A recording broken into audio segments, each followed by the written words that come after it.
This world is a strange one. Your favorite monster is back. I've got 10 Skinwalker stories for you tonight. These creatures from Native American folklore are on the prowl and looking for new skins to wear. Maybe yours will be next. Enjoy this mini marathon on this nightmare beast. If you missed it, I did my first live stream yesterday. Check out the 2-hour video via the link in the description. Stay tuned next Friday for another live stream at 5 p.m. Central. Also, I would love to do a deep web stories video, so if you've got a story from the deep web, go to deathbyfear.com to send it to me. Don't forget to subscribe and stay notified for more horror stories in the future. Now, get your skin suits ready. They better not be dirty when the Skinwalker rips them off of you. Number 1. Navajo Skinwalker in Colorado. Submitted by Hunter L. My story begins in Colorado. I was 14 years old at the time. My family was taking a trip to visit my grandmother, who lives deep in the country. We were planning to stay over a few nights and enjoy the peace and quiet of the country. I've always been more of an indoorsy person, but I did love taking a nice hike through the woods from time to time. The highway drive was long and uneventful, but once we finally got there, I was super excited. After all, I had my own room in the beautiful cabin my grandmother lived in, with an amazing view of the lake and forests surrounding the property. I exchanged greetings with her, and after a few minutes of idle conversation, I headed to my room. I pulled out my laptop and began to get set up for a quality gaming session when I first heard the howling. It sounded like a wolf's cry, but slower, almost distorted, like if you recorded the howl and played it back at half the speed and lowered the pitch. That's how it sounded. It was very creepy, but having little to no experience living in the country, I brushed it off, assuming it was some animal I wasn't accustomed to. Soon the sun began to set, and I was exhausted at the time, partly from the really long car ride. I began to get settled into bed, and despite the thick comforter, something didn't feel right. It's a feeling that's hard to describe, like something was misplaced or missing. I didn't know what it was, but again I brushed it off, telling myself it was just weird to sleep in an unfamiliar place, and soon I drifted off to sleep. I woke up around 10 in the morning feeling really well rested, and I looked through my window. I could see that it had gotten foggy, as there were billowing clouds of mist drifting through the trees outside, and it was raining too, heavily. It was a bit difficult to see through the windows due to the excessive amount of water outside. I threw on some pajamas and went to grab some breakfast. When I walked into the kitchen, there was a note on the table. According to the note, my family left the house to grab some medication for my grandma, and that they'd be back in a couple of hours. So I settled with eating some frosted flakes. I was sitting on the comfortable couch directly under the living room window, watching the rain and fog roll in. Then again, I heard that eerie howl, the same howl from the night before. It was so slow and thick, so deliberate. As that happened, I noticed a figure creep forward through the fog. Of course, foggy weather in the country can be extremely thick. I couldn't see anything over 5 feet from the window, and I could barely make it out. But it looked like a dog or a wolf, almost anyway. The feeling that something was wrong, very, very wrong with this animal suddenly hit me. Slowly as the form of this thing came through the fog, I realized why I was feeling that way. The creature was standing on its back legs. Its back legs, I thought. I was shocked and confused. When I finally could think clearly, I looked at the creature in more detail. Its legs were twisted, bent in weird ways, almost like it was hit by a car. Of course, up here by the cabin, the closest road that's often used is a good mile away. As I looked on in horror, the creature spun around, and on its 2 hind legs, sprinted. In moments, it disappeared into the thick fog. As it turned around, though, I could see that it had no tail. Literally no tail, like it was ripped off or never there. The moment I snapped myself out of that trance, I instantly ran back to my room, shutting and locking the door. I hopped on my laptop, trying to Google and find out exactly what I saw. When my family finally got back around 3, I waited until my parents were out of the room to tell my grandma. My parents would never believe me anyway. She was part Native American, but not that she was Navajo. She told me what she believed I saw was a Skinwalker. Supposedly, it's a shape-shifting spirit or witch that takes the form of animals in order to harm people. However, it can never perfectly replicate the animal it takes the form of. When we left 3 days later, I was happy to get out of those foggy woods. After researching the legend of the Skinwalker further, I honestly believe that that is what I saw. So to all of those listening, be careful when you go deep into the countryside of Colorado. If I met that creature outside of that cabin, I don't think I'd be here to share this story. Number 2. Creature, submitted by Brianna. I live in a little town in New Mexico. This town is surrounded by dirt roads, dairies, and fields. There is a state park about 10 to 15 minutes outside of town. One day, my boyfriend and I were at this park. It must have been around 3 in the morning.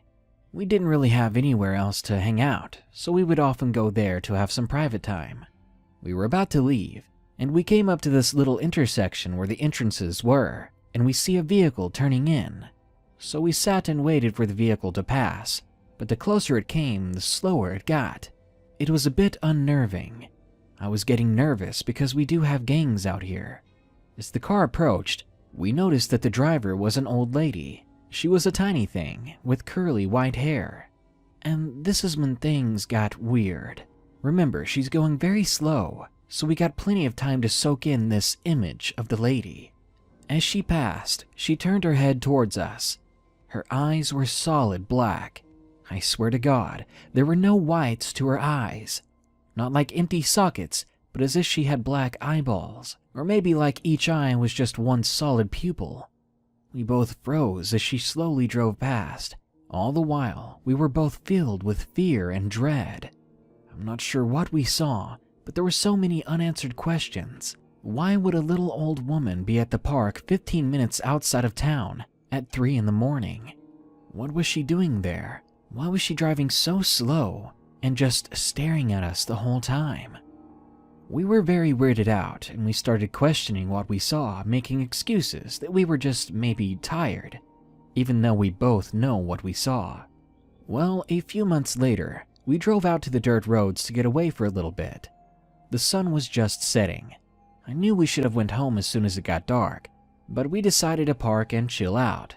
Suddenly, we both saw something out of the corner of our eyes. Instantly, we both jerked our heads around to see what it was. It was humanoid in shape, dirty with very long legs, but it ran on all fours. It looked more like a person trying to run on all fours, because when it ran, it just didn't look right. At an unnatural speed, it ran into the field next to us, and in a split second, it was gone. We were both so freaked out by this experience that we started the car and left immediately. New Mexico has many stories about skinwalkers, but I've never really paid attention or tried to believe those stories. I thought it was just native superstition. But when we mentioned these stories to a couple of friends, they all began to open up about the weird things they've seen out on those dirt roads. After hearing those stories, after what we saw those nights, we have not been out driving like that again in a while, because now it just seems too dangerous. Who knows what those fields are hiding? Based on the stories of the skinwalkers, I believe either of these sightings could be those menacing eyes of the old woman. It could have been a skinwalker wearing the skin suit of an old lady. Anyway, we're definitely not going to take any more chances out there. The last thing I want is to be out in the forest alone as something watches me through the brush. Number 3. My disturbing drive from Florida to Ohio, submitted by Eon. I'm a Marine, and I just recently got back from Japan, as I'm being reassigned for recruiting duty.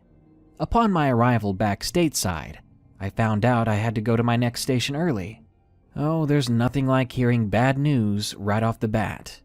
Well, anyway, I live in the Orlando-Tampa area of Florida, and I had a long drive ahead of me to reach my destination, so I went ahead and got on the road. Later that night, I had been on the road all day going up I-95 North when I merged onto I-77 North. By the time I drove into Charlotte, North Carolina, it was getting dark fast and I was completely exhausted. I was seriously considering pulling over to get a little bit of shut-eye when, out of nowhere, I saw the most terrifying thing. In front of me, right in my headlights, something darted in front of my vehicle. I slammed on the brakes immediately and my car came to a stop. Whatever it was seemed to stop for a moment before continuing to cross the road. During this quick moment, I was able to gather many details about this creature. It was inhumanly skinny and lanky, and its skin was hairless and pale. All in all, the thing was humanoid in shape. Well, before I even knew what I was doing, I got out of my car, still worried that I almost hit a person, and I watched this thing dart into the woods on the other side of the interstate. The most chilling part of this, though, was when it stopped on the other side, just to look back in my direction, to let out this ear-piercing scream or howl. I don't know which. To my astonishment, it was met with a reply on my side of the interstate and connecting woods. Something on the other side, another of its kind, had let out another scream in reply. So basically, alone in the dark on the side of the road, I was surrounded by these things. Without wasting any more time, I jumped back into my car and I booked it out of there. I'm currently sitting in a hotel room at the Super 8, about 12 miles from where I had encountered this thing. And I can leave you with this. My time in Afghanistan was far less frightening than the sound that this creature emitted. And I swear to God, for the rest of my time alive on this planet, I hope I don't see this thing again. Number 4. Rock-throwing Skinwalker. Submitted by Colton. I'm Native American from the Navajo tribe, and this story took place when I was about 5 years old. I'm from Utah, and my grandma lives in New Mexico, so from time to time we would visit her and have cookouts and whatnot. To set up where this takes place, my grandma has 2 plots of land that she used to live between during different seasons. She had a home in the desert beneath a mountain, and another within the mountain that requires a truck to get to, and which happened to be a hogan from when my grandma was a child. This time of season, she lived up in the mountain, which is between spring and summer. Up in the mountain is lush with foliage and a dark forest that would make daytime look ominous. My parents would run to town to help her run errands and buy supplies that she needed. This time they left around 4 in the afternoon and said they would be back very late. To give an idea of how far we were from the nearest city, Shiprock if you're wondering, it would take around 2 hours to go down the mountain and drive to the city. We already expected them to be back late in the night. In my family, I'm the baby. I have my parents, my eldest sister, my older brother, and my other sister. And the team that went down to the city was my older brother and my other sister. The ones that wanted to stay up in the hogan were my eldest sister and my cousin and me. So that'll give you some idea of who was there and where we were.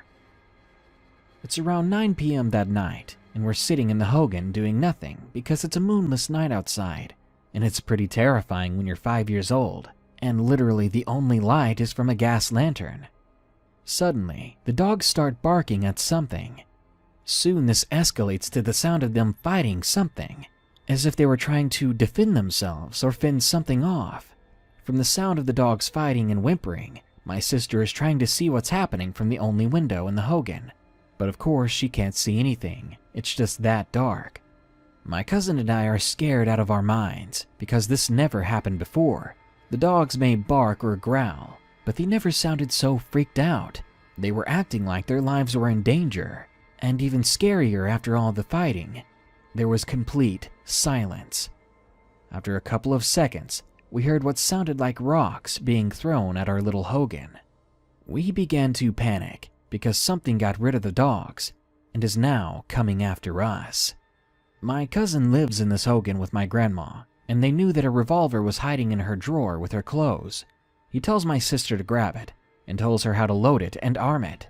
What we were planning to do was to run from the thing and flee to our relative that lives across this 200-yard field of dirt and knee-high grass in the moonless night. I just remember thinking how terrible of a plan that was, like it was some sort of situation right from a horror movie.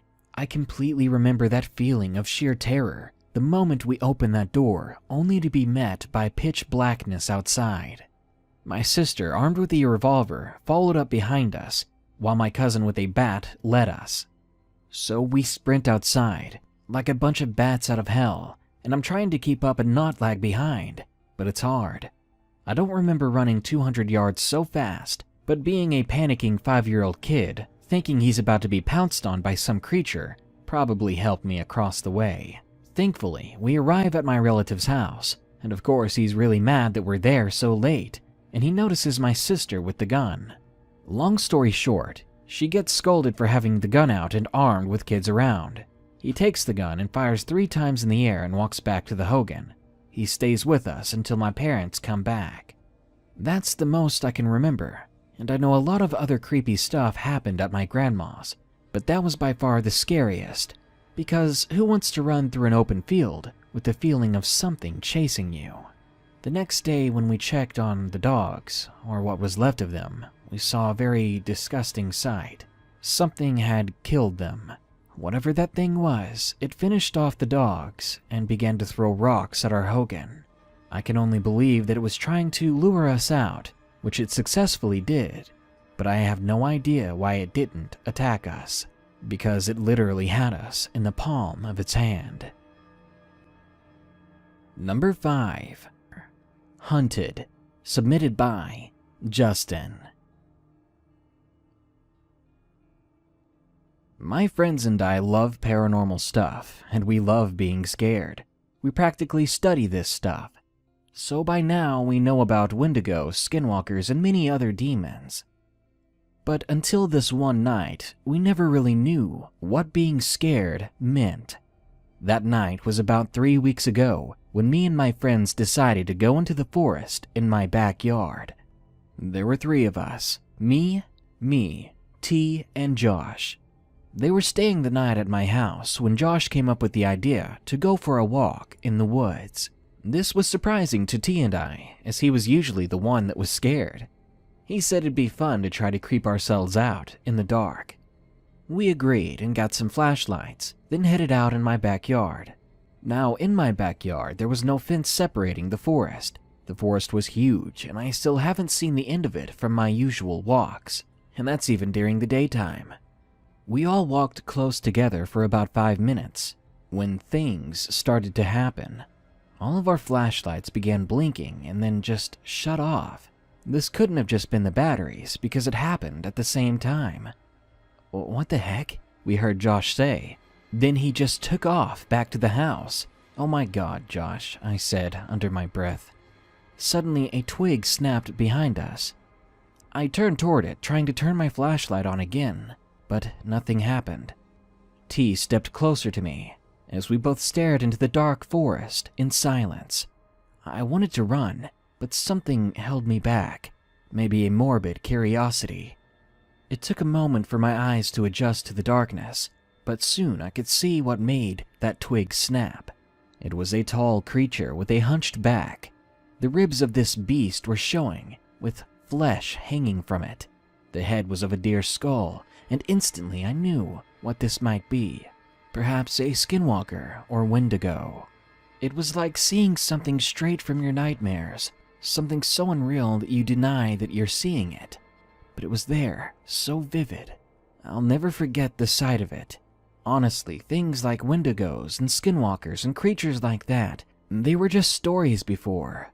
But now the story came to life before me, and I was scared for my life. I nearly screamed at the sight of it, but I tried to hold it in, trying not to make eye contact with it. I whispered to T, "You need to run as soon as I do." I was far from sure of myself, but I thought maybe we could run fast enough to get back to my house before it got to us. So I bolted. T took off right toward the house, but my plan was to cut off in a different direction before I headed home. That way at least one of us could make it. Not too long after that, though, I began to hear footsteps behind me, and my heart began to race. As those footsteps caught up to me, I turned to face my fate. But there was Josh with a different flashlight. I'd never been more thankful to see him. "Holy crap, dude, are you okay?" he asked me. "Man, we saw something."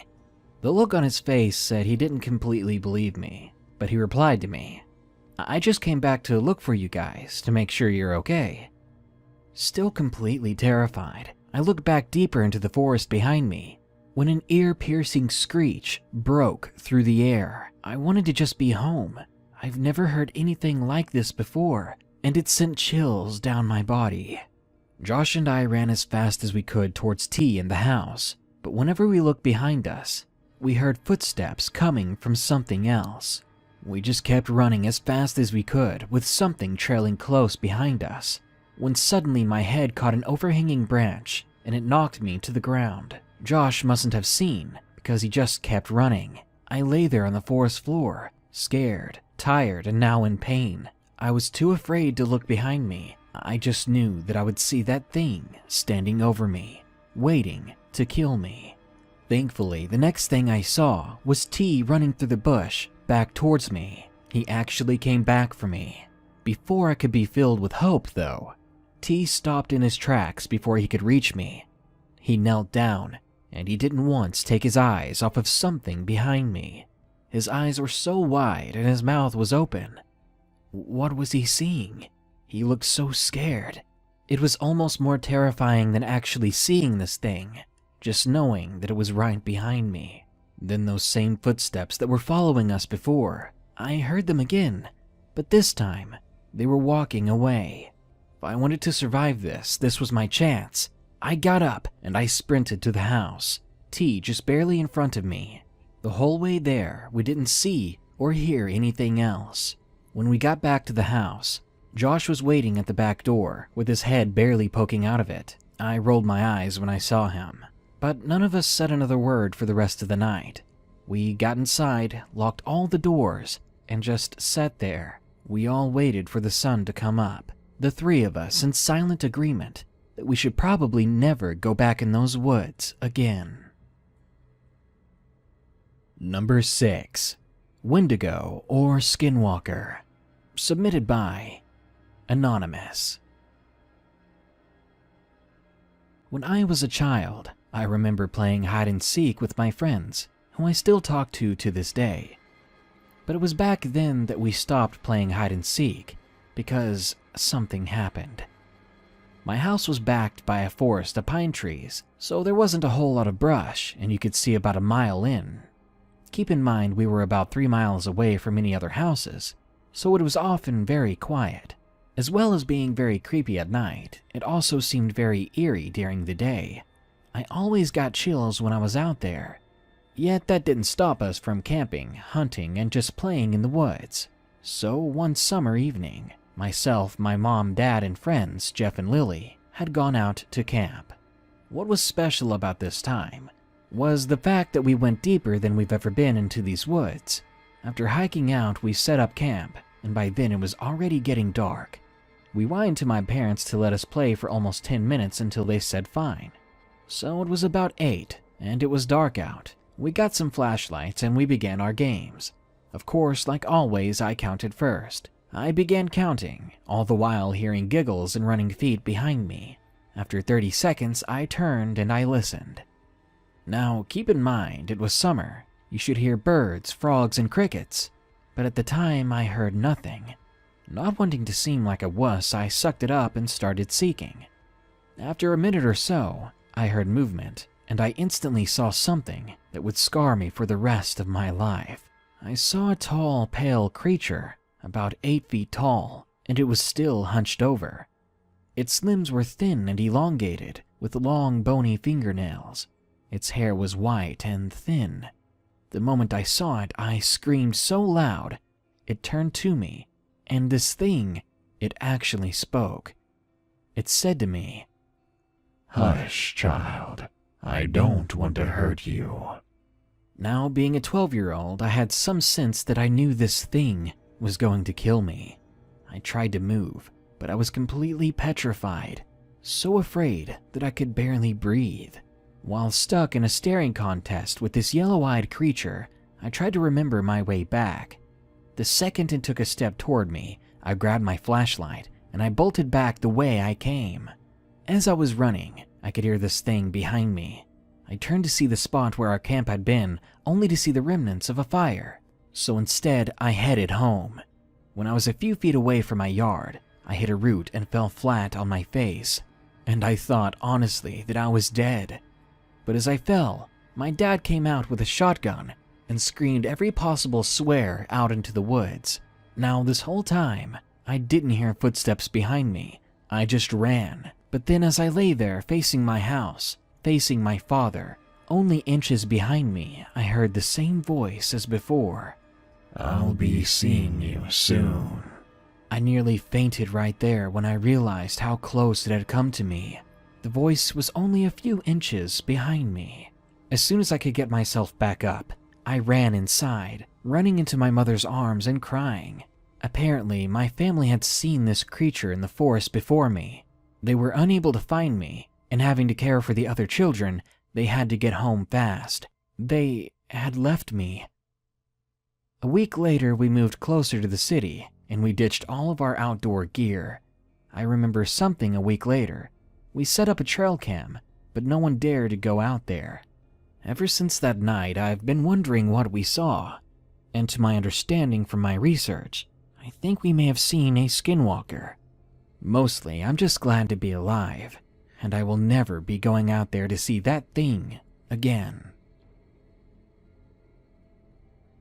Number 7. Skinwalker on Easter. Submitted by Anakin. It was the last day of school for Easter, and I was excited for it, until I had a bit of an accident. I ran headfirst into the mirror on a truck, and I ended up having to go to the hospital. I spent a whole day and the next morning there, but I was soon feeling a bit better.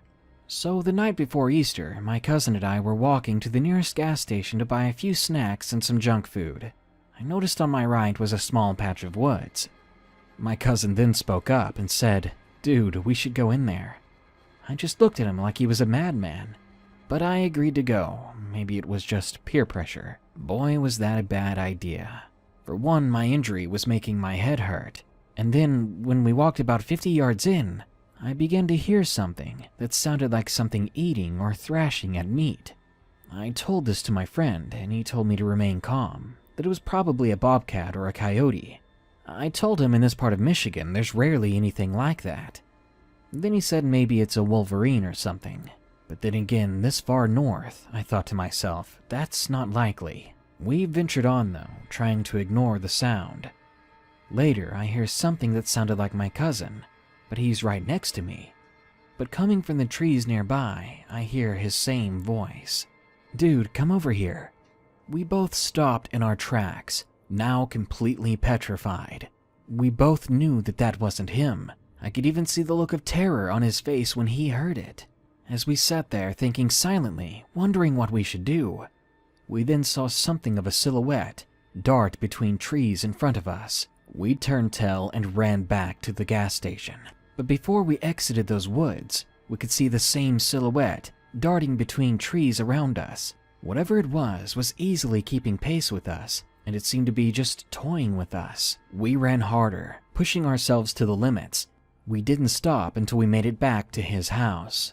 There, we tried to take our minds off of things. We didn't feel tired after that. We stayed up playing video games and watching videos. The next morning, my mom picked me up, and I couldn't be happier to get away from those woods. Needless to say, I won't be going back to that patch of woods. Number 8. I saw something at the campsite.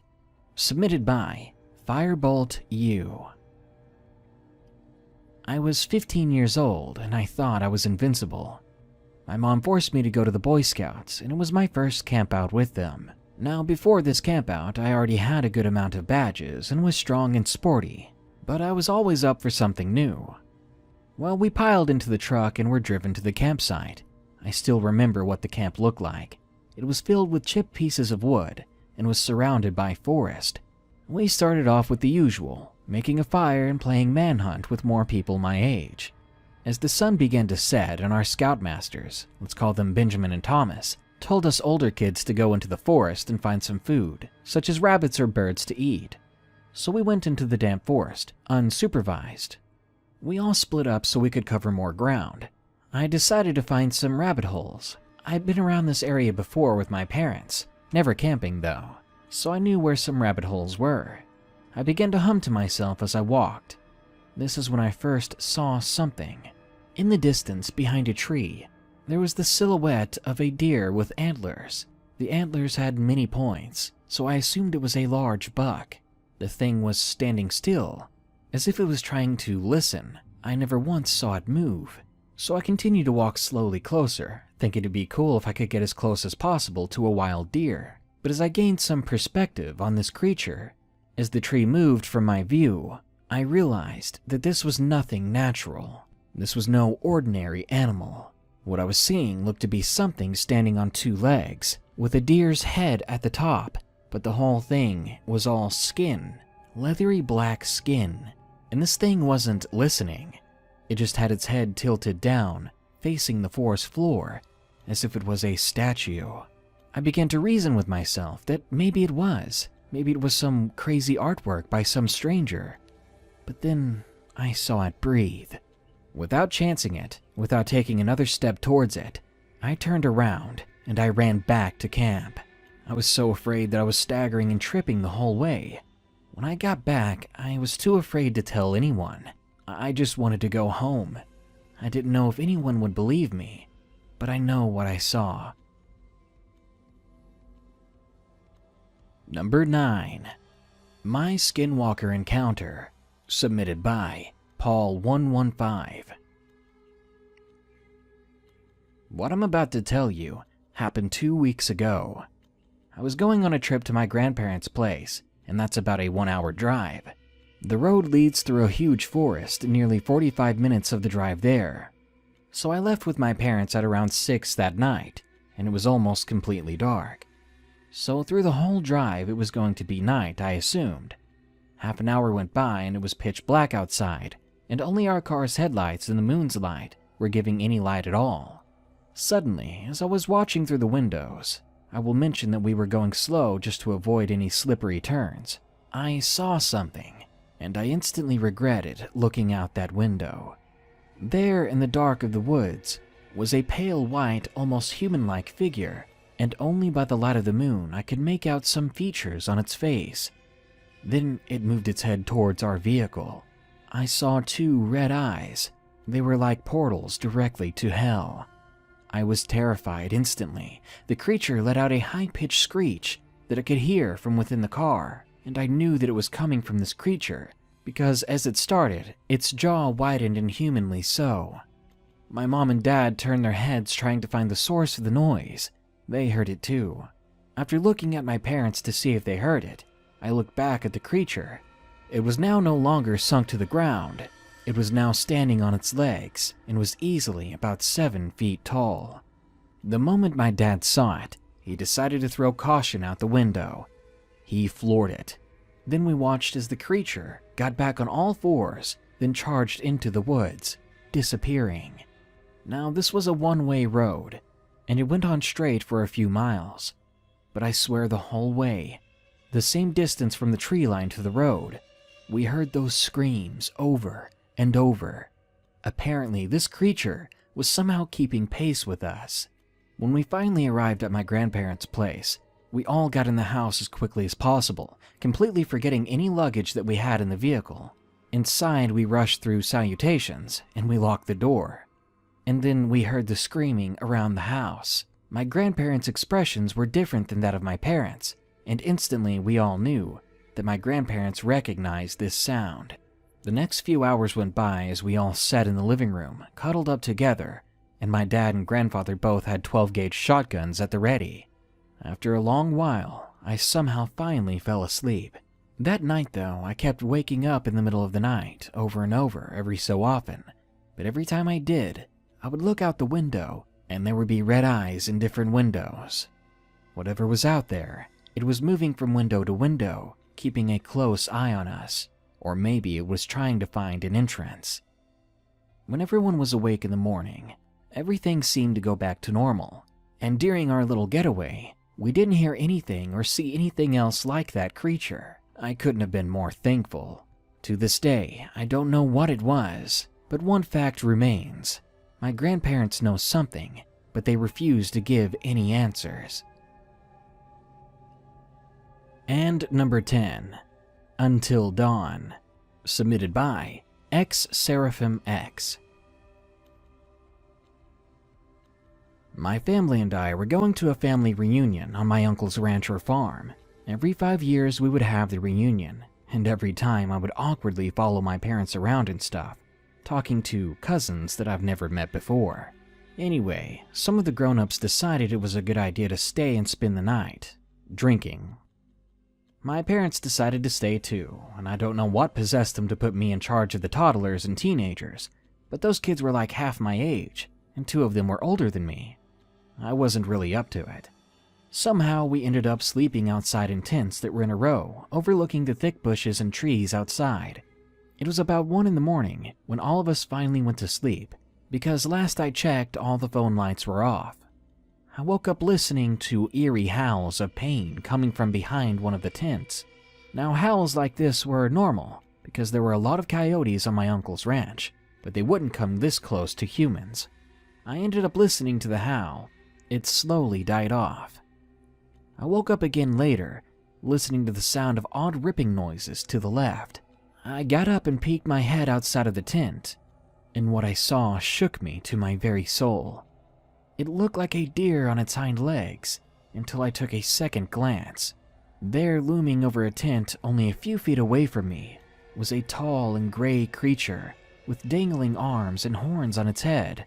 It was just peering into a hole it made on the top of a tent. I wanted to scream and do something, but I was paralyzed with fear as this thing put half its head into the tent hole. I never realized that my cousin was up and looking at this thing until she threw a small pebble at it. I pushed her back inside and closed the tent we were huddled in. We sat there listening and waiting for it to do something. We could hear it out there sniffing the tent, and we could still see its tall shadow. It was just circling the tent for a while until we heard another howl off in the distance. Finally, this weird creature scattered away like it never happened. We stayed up until dawn, and I was too tired and scared to go tell our parents what happened. The last thing I was about to do was exit that tent.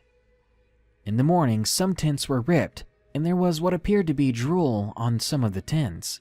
I never got around to telling my parents what I experienced. I don't know why I still haven't. I really haven't bothered to share this story with many people. Maybe I'm still scared deep down.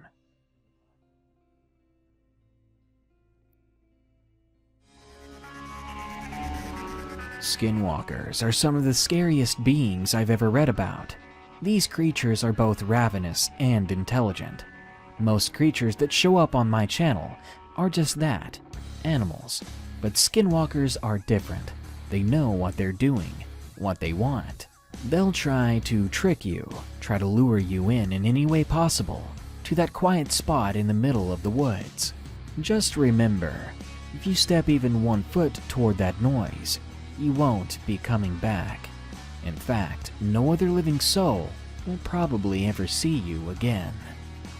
Good night. Be sure to like, share, comment, and subscribe if you enjoyed the video. And don't forget to send us your deep web horror story soon at deathbyfear.com. Also, stay tuned next Friday at 5 p.m. Central for the next live stream. Thanks. It's Halloween 2023. Time to indulge in tasty treats without guilt or shame. Time to venture into the dark and become the very monsters we fear. Time to kick back and relax to some scary and allegedly true Halloween horror stories to make this year's Halloween the best it can be. Welcome back to Unexplained Encounters. Today's episode is the Halloween special, featuring almost an hour of scary stories centering around the chilling time of All Hallows Eve. Enjoy! Keep in mind, I want to narrate your scary stories of the unexplained, so send them to me at darkstories.org. And if you want to hear more of my terrifying narrations, go to eeriecast.com. Now, let's begin. Oh, and do have a fun and safe Halloween. My first Halloween. From Akravola. I'm not a native speaker of English. This story started in a girlfriend's house when I was 15 years old. Her name is Angela, and she lived in a wealthy suburb of Athens. We both played on the same volleyball team. She wasn't a snob, so I enjoyed hanging out with her. This was the first time I slept over at a friend's house. Unlike in the US, sleepovers were not a thing in Greece, but Angela and her family were American citizens, and they followed their traditions. It was the same way for Halloween. It was October 30th. I was sitting on her couch hiding behind Angela as the two of us watched scary movies.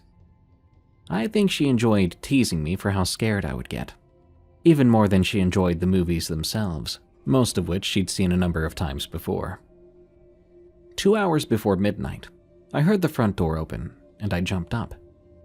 I thought that we would be alone since her parents were on a trip to Scotland at the time. "Hey, Angela, who is that?" I said to her, squeezing my palms on her shoulders. "My sister," she replied. My parents decided we needed some adult supervision, I guess. She hopped off the couch and went to look. She had to break away from my scared grip to get up. A minute later, she and her big sister, Lucy, walked into the living room. Meeting her sister for the first time was not a pleasant experience. Angela and I, confident young girls, were not big on makeup at the moment. Her 24-year-old sister, though, was painted like a demon, with a white face and eyes and lips painted black. She was taller than us, obese, and dressed in a combination of black clothes that were tight or loose in all the wrong places. To say the least, she looked off-putting. I said hello as pleasantly as possible, but she didn't reply back. She left us and went up to her room, which was okay by me. I wouldn't mind if I didn't see her again for the rest of my stay. Unfortunately, that wouldn't be the case. Angela and I did some cooking, watching more movies and talking about stuff, leading us to stay up a bit late. 1:15 midnight, Lucy came down from her room, holding something big and square. She had a big smile that somehow made her less attractive and even scarier than before. "Hey girls, since it's nearly officially Halloween, do you want to do something really spooky?" she asked. I looked over at Angela, a bit worried. "Like what? That Ouija board again?" "You've never been able to summon anything with that," said Angela. "I've summoned things that you don't even know about. You're just so negative they never show up when you're around," she said, looking at me. She went on, "But I have a good feeling they'll show up for our friend here." "What will show up?" I asked Angela. "Ghosts," Angela replied. "Nonsense. My sister is just fooling herself." "Well, what do you think?" Lucy asked me. "I don't know. I haven't thought about ghosts or death much at all," I said. Then Angela stepped in. "Let's get it over with, or she won't leave us alone about all her nonsense." I trusted Angela, and to be honest, I was curious about the whole ghost conjuring thing, so I followed Angela and Lucy upstairs. We went to the attic. Then we climbed a second retractable ladder to an even smaller attic. "Are you for real? We're gonna freeze up here," Angela protested, as we cramped ourselves inside the small space next to an open window, which let in cold air from the dark park across the street. "I did research. The tallest place in the house, contact with nature, at the right time, all that together and the magic happens," Lucy explained as she opened up the wooden Ouija board before us. "Have you had this thing for a long time?" I asked, seeing that the board looked used and dated. "It belonged to a powerful occultist," Lucy answered with a self-indulging grin. But from Angela's grimacing, I could tell that she thought it was all BS. The night's cold was beginning to drill into mine and my friend's bones, while her sister didn't seem to be affected at all. We told her to get on with it, so we could head back down sooner. Angela asked me to put my finger on the planchette, as she did. "There's no need for that. It will move by itself. We're just going to join hands in a circle," Lucy said. Reluctantly, I took her hand, but comforted myself by holding Angela and looking at her, as she was completely calm, with her eyes closed. In the dim light that came from the open window, I realized I was the only person looking right at the board. Angela looked to be basically meditating, and Lucy had thrown her head back and was whispering something. Whatever it wasn't in Greek or English. It was a long sentence repeating over and over again, that I could tell. I looked at the board, and I thought that the metal piece had moved, but I couldn't be sure, because I hadn't exactly memorized where it was before. Then Lucy's voice became loud and guttural, still repeating the same sentence. A cold sweat came over my body. Angela tensed up, and she squeezed my hand. I wanted to say something to her, but I was terrified. When I looked at Lucy, my heart began to pound. It looked like the thickness of her neck had almost doubled, and her eyes had no pupils. I wondered if I was seeing things. I squeezed my eyes shut, then opened them, but no, those were her eyes, wide open. Then a loud crashing sound flooded the room. It was like a piano had been dropped from the top of a building, crashing into a million pieces as I was standing right next to where it landed. Something cold then hit me on my neck, and it stung. I reached back to check. It was the planchette from the Ouija board, pushing with its edge against my neck. I pulled it and threw it away, and I let out a terrified yell. My scream was enough to wake my friend from her trance. Upon seeing how scared I was, she helped me back down the small attic. She asked what had happened, and when I told her, she looked at me in disbelief. "Did you not hear that crash? My ears are still ringing," I explained. She swore that she hadn't heard a thing. This scared me even more. Angela took me down to the living room, making me hot chocolate while I sat on the couch. I was seriously freaked out, thinking about leaving, but because it was so late, I decided to immediately just go to sleep. First thing in the morning, I thought, I would call a taxi. They'd prepared their guest room for me. After a hot shower, I'd calmed down enough, and I started to feel stupid, thinking that I probably scared myself to death, although I did find a red mark where I found that planchette on my neck. Later on, I met with Angela in the living room. She asked me if I wanted to sleep with her in her parents' bed, in case I was scared. Angela was very sweet. I could tell that she felt bad for the whole incident, so I pulled a brave face and told her I was okay, and that I had just worked myself into a fit. "So, has your sister gone to bed?" I asked. "I don't know. I haven't seen her since we got back down." Suddenly looking worried, she got up from the couch and ran up the stairs, calling her sister's name. I followed closely on her heels. We reached the attic below the smaller attic where the Ouija board session had occurred. The retractable ladder was still down, leading to the black square opening. We looked at each other, then Angela called Lucy again. We heard noises, and slowly Lucy's face appeared in the opening, looking at us with this blank stare. We had to call her several times before she came back down. I moved in close to help her, then a god-awful stench pushed me back. The smell was just like the smell of that rotten dead cat the two of us had once found on the roof of my parents' place. It was inhumanly bad. Angela's sister smelled of pure death. I could tell this time Angela had the same experience as me. The two of us covered our noses, but it wasn't enough. We gagged from the wretched smell. We led the dazed and confused Lucy down the stairs, asking each other why every item of her clothes were dripping wet, as if she'd been swimming. By the time we got her to her room, she'd regained some composure and her spirit, and the filthy odor had diminished. "I'm okay, girls. No need to worry about me. Hope I didn't scare you. I'd sure love to do this again sometime," she said, lying back with a smile of ecstasy. Angela looked at me and her eyes spoke that she was terrified. I pulled the covers over her sister's body and we left her in the room. As I closed the door, I thought about locking Lucy in. Instead, I took my friend by the hand. We went to the guest room where I had all my stuff. We carried them into her room and we locked ourselves in, agreeing that this was the safest way to spend the night. We barely got any sleep until close to daylight. The next morning, Lucy seemed much more like herself. Well, based on Angela's experience, that is.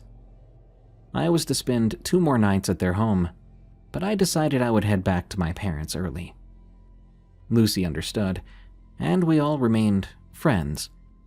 We've gone on some vacations together, but I'll never agree to be anywhere near her sister, although Angela insists that she's now normal. Why I Hate Halloween, from Silver Bullet 54. I used to eagerly await Halloween every year when I was growing up. Since I wasn't able to attend Oktoberfest until I was 21, I really didn't have anything else to look forward to. I would trick-or-treat with my sister until she passed, or with friends. Once I went by myself, and I really wish I hadn't. It was 2014. I was bored, so I figured I would buck tradition and go trick-or-treating by myself. I went to a Spirit Halloween store and bought a Link costume, since The Legend of Zelda is one of my favorite video game franchises.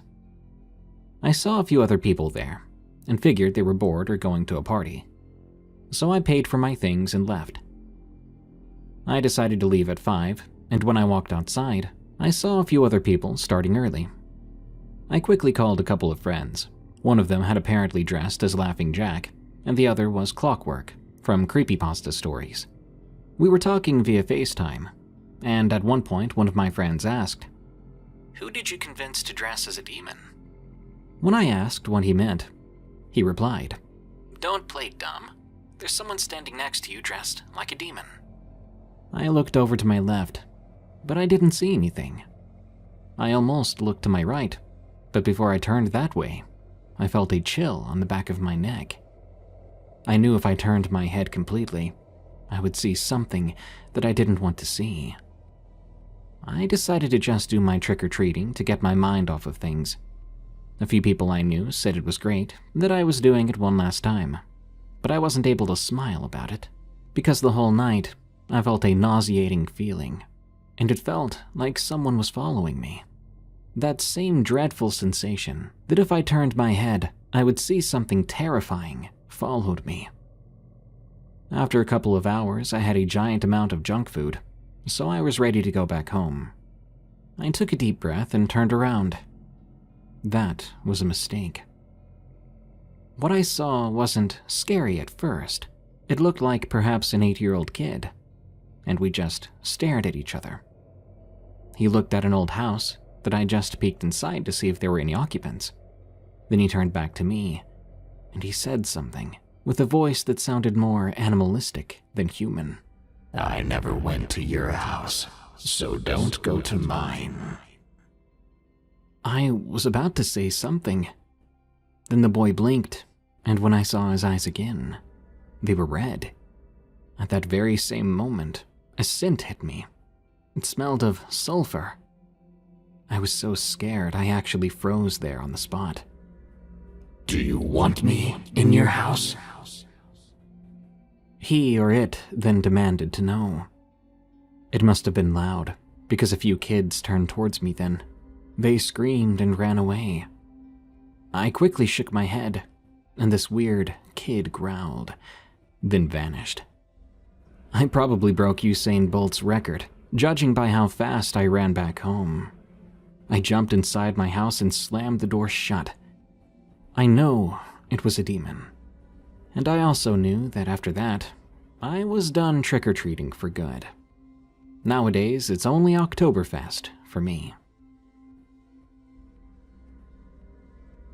The Last Halloween, from David R.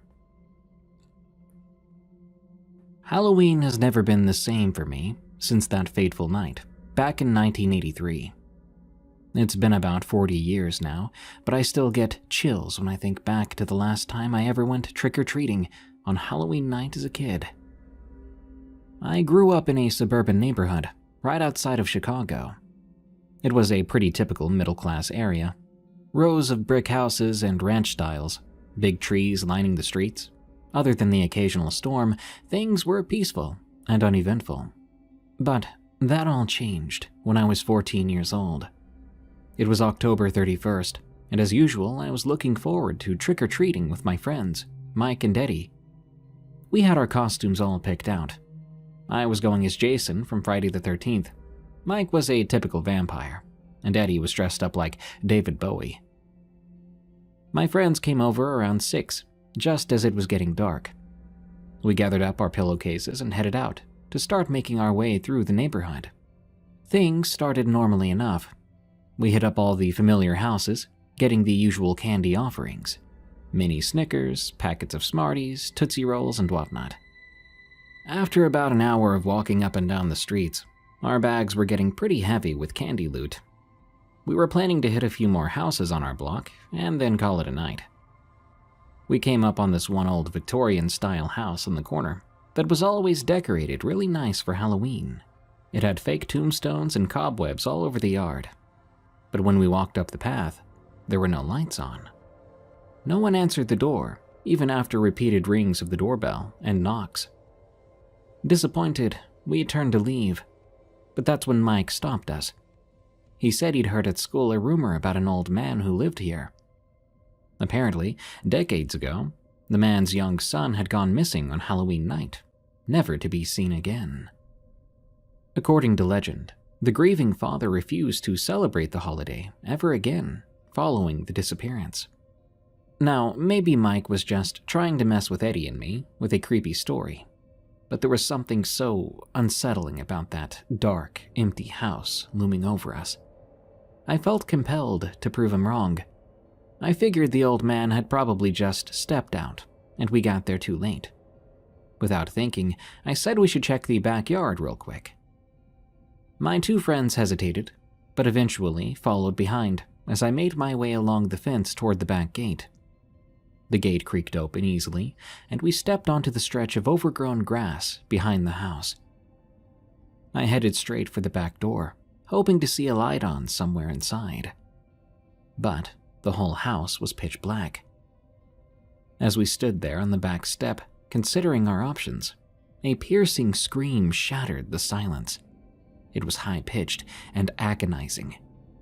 We whirled around, trying to locate this sound. For a moment, nothing seemed amiss in the dark backyard, but then I spotted something emerging from a far corner, dragging itself across the ground. It looked like a person crawling on their arms, body arched and writhing unnaturally as it moved towards us. The thing let out another wailing shriek, and I could see the flash of a pale, emaciated face turned our way. The three of us screamed in unison, losing any composure we had left. We turned and ran frantically back through the gate, stumbling over ourselves to get away from that yard. We didn't stop sprinting until we were a block away, breathless and shaking. Once we'd all calmed down a bit, Eddie and Mike seemed convinced that someone was just playing a twisted Halloween prank on us. But I knew deep down that what I saw dragging itself across the grass wasn't a person in makeup or costume. The pale flesh, cries of anguish, it was all too real to be staged. I had no proof of what we witnessed, and my friends quickly normalized it as just a prankster trying to get some scares on Halloween. But I couldn't get the image out of my head. I had no doubt what we'd seen in that backyard was something unnatural, something that didn't belong in this world. We decided to call it a night. Then we headed home with our candy bags in hand. I hardly slept that night, listening intently for any strange sounds outside my window. When I finally did drift off, I had terrible nightmares of emaciated ghosts trying to scratch their way into my bedroom. The next day, I told my parents what I'd seen behind the house the previous night. They wrote it off, assuming Mike and Eddie had planned the whole thing to frighten me. But I could tell by the looks on their faces that they were unnerved, too. We didn't end up putting up any Halloween decorations that year. I've never gone trick-or-treating again after what happened that night. The following Halloween, I decided to stay home and hand out candy to the other neighborhood kids. As I sat watching horror movies in the living room, I couldn't ignore the feeling that something was watching our house from outside in the dark. To this day, I avoid being out on Halloween night. Even now in my 50s, I find excuses to be traveling for work or visiting family rather than staying local. Because I know that even 30 years later, the sinister presence I felt crawling towards us in that backyard is still lingering out there somewhere whenever October 31st arrives each year. I won't make the mistake again of venturing out after dark in case I might encounter it. Halloween Story from Master P. This happened last year on Halloween. I was 18 at the time, and my best friend Andrew was 17. We both thought at the time we were too old for trick-or-treating, and we thought handing out candy was lame. I then came to an idea. There was this old abandoned house that was close to mine. I wanted to go look around inside the house because I thought it would be a good idea for Halloween. Andrew didn't like the idea, but being an idiot, I told him to stop being a baby. We then waited until it was time, then we headed over to the house. We were carrying flashlights with us so we could see. When we got to the abandoned house, I noticed all the kids trick-or-treating and I felt like gagging. Look, somehow, some part of me always hated Halloween, and I never really knew why. I didn't know why, personally. Maybe it was just because I thought Halloween sucked. But at the moment, this abandoned house thing was making me excited. Anyway, when we got there, I smiled and looked up at it. It was very clearly abandoned. It was a huge mess, and a few windows had boards over them. Andrew then mentioned that we should just go home, because he didn't want to spend the night in jail. I told him once again to stop being a baby. Then, without another word, I headed up to the front door. Once I was close enough, I reached for the doorknob. I was half expecting the door to be locked, but the door actually opened up. Andrew and I then looked at each other. I was worried. Andrew told me we couldn't back down now, so he walked on into the house, and I followed behind him. We were then standing in the front hallway. The house had 2 floors. We turned our flashlights on. They were quite bright, and they covered most of the area. Andrew told me he was going to look upstairs, and he told me to stay downstairs. Without another word, he headed up. I sighed deeply before heading off myself. Then I walked into an empty room. All the furniture there was gone. There wasn't anything in the room, and for some reason I was hoping to see something creepy or at least a bug or a bat. Suddenly, I thought I heard a loud noise behind me. I turned around, aiming my flashlight at the noise, but whatever had made the noise was apparently gone. I walked out of the room into the hallway, still wondering what might have made that noise. Maybe I just imagined it. Maybe it was the house settling. I started mumbling about how stupid this was. I decided it was time to go, so I had to find Andrew, then we could leave. I noticed the room in front of me then, and realized it was probably the kitchen, so I decided to go check it out. I headed over, and I poked my head into the room. I moved my flashlight around. I didn't see anything but the normal kitchen stuff. I then walked into it, wondering if there was anything else in there, besides dust and cobwebs. Just then, I stepped on something that almost caused my foot to shoot out from under me. I moved back and looked down using my flashlight. It was a big kitchen knife. I was about to bend down and pick it up to look at it, but something told me I probably shouldn't touch it, so I didn't.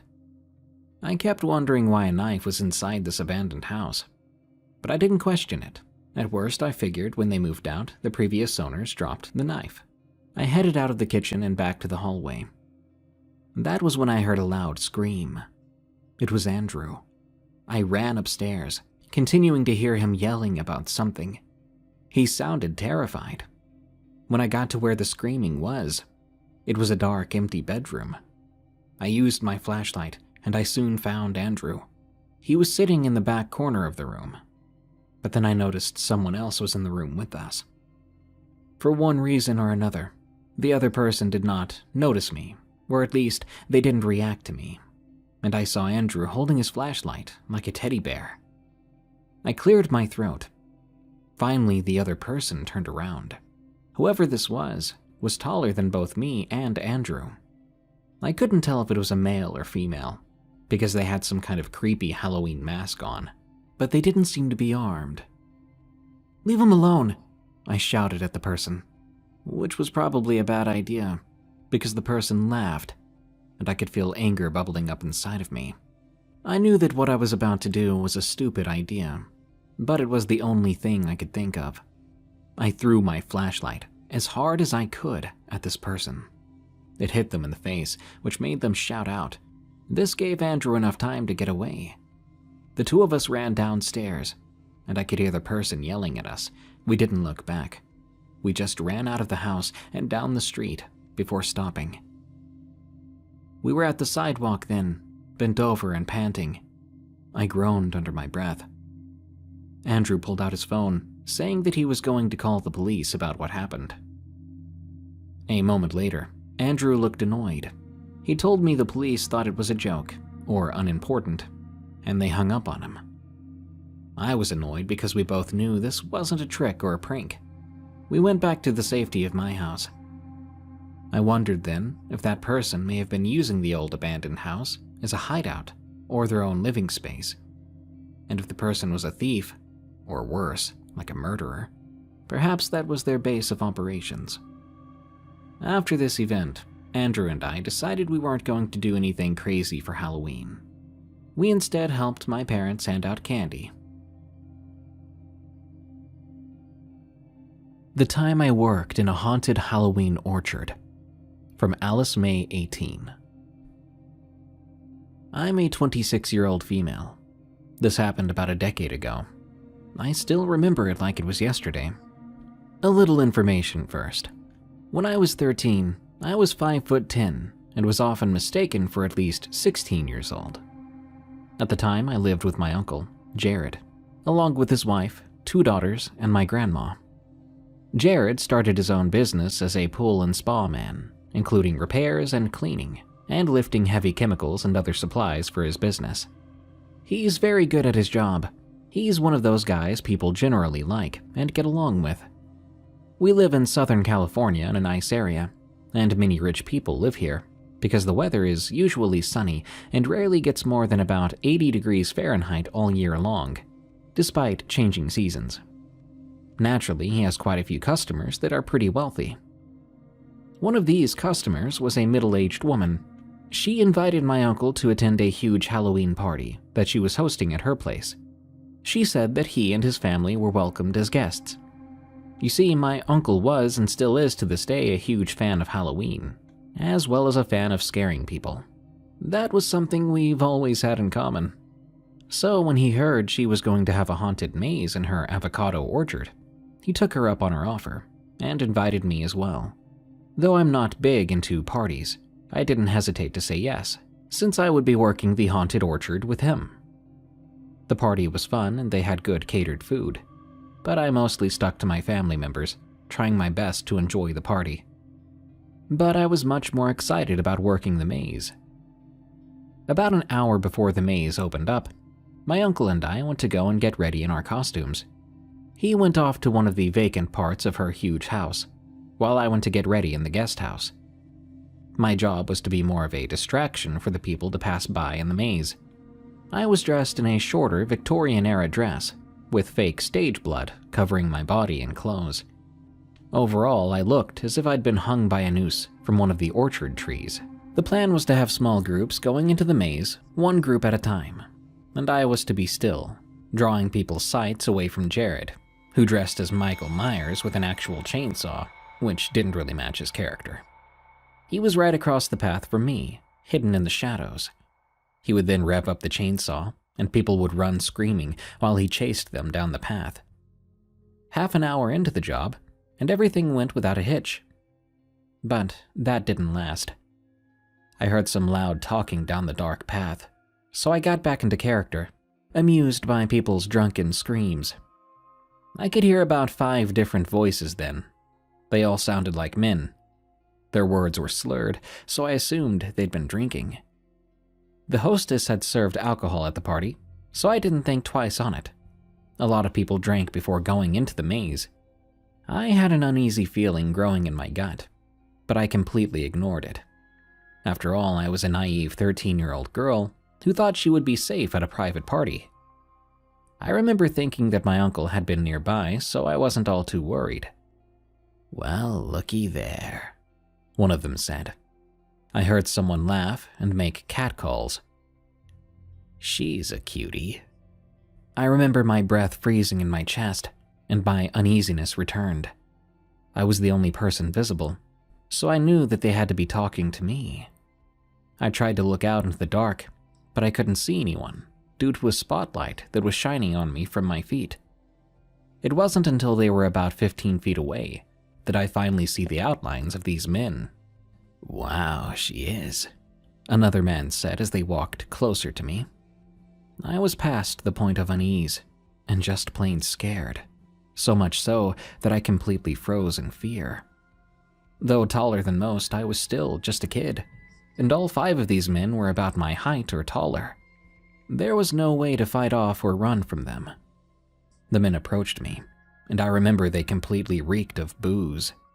Only 1 or 2 of the guys' faces were half illuminated by the spotlight.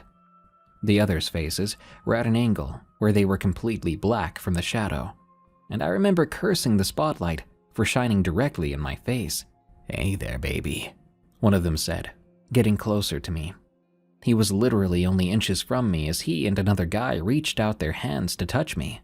"How about we leave this place and go have some fun instead?" "Get away from me," I remember saying, finally finding my voice. "Aw, baby, don't be like that," he dragged out. By this point, his other friends were surrounding me to where I was blocked off completely. I looked past them to my uncle's area, but I didn't see him anywhere. He must have chased that last group further down the path. I was completely alone. The man had reached toward my chest, but I slapped his hand away as hard as I could. I said, "Get away from me." My heart beat so loud and fast in my ears, I turned and tried pushing past them so I could run down the path and find Jared, but they used their bodies to make a wall and keep me from leaving. "What's the matter? Are we not good enough for you?" one of them said, taking hold of my arm. I pulled it against his grasp to try and run, and I mentally prepared for the worst. I remember taking in a deep breath to scream, hoping that someone would take it as an actual sign I was in trouble, not just another person who was being chased in the labyrinth.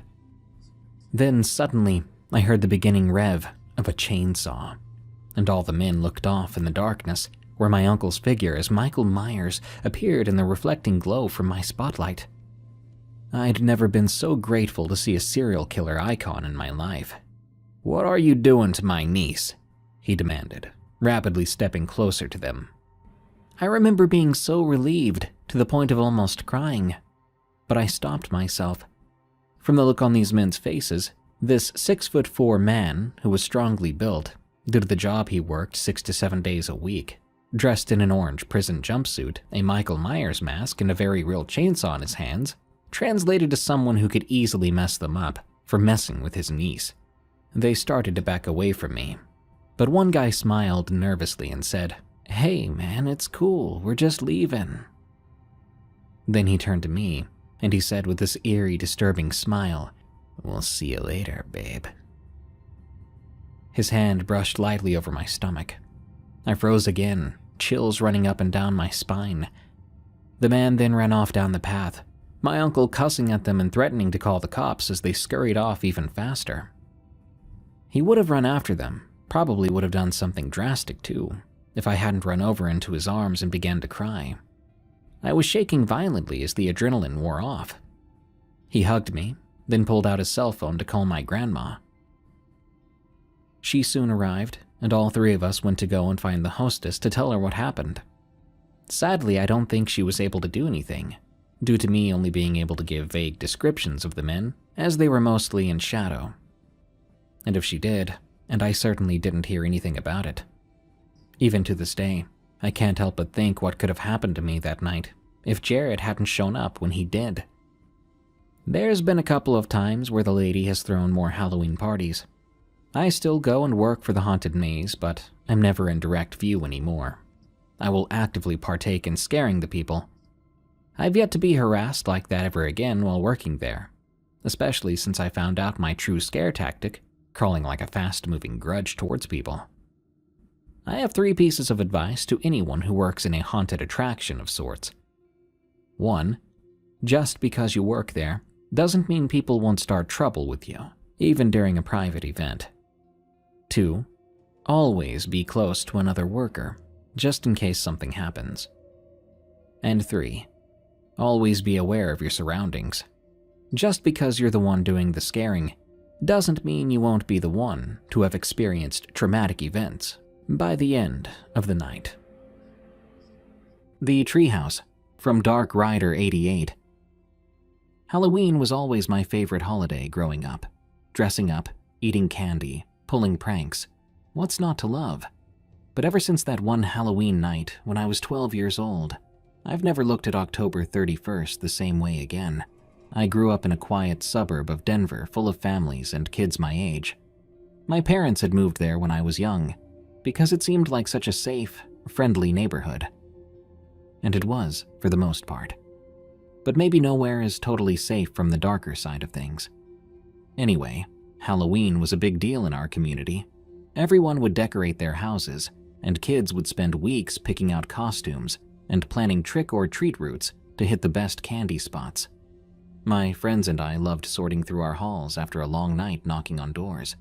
I had 2 best friends who lived on my block, Josh and Tyler. One year when we were 12, on Halloween afternoon, we hung out in the treehouse in my backyard, planning out our costumes and strategies for that night. We were going to go as the Ghostbusters crew, complete with homemade proton packs my dad helped us build. We could barely contain our excitement as we helped each other with our costumes before heading out around dusk. It was the perfect night, just chilly enough to warrant a jacket, clear skies, and a bright moon. Josh, Tyler, and I set out with our parents trailing behind to supervise. We made our way up and down the neighborhood streets, ringing doorbells and yelling the usual trick or treat at each house. Things were going great. Our bags were loaded up with candy in no time. After a couple hours, we were ready to call it quits. Josh and Tyler came back to my house so we could go through our hauls together. We dumped out all the goods on the floor of the treehouse and started sorting it into piles: chocolate, fruity candy, and salty snacks. We were deep in trading negotiations when Tyler said he had to pee. The restrooms were all the way inside, so he said he'd just duck behind a tree at the back of the yard. Josh and I went back to swapping candy as we waited. A couple minutes passed, and Tyler still wasn't back. Josh and I joked that maybe he fell in, but when it had been over 5 minutes, we started to get worried. The tree Tyler went behind was only like 20 feet from the treehouse. There's no way using the bathroom would take this long. Josh and I climbed down from the treehouse and slowly walked toward where we last saw Tyler head. As we made our way across the lawn, the wind picked up, scattering leaves at our feet. The moon above was obscured by clouds passing in front of it. We were halfway to the tree when a blood-curdling scream pierced the night. It sounded like Tyler, but twisted and raw in a way I'd never heard before. Josh and I froze, staring wide-eyed at each other. Then we heard it again, that awful guttural scream coming from the dark shape of the tree. We ran inside, yelling for our parents. My dad and Josh's mom came sprinting out. We were crying, trying to explain what we heard. The adults searched the backyard with flashlights, but found nothing. No sign of Tyler or whatever made that horrifying sound. Josh's mom ran to Tyler's house while my dad called 911. The police showed up, but also found no trace of him. Needless to say, trick-or-treating was over for the night. Josh's mom stayed with us as we all anxiously awaited news. Around midnight, a knock finally came at the door. It was Tyler, escorted by a police officer. He looked completely normal, not scared or hurt at all. When we asked what happened, he seemed confused.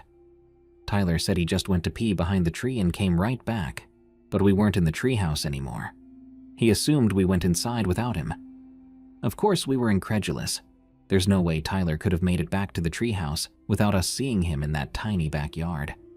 And we definitely heard those screams that sounded just like him. Tyler insisted he never screamed and that he just took a quick pee break. Our parents were disturbed and relieved at the same time. We were all sufficiently freaked out, so Tyler just went home after that. I slept with the covers over my head that night, listening for any screams from outside my window, but none came. The next day, things felt relatively back to normal. We still had fun trading candy and telling ghost stories like any other post-Halloween, but there was an unspoken unease whenever we made eye contact. Each of us knew what we heard and that it didn't come from our friend. Tyler moved away the next year, and Josh and I drifted apart in high school. But we've never spoken about that night again. I haven't been trick-or-treating since, even now in my 20s. I get anxious as soon as the sun starts going down on Halloween. These days, shadows seem to move in a way they shouldn't, carrying whispers of the unexplained. Whatever terrifying presence visited my backyard that night, I don't intend to encounter it ever again.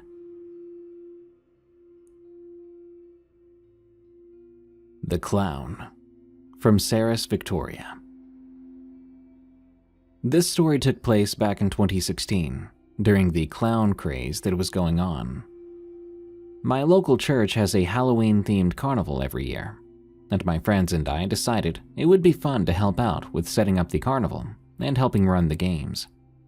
I met up with my friends A and C after school the day of the festivities, because where it was being held was within walking distance of our high school. On our way there, we noticed a man in a clown costume standing right near one of the houses, which was next to the high school. I was already nervous of clowns to begin with, so when I saw him, I instantly became paranoid. But I brushed it off. It was Halloween after all, and it was probably just someone dressed up for trick-or-treating, even though it was a bit early, at 3 p.m.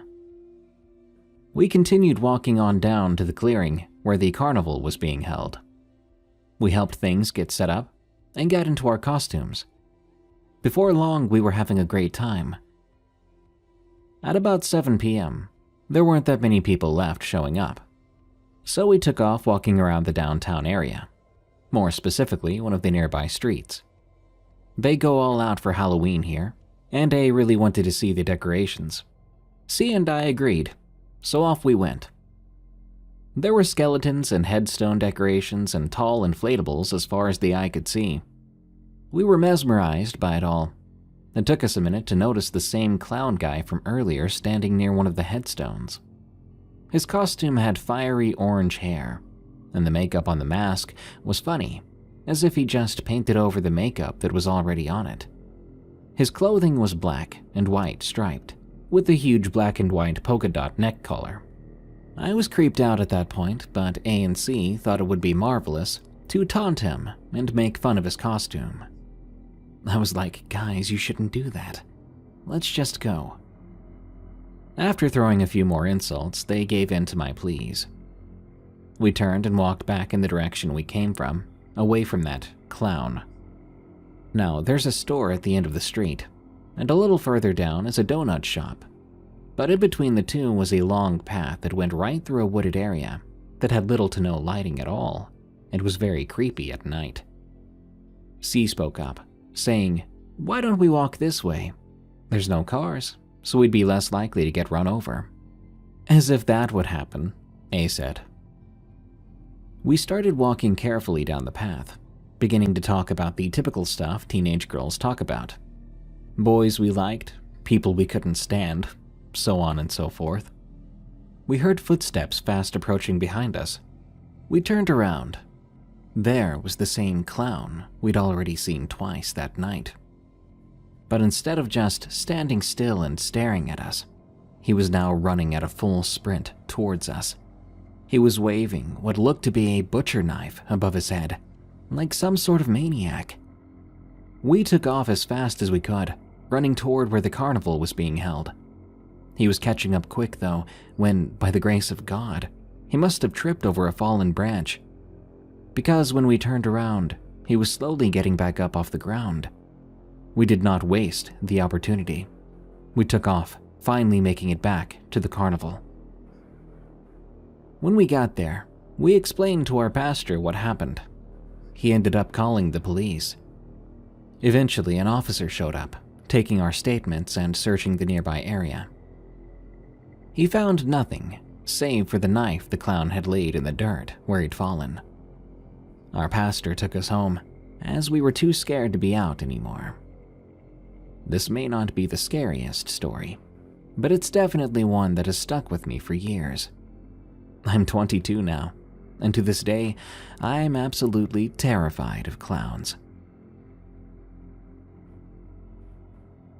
Tall, dark stranger. From JGirl44. I live in a modest city in Texas. I was around 17 years old then, so this must have been about 27 years ago. I had decided to go with some girlfriends of mine to a carnival to celebrate Halloween. There's nothing great here in this town, but thankfully we live just 20 miles from Houston. We were hoping to have a good time, as this Halloween landed on a Friday, so we didn't have to worry about school the next day. We soon found the perfect spot. Rides, haunted houses, house of mirrors, everything else a group of teenage girls could hope for. One of my friends, Donna, spotted this guy who she thought was cute. She brought him to our attention, saying, "Hey, you remember that cute guy I was telling you about?" We all remembered her mentioning something, but she thinks just about every guy around our age was cute. When she pointed this guy out, however, he looked older, old enough that I wasn't comfortable with it. We had baseline rules when we went out. One of them was no guys that were out of high school already. This guy was clearly a break in that rule. He had a full goatee with a white streak down the side of his long ponytail. He didn't look old or feeble, just a well bit older than us, by at least a decade. The creepy thing about him was, as we were looking at him, he smiled and turned a side glance towards us, as if he knew we were looking. This didn't sit well with Tanya, the oldest of us. She was Sheena's older sister that we had to take with us. We didn't have anything against her except she was the voice of reason, and to us at the time that made her a killjoy. But it was a good thing. She was over 18 and had credit cards. She could rent rooms and other accommodations and all that. That night, she rubbed off on us, and she pointed out more than once that this man had been following us. She began to explain, and we all could remember then we had seen him at various locations throughout the night. We even noticed he was outside of the restroom when we came out. Yeah, sticking together was another one of those rules we found necessary. Sheena had an idea about turning the table on him, so to speak. She thought we should give him a taste of his own medicine and follow him everywhere. A way to let him know that we knew what he was doing, to get him to go away. We all agreed it could even be fun, and we could laugh about it later. We started to look at him and follow him. It didn't take long for us to realize that he knew what we were doing. He even at one point got into a line that split into two, so we had to divide up, 2 on one side of him and 2 on the other. After about 15 more minutes of this game, he started walking down a sidewalk, which led around the side of one of the buildings, leading away from the carnival. Yeah, I know, we should have called it quits right then. I felt uneasy, and could tell my friends were as well. But I guess we thought, why not completely chase him off? This would save the next girl that was alone, one that could end up his next creepy target. He turned and looked at us before he walked around the corner. He completely turned around and let us see him. We all stopped completely and stared at him. He just smiled and went around the corner.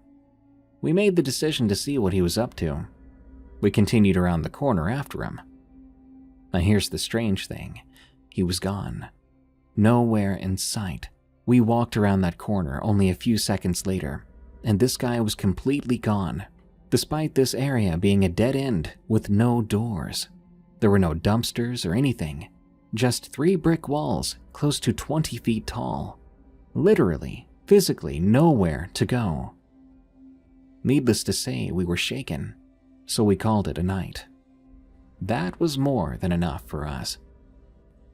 If I had to give you advice, even if you're in a group, don't get cute and try to follow a creep. Let them leave if they walk away. As for me, I never want to run into a creep with a ponytail again. Ghosts in the Graveyard. From C. Philly 100. This happened to me and some friends sometime in high school, back in the early 2000s. There is a cemetery in Denver called Fairmount Cemetery. It was founded in 1890 and is Denver's second oldest operating cemetery after Riverside Cemetery. It was designed by German landscape architect Reinhard Schutz. At 280 acres, the cemetery is patterned after the Mount Auburn Cemetery in Boston. This happened in 2006 or so. It was either Halloween or the Day of the Dead. I can't remember which. And my buddies John and Trevor and I decided it would be fun to go hang out in the cemetery and smoke there. Teenagers, right? So we hopped the fence, and we hadn't even smoked yet, but we were already getting a weird sense, like some sort of presence was out there with us. We began to make our way through the dark and misty tombstones. We were respectful, not stepping on any of the plots, or at least we tried not to anyway. We got down to a hill that was pretty exposed, but it wasn't close to any plots, so we sat down and got ready to fire it up. Just then, we saw what looked to be a series of small blue LED lights, like on a wand or something, like the kind of wands that people use at the airport to direct planes into the terminal. We figured maybe it was a security guard with a weird flashlight or something of the sort. However, it was already trailing out of sight, so we ignored it. We got into position and got all nice and toasty. Suddenly, the night was alive with these orbs of light, bouncing all around us, the most beautiful colors of red and blue and purple and green. They were skipping across the tops of tombstones, twirling and dipping and diving. We were awestruck, and we were all seeing the same things too, so they couldn't have been hallucinations. Then, just as suddenly as they had appeared, they were gone, like all the air had been sucked out of the very night itself. And suddenly it got so dark you couldn't even see your hand in front of your face. The kind of darkness you can almost feel and touch, heavy, thick, and sticky. Up ahead of us, we saw a light mist forming in the swirling wreaths of black. We couldn't quite make it out at first. Gradually, to our collective horror, we could see what could only be described as a grim reaper. Tall and skinny, a skeletal figure, shrouded in shadow, cloaked in that smoky, swirling mist. Its eyes seemed to be lit up from within, a soft red gleam glowing from within its sunken human skull for a face. It wore a black hood, and it had long, slender fingers that wrapped around a massive sickle with a huge blade. We noped the heck out of there, running as fast as we could for the fence. We could hear it chasing after us, and just as we made it to the fence, we turned around to see it flying through the air right at us. We jumped on the fence and hopped over to the other side. When we turned around, that thing flew straight upwards, soaring high into the night, and eventually out of sight. I guess it simply wasn't our time. But I will say this. Don't go smoking at night in graveyards, especially during Halloween or the Day of the Dead. Beware if you're in Denver, because the Angel of Death is still out there somewhere. Maybe he's still flying high, waiting for someone to take with him.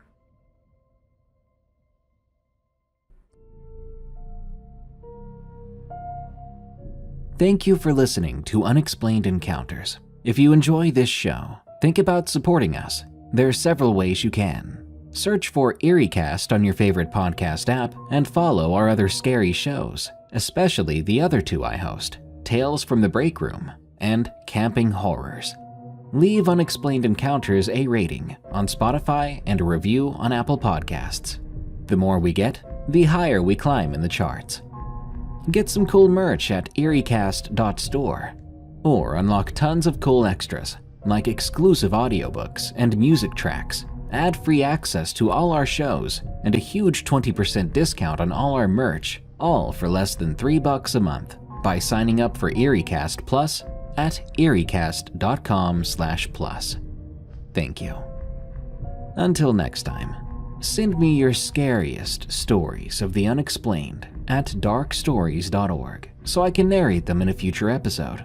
And follow me on X, formerly Twitter, at darkprevails for plenty of screams and memes.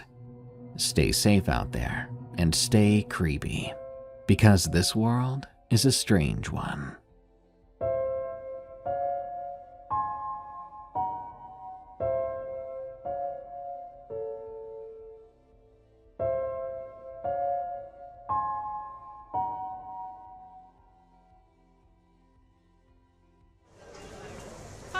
Welcome to Dead and Roasted. What can I get you?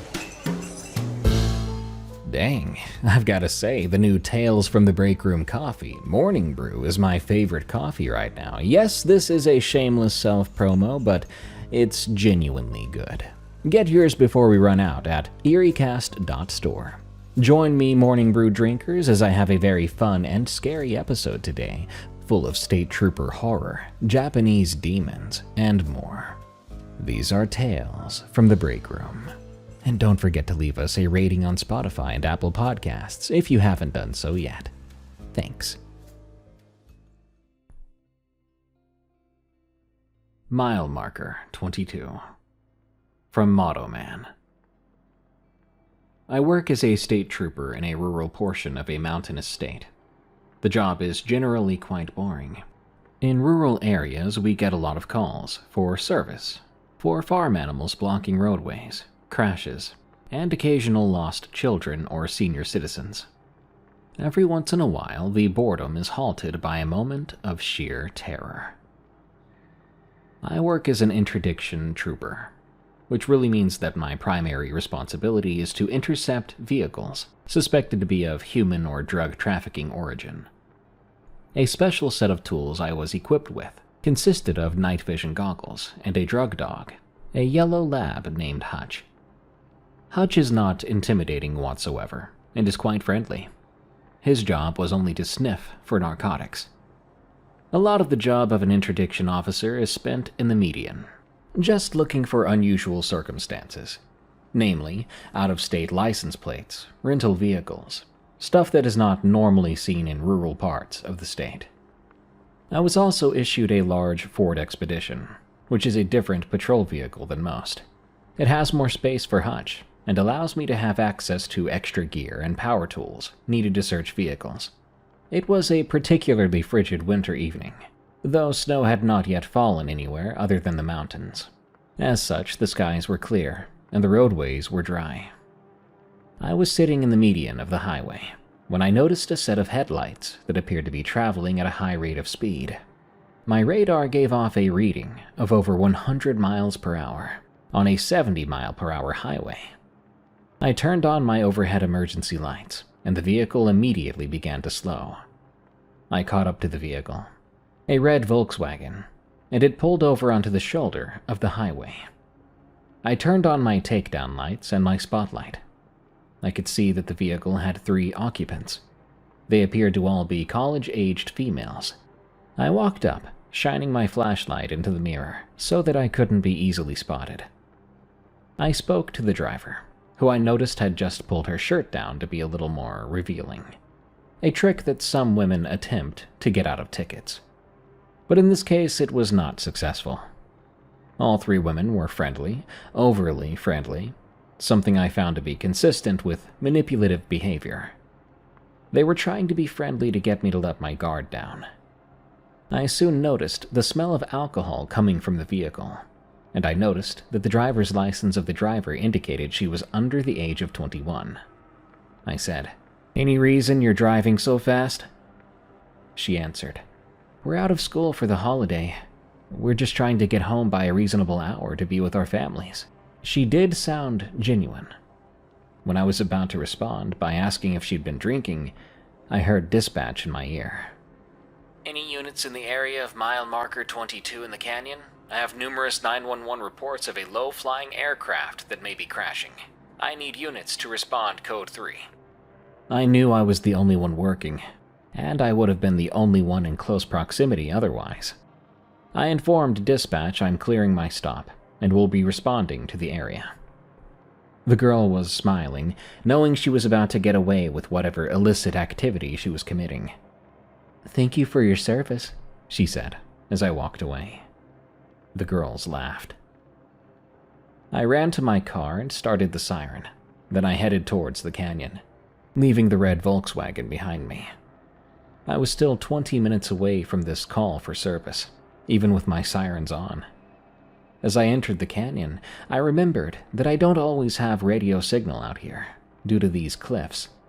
It was guaranteed that I wouldn't have cell service, but the radio should work in most places away from cliff edges. I continued to run as quickly as I could in my school bus of a police car.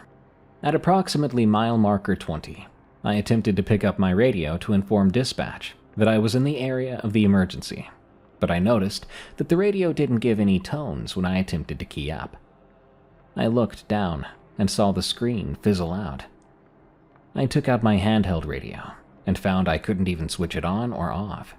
It wasn't functioning at all. Hutch began to whimper and whine, which was not like him. He's used to lights and sirens and engine sounds. I could hear him shaking in his cage, which concerned me. At this point, I noticed that my stereo was only playing static. This was unusual, as I had downloaded this country playlist on my phone, so I wouldn't have needed cellular to listen to my music. I passed mile marker 22, and I slowed down. If this plane did crash, it should be in this area where the 911 calls stated they last had seen it. I summited a large hill, pine trees on either side of the roadway, making visibility a nightmare. Snow had begun to fall lightly as my elevation increased. As I crested the hill, I noticed the trees opened up to a large meadow. I turned on my spotlight and began using it to search the meadow for unusual activity. With my spotlight, I was able to locate the aircraft. It rested in the meadow with a large debris field surrounding it, and a clear path of destruction leading to it, as it had crashed into the trees and foliage and dug up the dirt as it went. My radio was still dead. At this point, my car engine died entirely.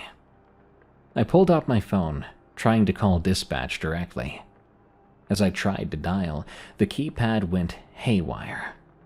It acted like someone was touching every button on the screen at the same time, which kept me from making the call. Then the screen went rainbow-striped, and it shut down entirely. My traffic radar made strange noises I'd never heard before.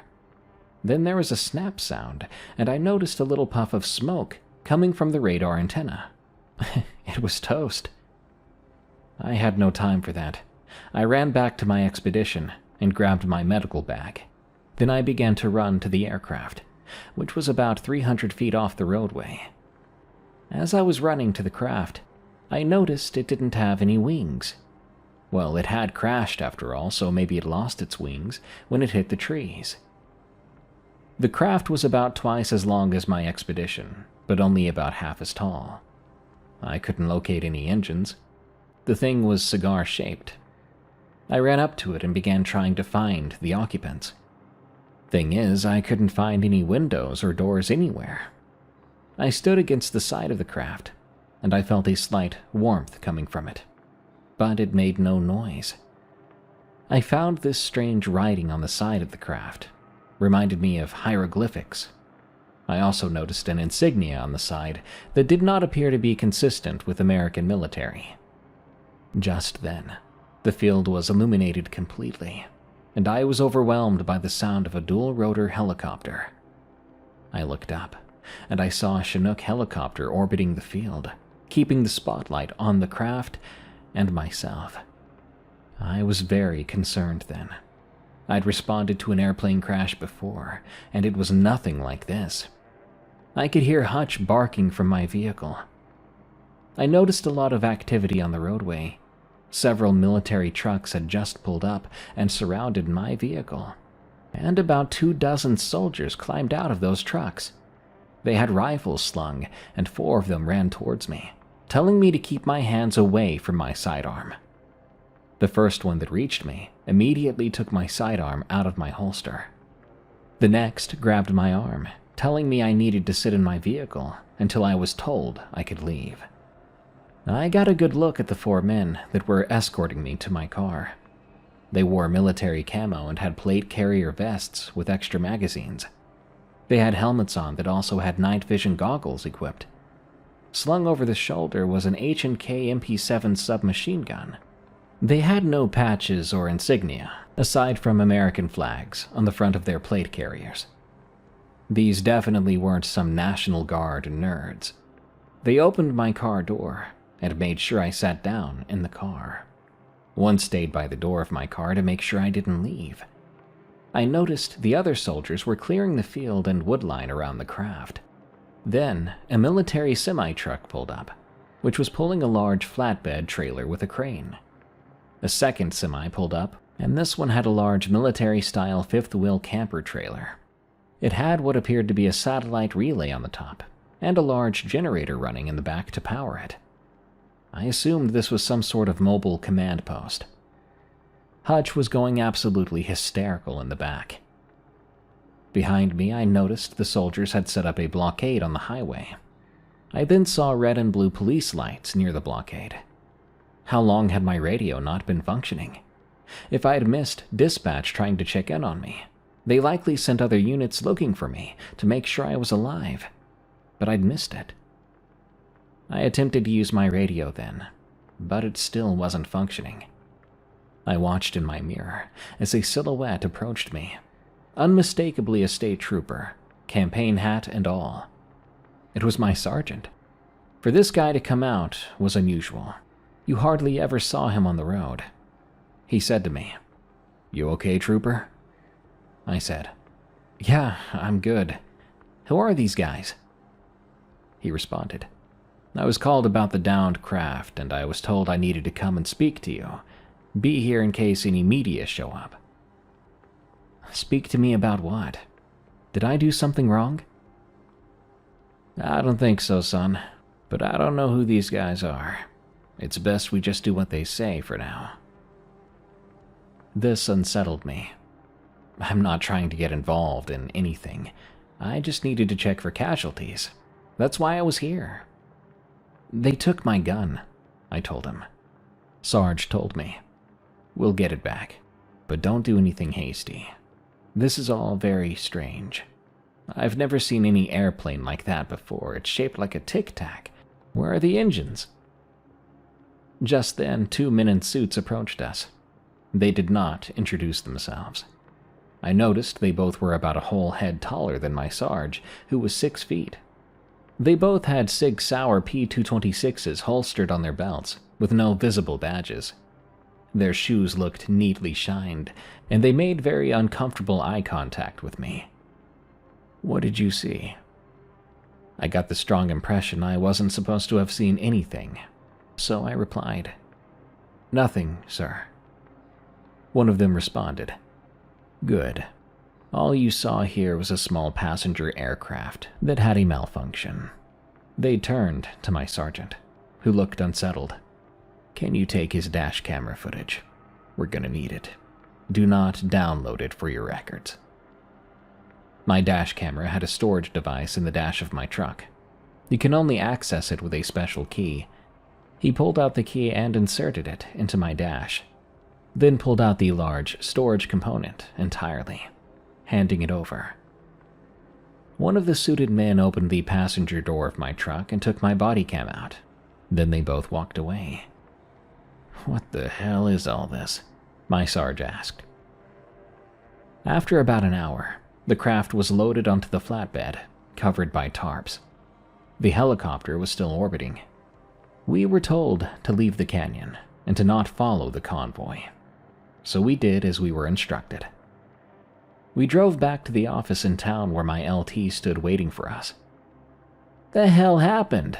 Why weren't you responding to the radio?" I explained. "It stopped working. No idea what happened to it." By then, my phone and stereo began to work again, and my handheld began working too. My radar, though, was absolutely fried. "What did you see?" he asked. My Sarge said, "Just a downed aircraft. We had bad radio signal up there. No casualties, though. Everyone went home safely." The LT asked the Sarge, "They just went home? I mean, don't we at least need to make a public statement?" The Sarge simply said, "No, that won't be necessary." The LT scratched his head. "What's wrong with you guys?" I went home at the end of my shift, and I had a lot of trouble sleeping. The next morning I was sitting in the kitchen, still ruminating on the night before. There was a knock on my door then. I opened the door, and there stood the two suited men from the night before. But I didn't see a car parked in my driveway, nor anywhere on the road. One of them handed me my sidearm, saying, "Thank you for your service. Remember what we told you." They then walked off my porch and down the sidewalk. I got the feeling that I shouldn't continue to watch them.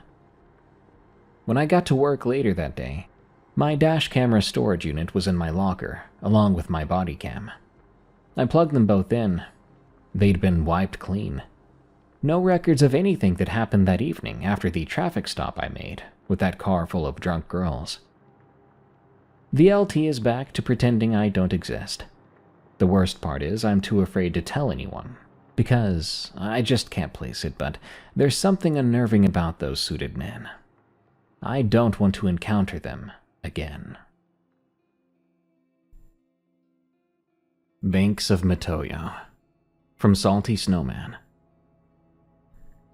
My name is irrelevant, but I'm 32 years old this year. I've been a travel vlogger for the better part of 12 years, so I go out, looking into haunted or abandoned places, often just doing what's called urban exploration. I've moved overseas since last year, and I made my way to what is now my home, in Kagawa, Japan. It had been a lifelong ambition to live in Japan, as I got lured in with their temples, rich history, and ancient ways of life. So I settled in the city of Mitoyo, which wasn't the largest city in Kagawa Prefecture, but honestly was quite beautiful and had its own way of life. It is a city rich in culture, legends, and lore. I was doing a vlog with a friend of mine. I'll call him T. T and I had been friends since I started doing my vlogs, and he stumbled across them all those years ago. He had emailed me with his excitement of seeing what the rest of the world had to offer, and we became fast friends. Honestly, as sweet as it is, we hadn't met up until last year, and that year was a whirlwind, perhaps the best year of my life. T and I planned a tour around Kagawa, of all its haunted and spooky locations. We'd already been to a few locations where nothing happened, but it was still pretty spooky. I enjoyed walking around the riverside, camping, looking for anything to vlog about, other than just walking and showing off the beauty of Kagawa. This day we were going to explore Yashima, which is a battlefield in Kagawa. It is also a lava field where people have lived for centuries. It seemed like a great place for ghost hunting, and honestly I'd been excitedly waiting all week for this. T and I made our way there, and we got set up within our claimed spot for the evening in the campground. It was still a ways till evening, but setting up meant we would be prepared for when it was time to set out and hunt. It was midday by the time we were done, so we took a rest for a few hours, until around 7. We got the camera, and we set up. It was a long process because somehow I had packed the batteries in the wrong bag, and it took forever to find the spare we needed. We had permission to go up to the temple, and I was thrilled to get started. So I figured, with that thrill, I'd mispacked some things. No big deal, but it was a massive time killer. T and I found the battery, and we were off on the trek to the temple. It wasn't too far, and we got there about 8, after we found a place to park and walked up the stairs. The hike was a lot of fun. We chatted about the history in front of the camera, explaining the temple's purpose, and how it was still used pretty often during the day. We went on about how people reported seeing soldiers, priests, and other creatures, and how we hoped we would see something this night. The walk itself was gorgeous. They had the pathway lit up for the residents to show the fall leaves and the beauty of the shrine. It was open for everyone, even after the sun went down, due to the viewing season, but we had a section that was usually off limits for safety purposes. The power of waivers truly will never fail to impress me. T was getting a bit nervous. I couldn't tell if it was the excitement or the fear, but he was rambling about the history of the shrine itself, and how, when he was a child, he used to go here on his holiday breaks with his family. I was more so focused on the darkened spot that we were headed towards. It was a stark contrast to the well-lit areas. It seemed like the darkness was swallowing everything, even our own shadows, that were cast into the gloom. Things seemed to swirl, twirl, and melt into the void. The only thing I could see by was my camera's light. We were near an unused part of the shrine, and it was obvious it wasn't as tended to, since there were leaves littering the ground and decaying holy rope around the tree. Granted, we were behind the shrine complex, but it was still a bit eerie, especially when I looked over my shoulder, seeing just how different the lit area was from where we stood.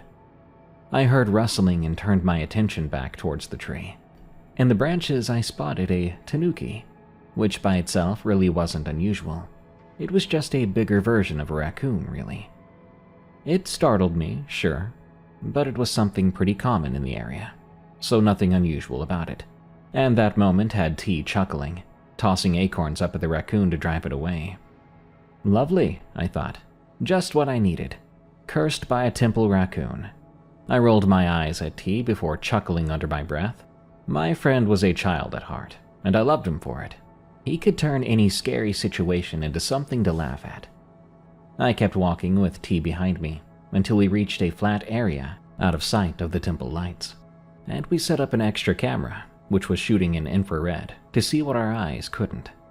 We began to ask questions into the air, waiting a few moments and playing the questions back on a recorder which we'd brought.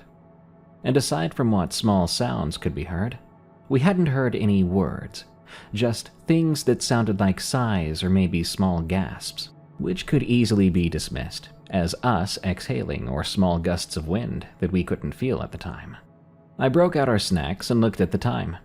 It was barely 10 at this point, so we had consumed quite a bit of time in that area. We moved on from the location, heading towards the battlefield instead, which was quite overgrown and took a long time to actually reach. It was midnight by the time we set up again. We then sat down for a break. We ran the recorder, seeing if we could get anything by just being quiet for a while.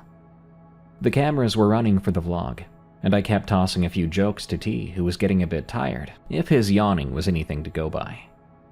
We were a ways away from anyone at this point, even though we had seen a few teenagers doing a trial of courage on our way here. They were by this old building that they claimed was far more haunted by spirits than the old battlefield. I added that to our list of places to check out. But anyway, T and I were alone at this point. That's when we began to see shadows moving. It was out of the range of our lights, but I swore I'd seen shadows moving about in the dark. I was horrified seeing it. I didn't know what I expected, but shadow figures was definitely not it. They were flickering quite quickly. It was like I was seeing them through the snow of a TV.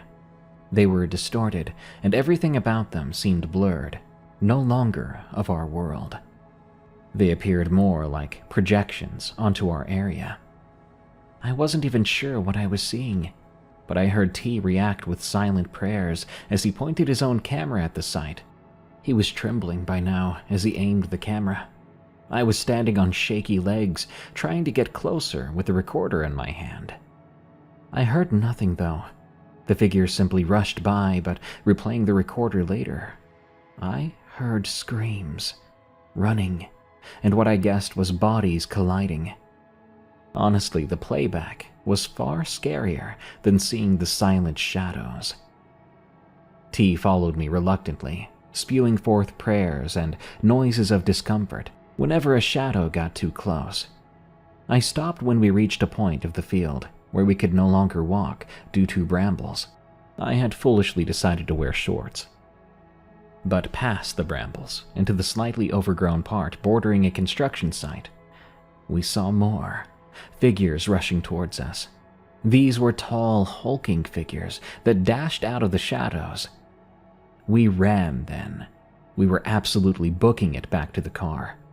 When we reached it, the figures slammed into it, dispersing against the metal, but as they made their way through it, there was a rush of air and what sounded like angry, horrifying screams.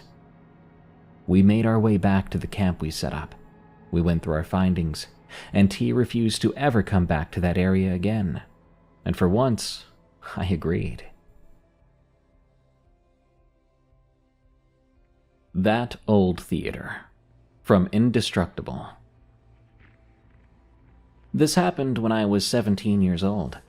I'd been looking for a job, any job, but I didn't want to do the usual stuff. You know, fry cook, burger flipper, stuck in a loud kitchen with half your high school. A lot of my friends worked those places, but it just wasn't my style. I don't know, fluorescent lights and greasy floors and yelling managers. It all felt wrong for me. So I tried looking online. I found a bunch of postings that went absolutely nowhere. I even showed up to one place, and the address wasn't even a business. It was an empty unit with paper on the windows.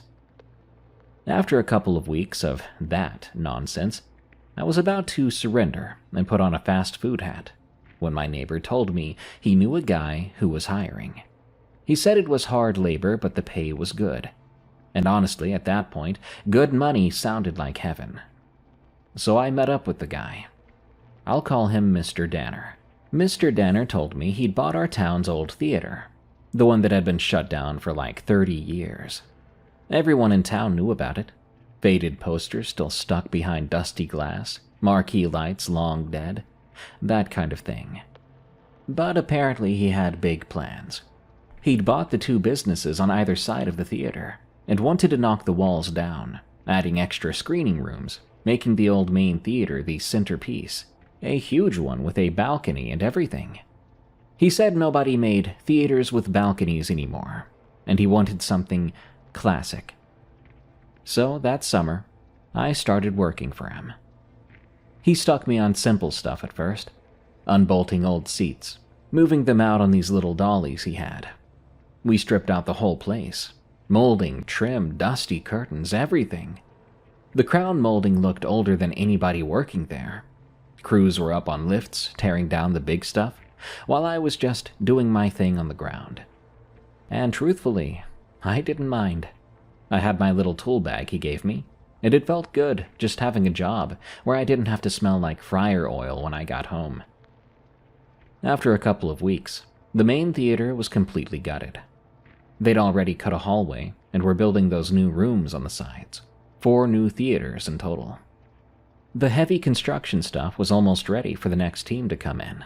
The carpet people and screen installers and the fancy seat company. That's when Mr. Danner moved me into the lobby. That place looked like a time capsule.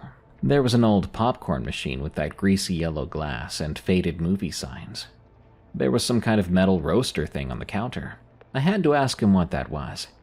He said they used to steam roast nuts in it, or candy or something. He said he wasn't even sure. Anyway, that's when things started to get weird. It started small. Some of the old glass cases were still on the walls back then, the ones that used to hold play posters. They had little bulbs lining the frames, like they were meant to light the posters up from all sides. Old school stuff. One afternoon, not even nighttime, just late in the day, they cut the power to the lobby. They were running new electrical lines, pulling out all the old wiring. Knob and tube, they called it. That was the day I learned what that even was. An electrician handed me one of those porcelain insulators and said, "Keep it, kid. You can sharpen a knife with it. They don't make these anymore." Not sure if he was serious, but I did keep it. Since the lobby power was cut, they had run extension cords everywhere.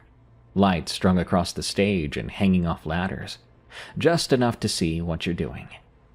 I'd unbolted that old nut roasting machine a day or two before, and it was still sitting in the middle of the lobby. At the time, I thought it was just going to end up in the junk pile, but apparently someone bought it. Whoever wanted that thing must have been really into the nostalgia. I was taking my break, sitting on what was left of the concession counter. They had torn it out, dragging it into the middle of the room to haul later. I had my old sliding keyboard phone, playing some simple game on it. I didn't have a smartphone back then, just something to pass the time. And then, I heard this little hum, like a soft vroom. I looked up, and one of the display cases, the one still on the wall, was buzzing. A low, vibrating sound, and the bulbs were flickering. I remember thinking how weird that was, because there wasn't supposed to be any power in that whole section. Then, out of nowhere, it lit up. Bright. Too bright. Suddenly, a couple of the bulbs blew out with these sharp little pops. Glass specks pattered inside the case. It made me jump. It didn't make sense to me. How could that happen? A minute later, a few guys from another crew came in, asking if the machine in the lobby was the one that needed to be boxed up and sold. I told them yeah, that was the one. So they had me help move the counter and everything else out of their way. As we shoved the counter toward that same wall, I got a close look at the case that had lit up. The bulbs were pitch black inside, like smoke had filled them. They had definitely burnt out.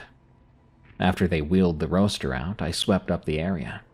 The old carpet had been glued to the concrete, and when they ripped it out, it left these little ridges everywhere, thousands of them. The owner told me they were going to diamond polish the concrete and buff it shiny later. But first, I had to get all this glue off. He gave me orange-scented glue remover. I mixed it up like the jug said, then I spread it across the floor, letting it sit for a while. But that while took forever. By the time I got to the last patch, the whole room smelled like those orange mechanic hand cleaners. I was kneeling there, looking at the floor, thinking it actually smelled kinda good. And that's when I heard it. A popping sound, just one at first, then another. Soft little cracks, almost cheerful. It took me a second, but when I realized what it reminded me of, I froze. Because it sounded like popcorn. But that couldn't be. The popcorn machine had been tossed in the dumpster 2 days ago. In fact, I unhooked the whole thing myself. Nobody had even touched that area since. I turned around, thinking maybe one of those poster case bulbs had blown again. But everything was still. Dead quiet. Except somewhere in that lobby, faint pop, pop, pop, like a popcorn maker was warming up. That was enough for me. It was close to the end of my shift anyway, and I didn't want to be in there anymore. The orange cleaner said it was friendly and citrus fresh, but I treated it like it had a chemical smell, and I grabbed my stuff and got out. The next day, things were back to normal. Or as normal as they got in that place. A cleaning crew had come in earlier and scraped up all the glue I'd soaked. The concrete looked a little better, still rough but cleaner. I came in halfway through their shift to help haul out some trash and move boxes. Easy stuff. The kind of work where your brain starts to drift because all you're doing is lifting and sweeping. At one point, I walked through the lobby to toss some debris, and I caught a smell. I hadn't smelled this since the roaster had been pulled out. but I knew what it was. Roasted nuts. Warm, sweet, like I was right next to an old-timey festival booth or a mall kiosk. Cinnamon mixed with something else I couldn't place. Thing was, that roaster was long gone, sold, and the air in the lobby should have smelled like dust, wet concrete, that orange chemical stuff. But it didn't. Not then. It smelled like someone had just cracked open a fresh batch. I didn't say a word. I kept working, figuring maybe one of the guys had brought snacks or something. Later on, when we were pulling out another section of the old concession counter, the smell changed. It went from roasted nuts to something richer and thicker, reminding me of melted chocolate. Almost like those old theater treats dipped in chocolate. Things they hadn't sold here in decades. I remember stopping and sniffing the air, thinking one of the crew might have spilled something. But nobody had any food. It was all tools and dust masks, even warm Gatorade bottles. But no chocolate. A little while after that, the foreman asked me to go sweep the far corner again, the one near the old poster cases. That was my least favorite spot. I don't know why, I just didn't like being there. Anyway, I headed over, broom dragging behind me. And as I got close, I noticed something odd. The glass inside one of the cases was fogged over, just the inside, like someone had breathed on it, and there was a little smear on the lower corner.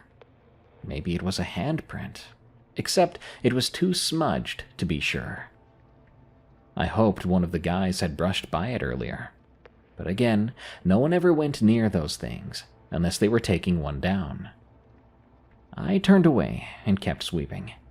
Dust, concrete grit, little shreds of glue, nothing special. But then, quietly, just on the edge of my hearing, I heard something. It wasn't a pop or a hum. It sounded more like people. They weren't talking. It was more like a crowd settling in before a show starts. The soft shifting of people's bodies, an occasional whisper, the low murmur of an audience waiting. It drifted through the lobby, like it was coming from the old theater hall itself, like the seats we'd torn out were still full.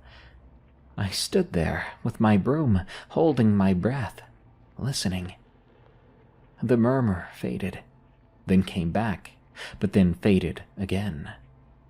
There were no clear words or footsteps, just strange, quiet sounds of a crowd that should not have been and was not there. I backed away slowly, not taking my eyes off the empty hallway. And when I finally stepped outside into the daylight, it was like someone turned the silence back on. Nothing followed me out. Nothing echoed after I closed the door. But I swear, it felt like I'd walked out of a room full of people. After that day, a few more strange things happened. Nothing dramatic.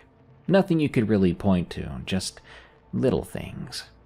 An occasional smell that shouldn't be there, a flicker of light even with the power off, the sound of shuffling in a room that was completely vacant. But the odd thing was, the more we tore out, the quieter everything got. Like every strip of carpet, every row of seats, every chunk of old molding we pried loose, took something with it. By the time we pulled down the balcony railings and scraped the last of the glue off the concrete, the theater wasn't doing anything anymore. I stopped hearing hums and whispers, and I stopped smelling things. It was like we'd gutted whatever life it had left, like we'd torn its very soul out. When the renovation was finished, and the place finally reopened, none of the new crew ever mentioned anything weird. The place was all bright lights and new carpet and fresh paint. It was just another movie theater now. But for me, that summer will always stick with me. I'll never forget those eerie little things. It felt like the old theater was trying to hold on, trying to put up a fight, trying to save itself from being torn apart.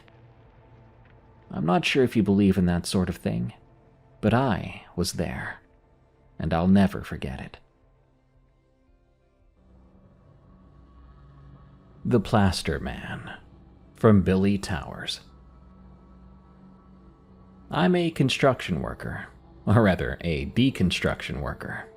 I work in demolitions, and despite what many people think, it's not just slamming a wrecking ball into a building or blowing it up from the base. Demolition requires planning, including learning the integral structure of a building, identifying potential hazardous materials, determining the most suitable technique for the job, and of course, ensuring that absolutely no one is in the building. Clearing out vagrants is the most challenging part of this job, at least for me. Living in the Midwest, most of them are just homeless people trying to get out of the cold, with the occasional user trying to snort, smoke, or shoot up in peace.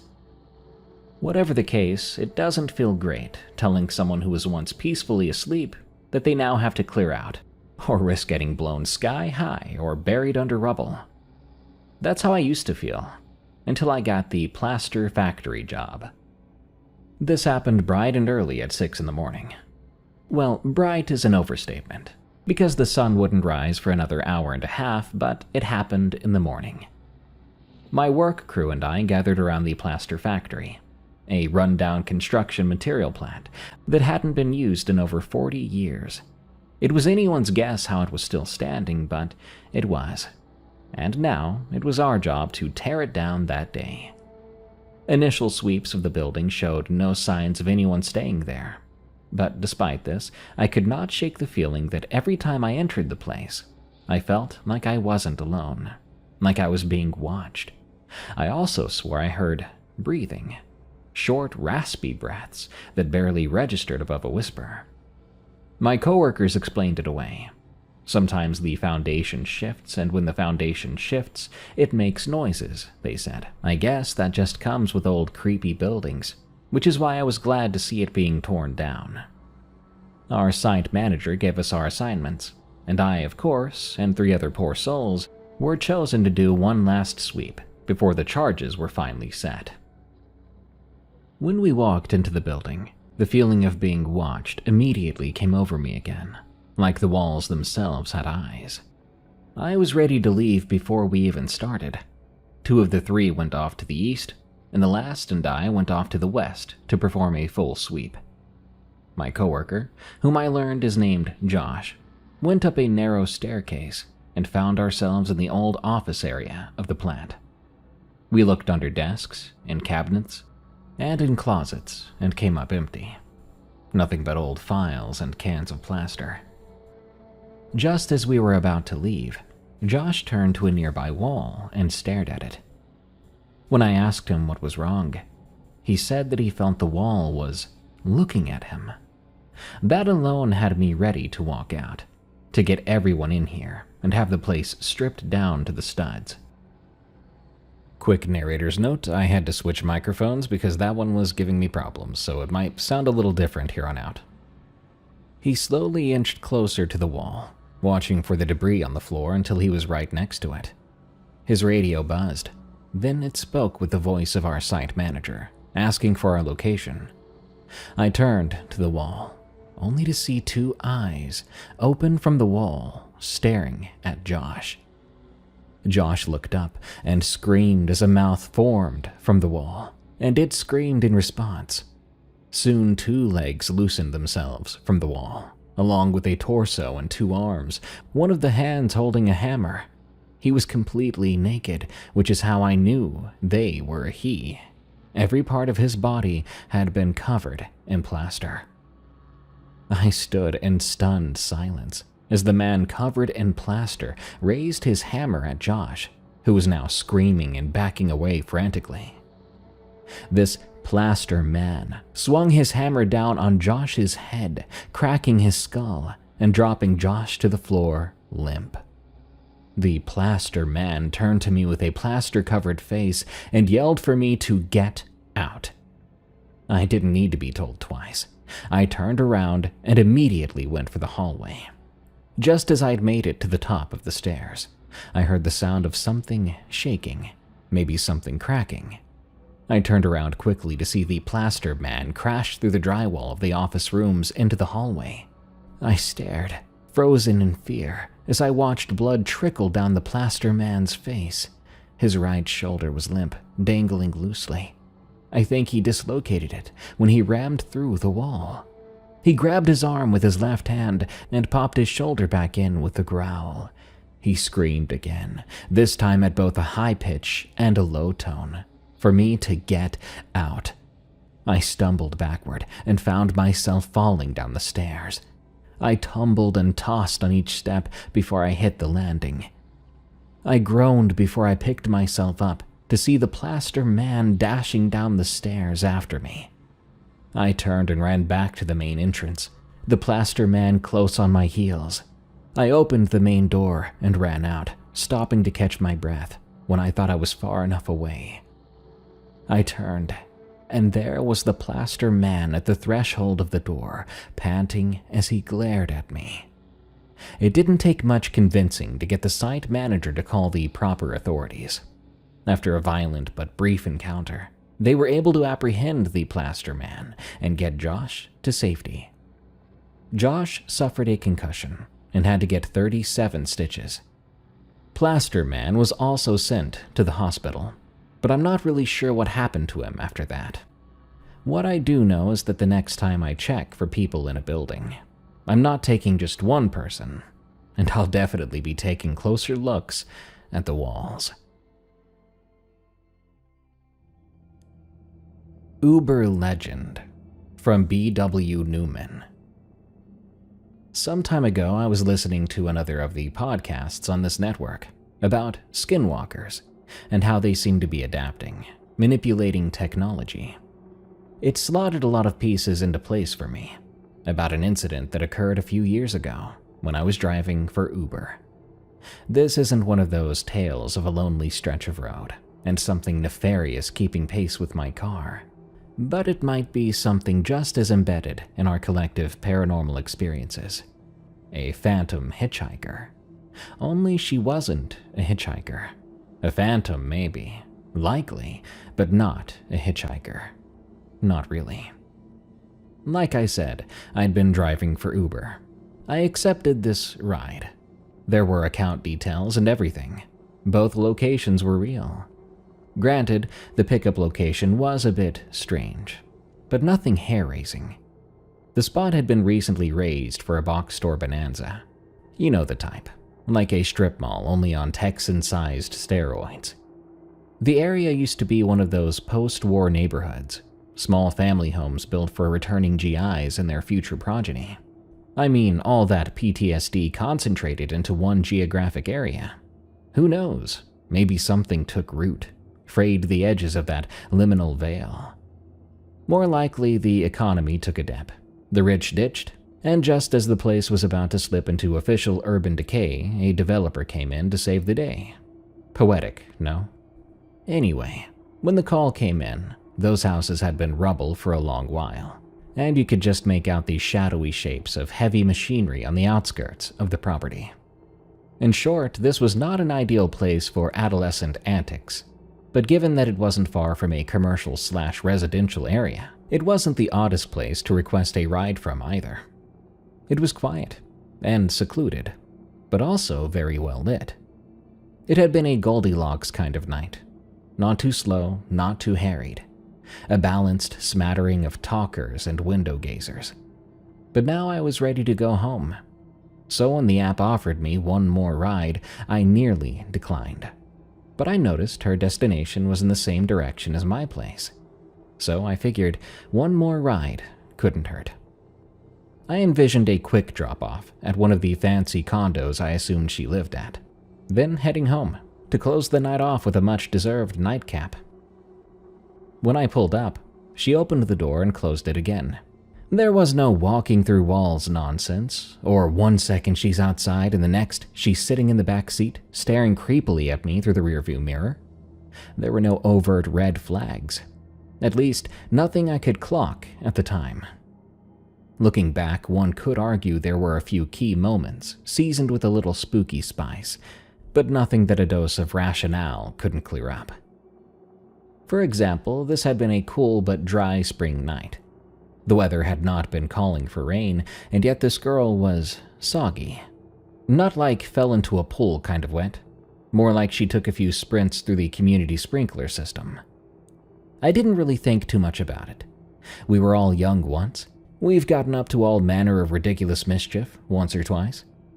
Frankly, I was more concerned about my back seat than this girl's watery escapades. I could tell right away she was gonna be a window gazer, which suited me just fine. I just wanted to get us both home as quickly as the laws allowed. She was profoundly quiet. I kept peeking into the rearview mirror to make sure she was still alive, which in hindsight was grossly unnecessary. I thought about making small talk or turning the radio on, but there was something sanctified about this silence. It was the sort of quiet that envelops a gravesite. For her part, she just kept looking out the window. Then I noticed she wasn't holding her cell phone. I haven't seen many teens without a Heston vice grip on their devices. Maybe the battery was dead, or it got waterlogged after her misadventures. Who knows? At the time, it was one of those passing observations that did not warrant much thought. But when you zoomed out the picture, things got a bit more perplexing. One thing I forgot to mention was her outfit. Aside from being damp, it was outdated. When I was pulling up, I was taken back a couple of decades by the faded jean combo she was rocking. A jean jacket over a garish t-shirt, sporting some long-forgotten 80s pop icon, tapered acid-washed jeans, leg warmers, and Reeboks. Her hair seemed to be coming down a bit after having been teased to within an inch of its life. She had most of it tied up with a neon green scrunchie. Everything had a plausible explanation. I'd picked up a Stranger Things superfan making her way back home from some cosplay pool party gone awry, and now all she wanted was to go home and sleep it off. I didn't pull up to any condos like I thought I might. Instead, I drove down a dark cul-de-sac and up what I assumed was her driveway. That's when it all sort of fell apart. I didn't hear the door open, and the interior lights had been acting up, so they didn't come on. But by the time I stopped and looked back, she was gone. The only indication that she had been there at all was my damp back seat and the wide-open car door. At first, I was annoyed. No thanks or sorry for the upholstery, but now you can't even close my door. I looked around, but I couldn't see her. So then I got worried. Did she fall out at some point? Was she sick and splayed out on the driveway? I came around to her side of the car, but she wasn't there. She wasn't anywhere. The house I'd pulled up to was dark, and it stayed dark. The street remained deserted. I mean, it's possible she ducked and rolled before I pulled into the driveway, but then what? She sprinted into someone's backyard and jumped the fence to avoid detection? The fare was prepaid, so it's not like she was skipping out on the bill. It was weird, uncanny. And before y'all ask, no, I didn't talk to anybody at the house. There was no grieving mother smiling sadly at me with a framed photo of the daughter she lost 20 years ago. There was just me, looking increasingly more and more suspicious, prowling around some random person's driveway. I shut the door and I made my way back behind the wheel. I was super tired by this point, and more than a little weirded out. So I didn't even check my Uber app. I just clocked out and went home. It wasn't until the next day, when I was going through my rides, I noticed hers was missing. Like it had never taken place, it had never been there. But I know it had been. I drove to 2 separate locations, I had a passenger, and the wet seats proved it. Of course, I inquired with Uber, but they came back with nothing. They had me signing out of the app right before I confirmed the last ride. I've never been quite able to get my head around this. I have no idea who that girl was. I had no reason to remember her name. Sure, I confirmed it at the time. It was something like Cassie or Chloe, but nothing to build an internet sleuthing ring around. I was just going to file this one under stories for the bar when I heard that Skinwalker episode, and my worldview imploded a little. Somewhere out there, I think there's a ghost in the machine, just trying to make her way home. The Mad Ill Lot. From Anonymous. People have this romantic idea about the starving artist, the tortured genius in his garret, suffering beautifully for his craft. Nobody tells you the garret is actually a 2003 Honda Civic with a cracked windshield and a passenger seat full of everything you own. I ended up in Oklahoma by accident, more or less. I'd been heading to Austin. I had a friend there who said I could crash on his couch while I figured things out, but the Civic had other plans. The transmission started to slip somewhere around Ardmore, and by the time I limped into this nothing town called Madill, the mechanic told me I'd be lucky to get another 50 miles before it gave out completely.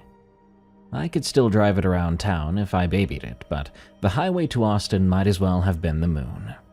$2,200 to fix, I was told. I had about $400 to my name, so that was that. My car was a ticking disaster. Madill, Oklahoma. Population maybe 4,000. One Walmart, one McDonald's, a Mexican restaurant that was actually pretty good. I ate there once before I started rationing what was left in my bank account. After that, it was gas station food and whatever I could find at the food bank at the Baptist church on Wednesdays. I parked behind the Walmart at first, which was stupid. They ran me off the second night. After that, I found this spot. A dirt lot behind a farm store that closed at 5. The owner was this older guy named Dean, who saw me pulling in one evening and came out to see what I was doing. I told him the truth, that my car broke down and I was waiting on money to come in. I just needed somewhere to sleep. He said I could stay as long as I wasn't doing drugs or causing trouble. I wasn't, so yeah. 3 weeks I lived in that lot. As for the writing thing, I should explain that. I'd sold exactly one short story in my entire life. $800 to a literary magazine no one's ever heard of. But in my head, I was a writer. I was going to write the great American novel. I was going to be somebody. Instead, I was 34 years old, sleeping in my car in Oklahoma, applying to gas station jobs on my phone and getting rejected by most of them. And then, the thing started to show up. It was around the end of my second week there. The first encounter, I thought it was a dog. A big one, maybe some stray. The lot backed up against this empty field, and beyond that was woods.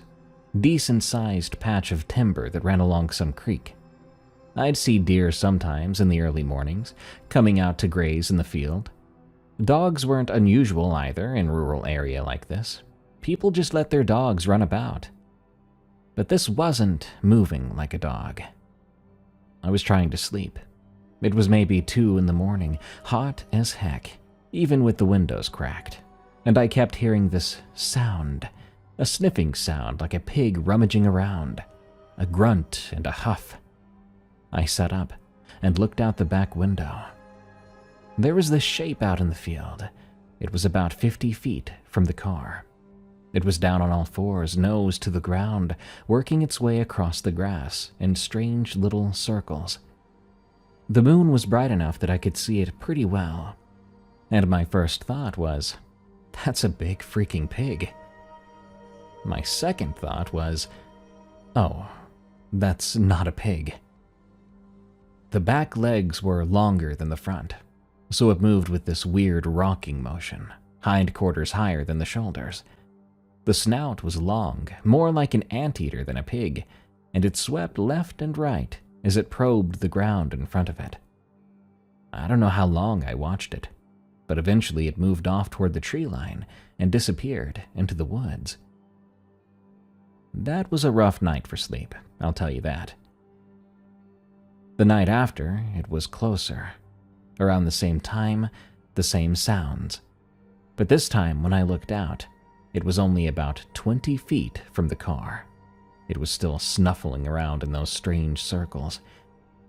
But I could see more details now. The skin was hairless, or mostly hairless. patches of bristle here and there like a diseased hog. The color was disgusting, like gray pale with a sheen to it. I mean, wet looking. It stopped what it was doing and raised its head. The snout came up and waved in my direction, like it was tasting or smelling the air. I could see its nostrils flare up, two dark slits at the end of that long tube. It didn't have eyes, or I couldn't see them. If it did have eyes, they were small enough to disappear in the moonlight. We stayed like that for 10 seconds.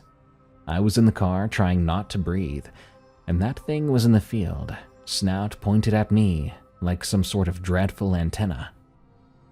Thank God it went back to rooting around rather than taking notice of me. I got out of there, started the car, transmission grinding and engine whining. The whole vehicle shook like it was going to fall apart, and I drove carefully to the Walmart parking lot. Security or whatever be darned. I sat in that lit parking space until dawn, and I didn't close my eyes once. Dean asked me the next day why I'd moved. I told him there was some animal out there that was freaking me out, some sort of wild pig thing. He gave me this look, and he didn't look surprised. Did you see which way it went? Into the woods, towards the creek. Yeah, folks have seen that before, or something like it. He didn't elaborate. Fine by me, I guess. I went back to that lot that night, because I didn't have anywhere else to go. The Walmart security guy had already warned me twice, and at least Dean's lot was safe from cops. That thing came back around 2:30. I was awake, because I was waiting for it, watching. This time it came right up to the car. I could hear it breathing through my cracked window. There was this scraping sound, too, against the driver's side door. I saw it standing on its back legs now. Its front legs looked more like arms, and they were braced against the window frame. The thing's snout was pressed against the glass, leaving a smear of something thick and yellowish. I didn't see a mouth, though. Again, just a long snout and two nostril slits, opening and closing only inches from my face. It huffed against the glass, fogging it up, and made this sound in its throat, like a gurgling noise. Imagine holding your head underwater and trying to make a growling sound. I'm not sure why I didn't scream. God knows I wanted to. But I was in this frozen state. Reminded me of those nightmares I've had, where you can't scream or move even though you so desperately want to. But it was real life. I sat there watching this thing investigate my window like it was trying to figure out how to get in. After a couple of minutes, it dropped back down to all fours and moved off. I watched it cross the field until it vanished into the trees. My transmission money came through 3 days later. A tax return that I wasn't sure if I was even going to get. It was direct deposited into my account, and I felt like a miracle had happened.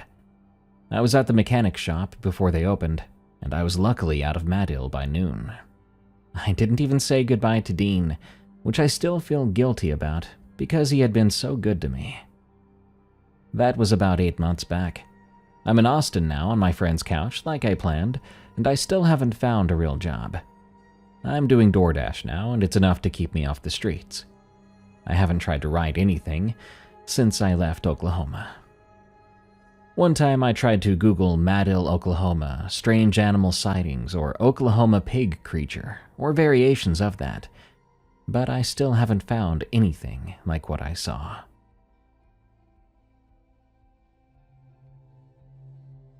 Halloween Visitors, from Anonymous. We don't get trick-or-treaters because our house is 3 miles off the main road, down a gravel drive that doesn't even show up on most GPS apps. Our nearest neighbor, the Perezes, they're a solid mile through the woods. Their kids are grown anyway, both moved off years ago. So, when I heard knocks on Halloween night, my first thought wasn't, oh, trick-or-treaters. My first thought was something is wrong. My mom has been bedridden going on 2 years. A stroke took most of her left side, and what it didn't take, the diabetes has been working on since. I moved back home to help when it became clear she could not manage on her own anymore. I'd been living in Shreveport. I had a decent job at a dental office there. That was right after my 28th birthday. I'm 30 now. 2 years of feeding tubes and bedpans and physical therapy, and yet all of it hasn't really done much of anything.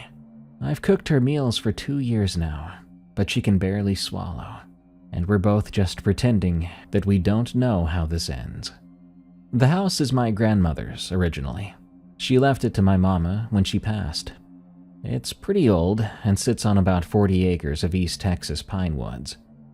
My granddad bought it cheap back in the 70s, and nobody ever did anything with it. There's no cell service unless you walk up to the ridge behind the old barn. The internet comes through a hotspot that I pay too much for. We get water from a well and power from lines, which go down every time the wind picks up. Halloween isn't a thing out here. Never has been. When I was little, we would drive into town for trick-or-treating, hit the neighborhoods by the school. Out here, there's nothing but trees and dark. So when I heard that knock, 3 raps, polite sounding, spaced out like someone had been taught proper manners, I got up from the couch really slow. Mama was asleep in her hospital bed in the back room, oxygen machine humming like it always does. I didn't turn on the porch light right away. I just went to the window by the door and looked out. There were 3 children on my porch, 2 boys and a girl. They looked to be around 8 or 9 years old. They were wearing costumes. One of the boys had a vampire cape, the other was dressed like a cowboy, and the girl was a witch with a pointy hat. They had plastic pumpkin buckets for candy.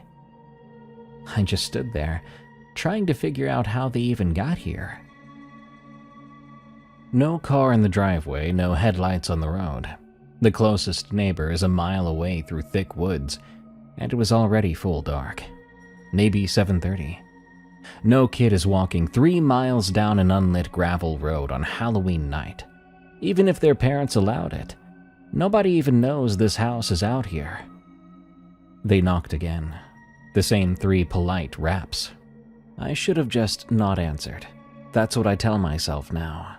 I should have turned off the lights and gone back to checking on Mama, and let them knock until they gave up. But they were kids, or they looked like kids, and it was a cold night, getting down near 40 degrees. I couldn't just leave children standing on my porch in the cold. I turned on the porch light, and I opened the door. "Trick or treat," they said, all 3 of them at the same time. Not like kids do it, all jumbled up and out of sync. They said it together, almost rehearsed sounding, even in the same tone. The vampire boy was closest to me. He smiled, and the smile was normal, but his face didn't move the way faces move when people smile. The mouth went up at the corners, the teeth showed, but nothing else lifted. His eyes stayed exactly the same, like watching someone do a smile that they'd only seen in pictures. I looked past them, scanning the driveway, the tree line. "Where are your parents?" "They're waiting," the girl said. She pointed back toward the road. But there was nothing out there, just dark and trees. "I don't have any candy for you," I said, which was true. Why would I buy Halloween candy? "I'm sorry, we don't really get visitors out here. I wasn't expecting anyone." "That's okay," said the cowboy. His voice was like the others, with the same cadence. "Can we come inside and wait? It's so cold." "Wait for what?" "For our parents." The porch light was right above them, and I could see them clearly now, and I was starting to notice things. Their costumes didn't look cheap or homemade, but very, very old. The vampire cape had stiff, shiny fabric, which I don't think they made anymore. The cowboy's hat was shaped like something from a western that I'd watched with my granddad. The witch outfit had a collar I remembered from a costume catalog we used to get when I was little, back in the 90s. And their faces, the more I looked, the less they looked like anything. I know that doesn't make much sense. It's like when you stare at a word too long and it stops being a word. Their features were all there, I could see that. Their eyes and noses and mouths, everything in the right place. But there was no life behind any of it. It was like I was looking at and talking to cardboard cutouts. "I'm sorry, I can't let you inside. My mama's sick. She's sleeping." "We'll be quiet," the vampire said.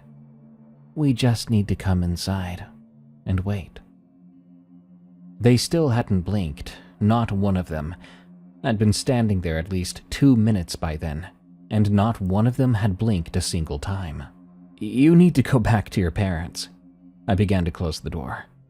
"I'm sorry, I can't help you." The girl tilted her head, much too far, like her neck had a hinge on it, and she held it there at that angle. "We can hear her breathing," she said. "The sick one. Her lungs sound wet." I slammed that freaking door, locked it, and deadbolted it too. I stood there with my back against it, and my heart going crazy. I listened. I didn't hear anything, no footsteps down the porch and no little voices. After maybe 30 seconds, I made myself look out the window again. But the porch was empty. No kids, no pumpkin buckets. I looked out at the driveway and the yard and the tree line too, to be sure. But there was no movement anywhere. I sat up in Mama's room until morning with every light in the house on. I was watching her breathe. Her lungs did sound wet though. They sounded wet for months. The hospice nurse had said we needed to talk about options soon. But I'd been putting off that conversation. Around 3 in the morning, I got up to use the bathroom. The window in that room faces the backyard, towards the tree line, and I don't know why, but I looked out. 3 shapes at the edge of the woods, kid-sized, standing perfectly still in a row. They were facing the house. I didn't look out another window until the sun came up. By then, the yard was empty. Again, no footprints or marks on the porch, no proof that I'd had any visitors at all. I called the Perez's the next afternoon when I could get signal. I asked Maria if she'd seen any kids around, anyone new in the area. She laughed and said, "Honey, there hasn't been a child on this road since our youngest graduated high school in 2013. I told her about the 3 kids on my porch, and she went quiet for a second, then said I must have been dreaming, that stress will do that to you. She told me taking care of your mama all alone out there must be hard. Whatever. Well, my mama passed 3 weeks later. Pneumonia finally took her. I was holding her hand when it happened. The house is mine now legally, 40 acres of that East Texas pine. I've been thinking about selling.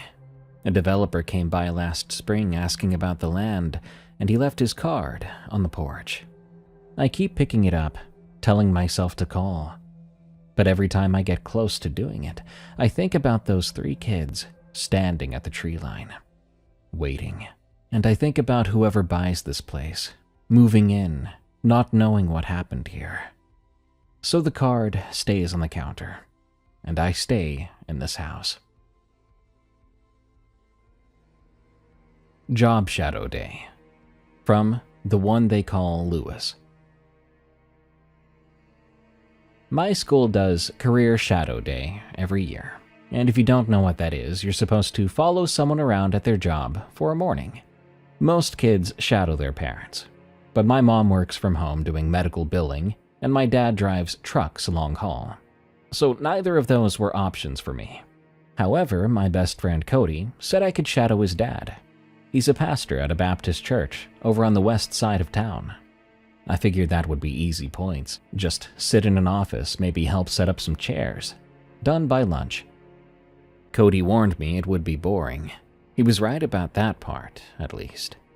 Pastor William picked me up from school around 8 and drove us over to the church. It was a big brick building, probably built in the 60s or 70s. It had a tall white steeple and those windows with the colored glass that aren't quite stained glass but want to be. The parking lot was almost empty except for 2 other cars. Wednesday mornings aren't exactly prime church time. Inside, the place was dim and cold. They keep the heat low during the week to save money. This was something that Pastor William explained. He introduced me to Mrs. Hannigan, the church secretary, and Miss Darlene, who runs the Sunday school program. Both of them were nice enough, but clearly had their own stuff to do. So after the introductions, Pastor William took me on a tour of the building. The main sanctuary was huge and completely dark, except for some light coming through those colored windows. All the pews were empty. The pulpit up front had a big wooden cross on the wall behind it. Our footsteps echoed off the ceiling. Pastor William was telling me about how many people they get on Sundays, and what his sermon prep process looks like. But I was mostly just looking around at how different a church feels when nobody's in it. All that empty space meant for people, but no people inside, except for a few. It was all silence and dust floating about in colored light. We went through some classrooms, a kitchen, a fellowship hall with folding tables stacked against the wall. Then Pastor William said he needed to check on something in the storage area downstairs, and I could wait in his office or come with him. So I said I'd come with him, because sitting in an office sounded even more boring than just following him around. The stairs to the basement were behind a door near the back of the sanctuary. The stairwell had a light switch at the top, but when Pastor William flipped it, nothing happened. He said the bulb must have burned out again and pulled out his phone to use as a flashlight. I did the same with mine. The stairs were concrete, narrow, and cold. The basement was this long hallway with doors on either side, most of them open to dark rooms full of old furniture and boxes. Christmas decorations, folding chairs, that kind of stuff. Pastor William went into one of the rooms at the far end of the hall to look for something, told me to wait in the hallway, and I stood there with my phone light pointed at the floor. I don't know how long he was in there. A few minutes, I guess, but I was already starting to get bored, and wandered a bit down the hall, looking into the other rooms. One of them had old choir robes hanging on a rack. Another had a bunch of those felt boards they use for kids' Bible lessons, the kind with little felt cutouts of Jesus and sheep and stuff. When I turned around to walk back, I couldn't see Pastor William's phone light in the room anymore. So I called out to him. My voice sounded so weird in that basement, kind of flat and echoey at the same time. There was no answer, so I walked down to the room he'd gone into and shone my light inside. But in there it was just boxes and an old piano covered with a sheet. He wasn't in there. I figured he must have gone back upstairs when I wasn't paying attention. Maybe he said something and I hadn't heard him. So I walked back down the hallway towards the stairs. That's when I saw him standing at the other end. He was at the very end of the basement hallway, where I hadn't yet walked. There was another door down there that I hadn't noticed yet, and he was standing in front of it, with his back to me. He wasn't using his phone light anymore. He was just standing there in the shadows. I called his name again. He didn't turn around. But he did raise one hand, gesturing for me to come towards him. Like a little wave, very slow. Come here. Something about it made me not want to move at all. The way he was standing, that could have been it. Very still, like he was waiting for something. And his arm, when he waved, it moved kinda strange. Smooth, like it was dangling upside down, not like a man with muscles and bones in his arm. And he still had not turned around. I called again, asking if everything was okay, but he didn't answer. He simply waved again. I took a couple steps back instead. But when I moved, Pastor Williams moved. He turned his head to look at me over his shoulder. He only turned it part way, just enough that I could see the side of his face in my phone light. Pastor William has a beard, a short one that's mostly gray. But the face I was looking at had no beard. It did have a chin that was too long and too flat. I ran. I was going up the stairs 2 at a time. I slammed through the door at the top and came out into the sanctuary, where there was Pastor William standing by the pulpit, talking to Miss Darlene. He looked over at me when I came crashing through the door. Both of them did. He asked if I was okay and where I'd been. He said I looked pale. I told him I got turned around in the basement, and it freaked me out. He laughed, then straightened up, telling me not to go anywhere in the church without being accompanied. And I looked at him, confused. What was he talking about? He was the one that led me to the basement, after all. Before I could utter a word, he went back to talking to Miss Darlene. So I decided not to say anything about what I saw. I told Cody later that night, but Cody just said I was messing with him, and got annoyed with me when I said it really happened. So I just stopped bringing it up after that. The Career Shadow Day report I turned in said I learned about sermon preparation and church administration. I got a B+. I haven't gone back to that church. Cody still goes every Sunday with his family like he always does. I asked him from time to time if he ever saw anything weird, and he would look at me like I was crazy and said, "Dude, it's just a church. Nothing happens there." Minnesota Madness from Just Jerry. Last year we had a pretty hardcore winter where I live. I'll say it's somewhere in Minnesota. We're pretty used to driving on icy roads when we have to, but I'll just say if someone says they're comfortable doing it or even good at it, they're probably exaggerating a bit. I'm in my last year of high school, 18 years old, and I was and still am currently employed at a Jersey Mike's. Best sandwiches if you ask me. This happened during last winter on my drive to work. So it was about 4:30 p.m., and the sun was already basically useless. Technically still up, but giving off zero warmth and making everything look gray. My shift started at 5, and I'd left a little early because the roads were garbage. I'm talking that black ice situation where everything looks fine, but your car has other plans.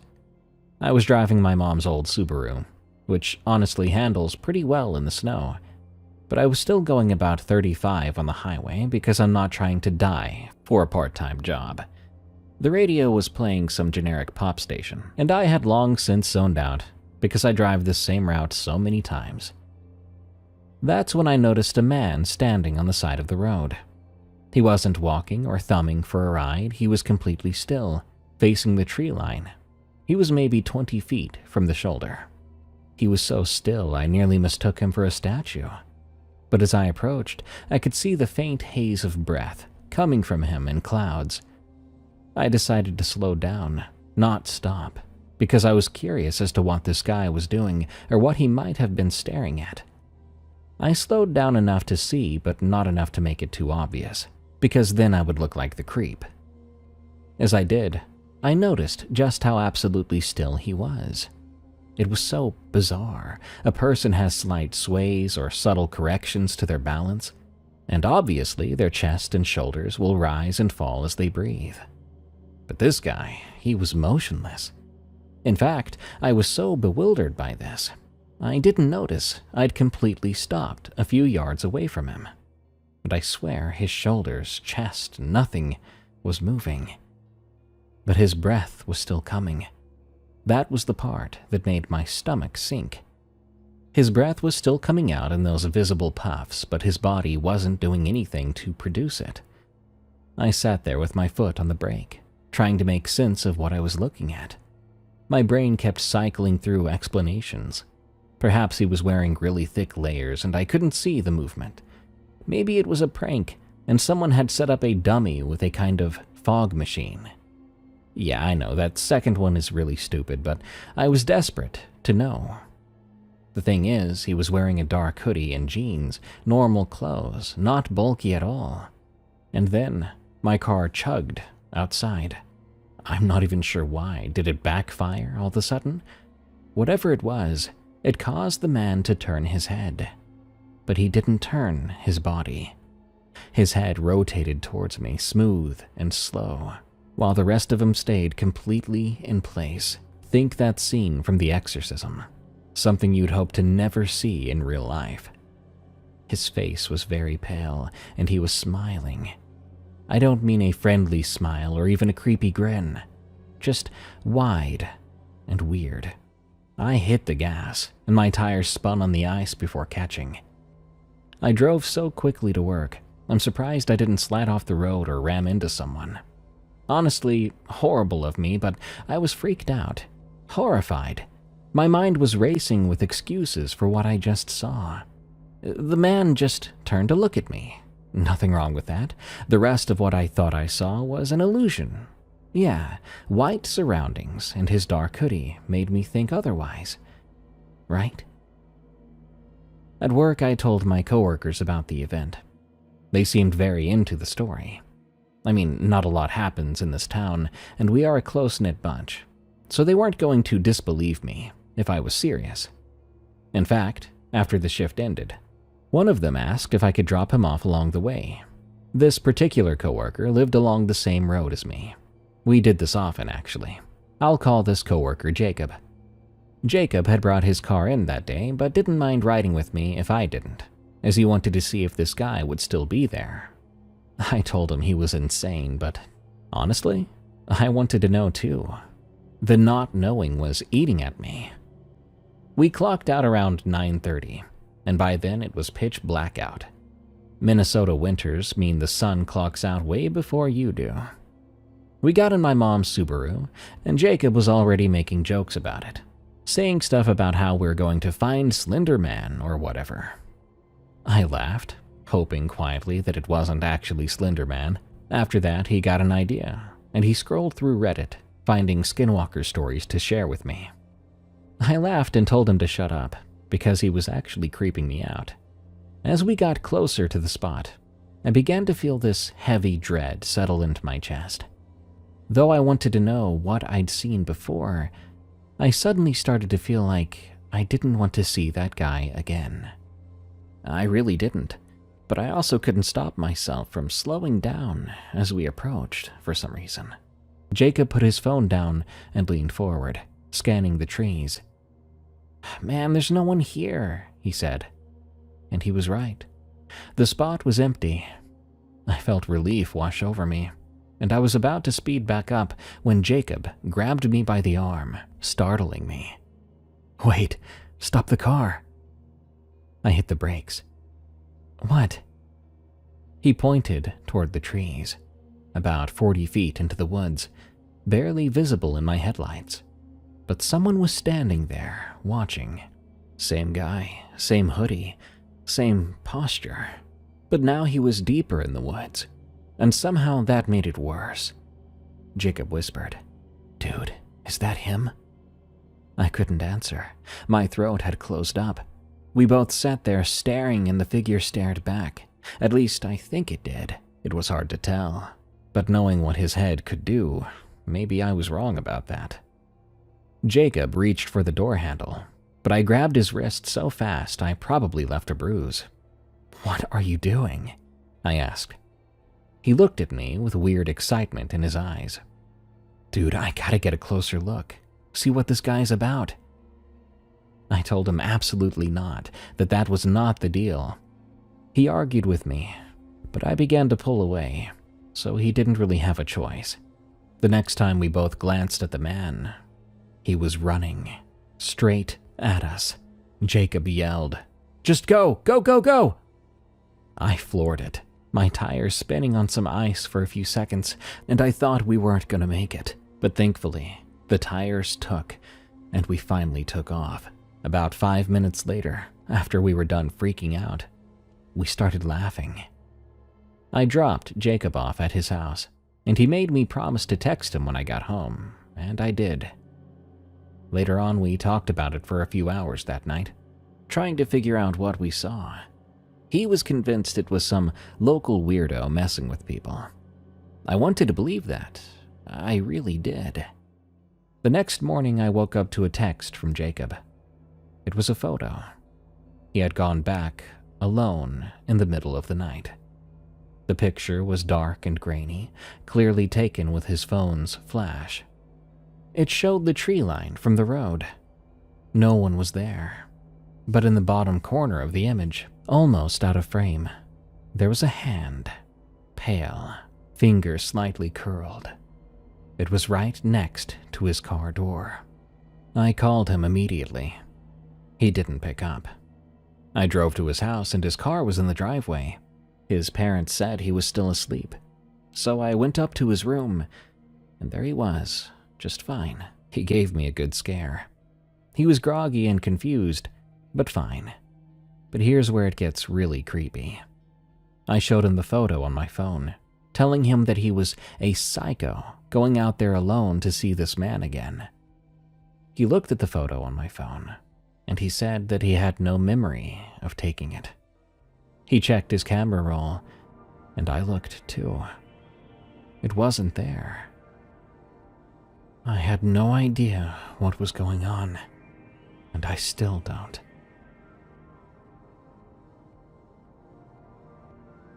Unemployed and nearly destroyed. From Not 3333. I know you want to hear scary work stories, but I'm in the business of unemployed, and this happened when I was actually looking for work, so I hope it counts. For context, I'm 24. I got laid off from a warehouse job about 3 months before this happened. They were downsizing, and I was one of the newer hires. It sucked, but whatever. Unemployment was covering me for a bit, and I was applying to stuff online every day. Indeed, LinkedIn, even Craigslist when I got desperate. But the place I actually found the most leads was Facebook. There are these local job groups where people post openings of sorts, and sometimes you can message business owners directly. It feels more personal than blasting your resume into the void. That's where I found this listing. Some guy named Travis posted that he needed help clearing out a storage unit. 1 day of work, $200 cash, and he would provide lunch. The post had like 15 comments from people asking if it was still available, so it seemed legit, and I thought I would be late to the party. I messaged him anyway, shooting my shot. He got back to me within an hour, and he was super friendly. He said most of the other people had flaked, and he was glad someone serious had reached out. We set it up for that Saturday. He gave me an address out near the edge of town. I live in Ohio, and there's this stretch of industrial area that's half abandoned. There are old factories and storage facilities, among other things. I didn't think anything about it. Storage units aren't usually in the nice part of town. I told my roommate where I was going, mostly because I wanted someone to know in case this guy turned out to be strange. My roommate made a joke about me getting murdered. I laughed. He laughed. It was a laughing good time. I pulled up to the address around 10 a.m. It was one of those storage places with the orange garage doors all in a row. But it looked like it hadn't been operational in years. Half the doors were rusted shut, and there was graffiti on the office building, but no cars in the lot. I checked my phone to make sure it was the right place, and it seemed to be. I texted Travis that I was there, and he replied, saying he was running 5 minutes late, and to wait for him by Unit 14. I found Unit 14 near the back of the lot. The door was already rolled up about a foot, and I could see cardboard boxes stacked up inside. That made me feel a bit better. There was actually stuff to move, so the job was real. I leaned against my car and waited. About 10 minutes later, a truck pulled in. Some beat-up old Chevy, dark blue with mud on the tires. A guy got out, and I assumed it was Travis. He looked to be in his mid-30s with an average build, wearing a t-shirt and jeans. The most normal-looking guy you could imagine. He smiled and waved at me as he walked over. "You must be Danny," he said. I told him yeah, and we shook hands. I noticed his grip was very firm, almost painfully so, but I didn't read more into it at the time. He walked over to the unit and rolled the door up the rest of the way. Inside, there were boxes, an old couch, some furniture, and a bunch of garbage bags. He told me most of it was going to the dump, but a few things needed to go to his buddy's place across town. Easy enough. We started to load up boxes into his truck. About 20 minutes in, he said he needed to grab something from the back of the unit. He walked inside and disappeared behind a stack of boxes. I kept loading until I heard him say, "Hey, can you help me with this? It's stuck." I walked into the unit. It was darker than I thought it would be. The overhead light was out, and the only light was coming from the open door behind me. I couldn't see him. "Where are you?" I asked.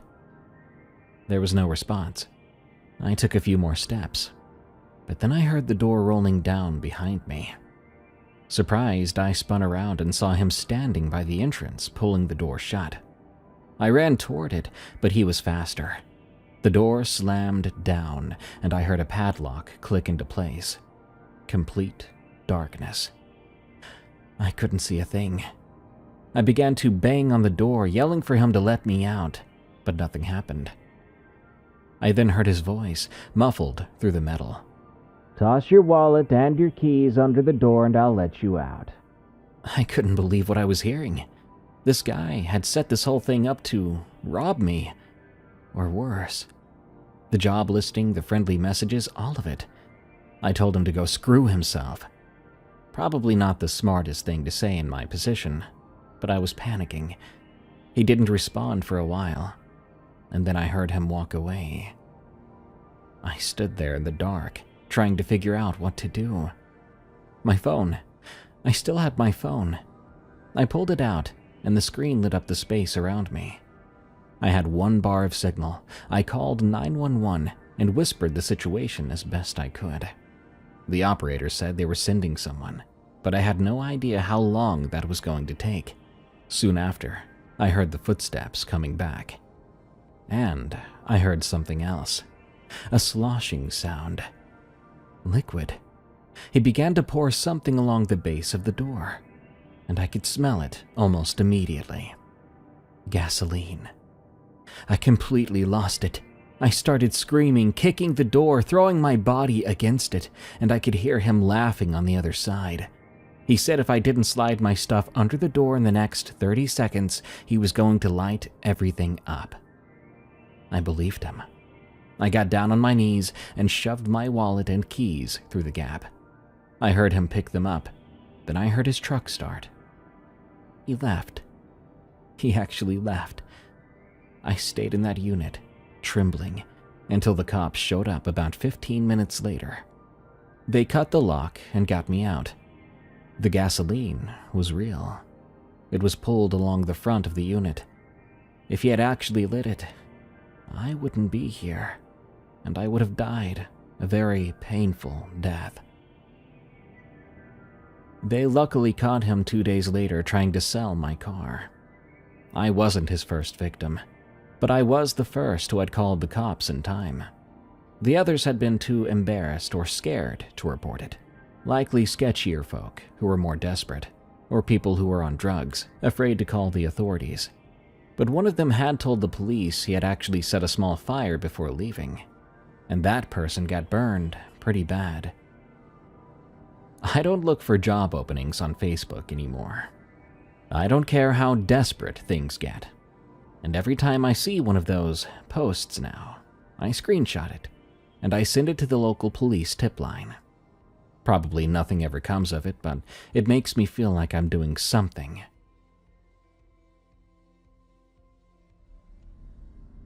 I've never been more scared. From Linda. This happened a couple of years ago during a holiday rush. I was 26 and between real jobs, and I signed up to do deliveries for one of those courier companies that contracts out during peak season. The pay was more than decent, and I figured it would hold me over until January, when I had a receptionist gig lined up. I wasn't thrilled about it. But bills don't care about your career plans. The company was desperate, and I mean really desperate. They were short on drivers and even shorter on vehicles. Most of their regular fleet was already assigned, and the rentals they'd secured were going fast. By the time I got through orientation, the only thing left for me was a white minivan, a Chrysler Pacifica. Not exactly what you picture when you think of a delivery vehicle, but it had cargo space and it ran fine. The guy who handed me the keys apologized about 3 times, and I told him it was no big deal. A van is a van, and I had no idea that thing would end up saving my life. I should mention here that I live in rural Pennsylvania. There are parts of this state that feel like they have not been touched since the 1970s. My route took me through one of those areas. Long stretches of nothing and old farmhouses with long driveways, and patches of old woods all over the place that go on for miles. I can't say I loved it, but the deliveries out there paid a little extra per package. It was December 19th. I remember trying to calculate if I'd have enough saved up by Christmas to get my nephew a gaming console that he wanted. The sun sets early that time of year, and around 4:50 p.m., it was almost dark. I had 3 more stops on my list, all of them on this one road that cut through a wooded area. There wouldn't be houses for a good 5 miles. There were trees on the left, telephone poles on the right, and cracked asphalt in between. It felt like my headlights were the only lights left in the world out there. I was going maybe 40 miles per hour when I heard the pop. It was so loud and sudden, I jumped, and the van immediately started pulling hard to the right. I knew what it was before I even stopped, a flat tire. I pulled over onto the shoulder, which was mostly gravel and dead grass, and I put it in park. I sat there for a second, annoyed, before getting out to look. It was on the front passenger side, and it was completely shredded. I must have hit something on the road, but I hadn't seen a thing. I walked back a ways to see if I could find what it was, but there was nothing there. No glass or debris or anything. The tire had blown out for apparently no reason, or I just missed it. I'm not helpless though. I know how to change a tire. My dad made sure of that before I got my license. I found the spare and the jack in the back, underneath all the packages, and I started setting up. The air was very cold, around the low 20s I think, and my breath was visible in front of me. It was quiet out here, quiet enough that I was aware of my own heartbeat. No cars had passed by since I'd pulled over. I hadn't seen another vehicle in about 15 minutes. I had the van jacked up and was loosening the lug nuts when I heard a voice. It was coming from the tree line. At first, I thought I was imagining things. It was faint, and I couldn't make out words. I stopped what I was doing and just listened. But I didn't hear anything else just then, so I went back to work on the tire. Then I heard movement, branches cracking. It wasn't deep in the woods either. It was close, maybe a couple dozen feet away. I looked up again, and this time I saw something. A shape standing between 2 trees. Something very gray, too pale to be a person in normal clothes. And it wasn't standing on the ground. It was higher up, about 4 feet off the forest floor. There was nothing beneath it, not a stump or rock or fallen log. Whatever it was floating there, motionless, facing me. I froze. I couldn't bring myself to move or breathe. The shape didn't move either. We were both still. But then I heard the voice again. This time I understood the words. Have you seen my daughter? I don't know how I got my body to move, but I did. I turned back to the tire and started working faster than I've ever worked in my life. My hands were shaking violently. I kept dropping the wrench. The metal was freezing against my fingers. I could hear the voice repeating the question, and each time it sounded closer. I didn't look up. I couldn't. seen my daughter? The lug nuts were off. I pulled the flat tire free and grabbed the spare. It felt heavier than it should have. Everything felt harder. I could hear footsteps now, not in the woods anymore. On the road, on the asphalt behind me, slow steps, not coming from whatever was making the whispers, but something that was answering. Each one made a soft scraping sound against the pavement. Have you seen my daughter? I shoved the spare onto the bolts and started tightening. My fingers were numb from the cold, and I kept on fumbling. One of the lug nuts slipped from my hand and rolled under the van. I left it. I didn't have time to go get it. The footsteps stopped then. I could feel something next to me. I could feel it the way you feel someone standing far too close to you in a line. The air got very, very cold. I could see frost forming on the side mirror. She was in the road. She was in the road, and then she wasn't. I tightened the last lug nut and yanked the jack out from under the van. The vehicle dropped hard, and I threw everything into the back, without caring where it landed. I ran to the driver's door and got in and locked it. My hands were shaking as I turned the key, and the engine started on the first try. Thank God for that rental. Before I pulled away, I looked in the rearview mirror. She was standing in the middle of the road, right where I'd been working. I could see her clearly now, under the dim glow of the van's taillights. She was wearing a nightgown, old-fashioned. It had lace around the collar. Her hair was long and tangled and looked soaked.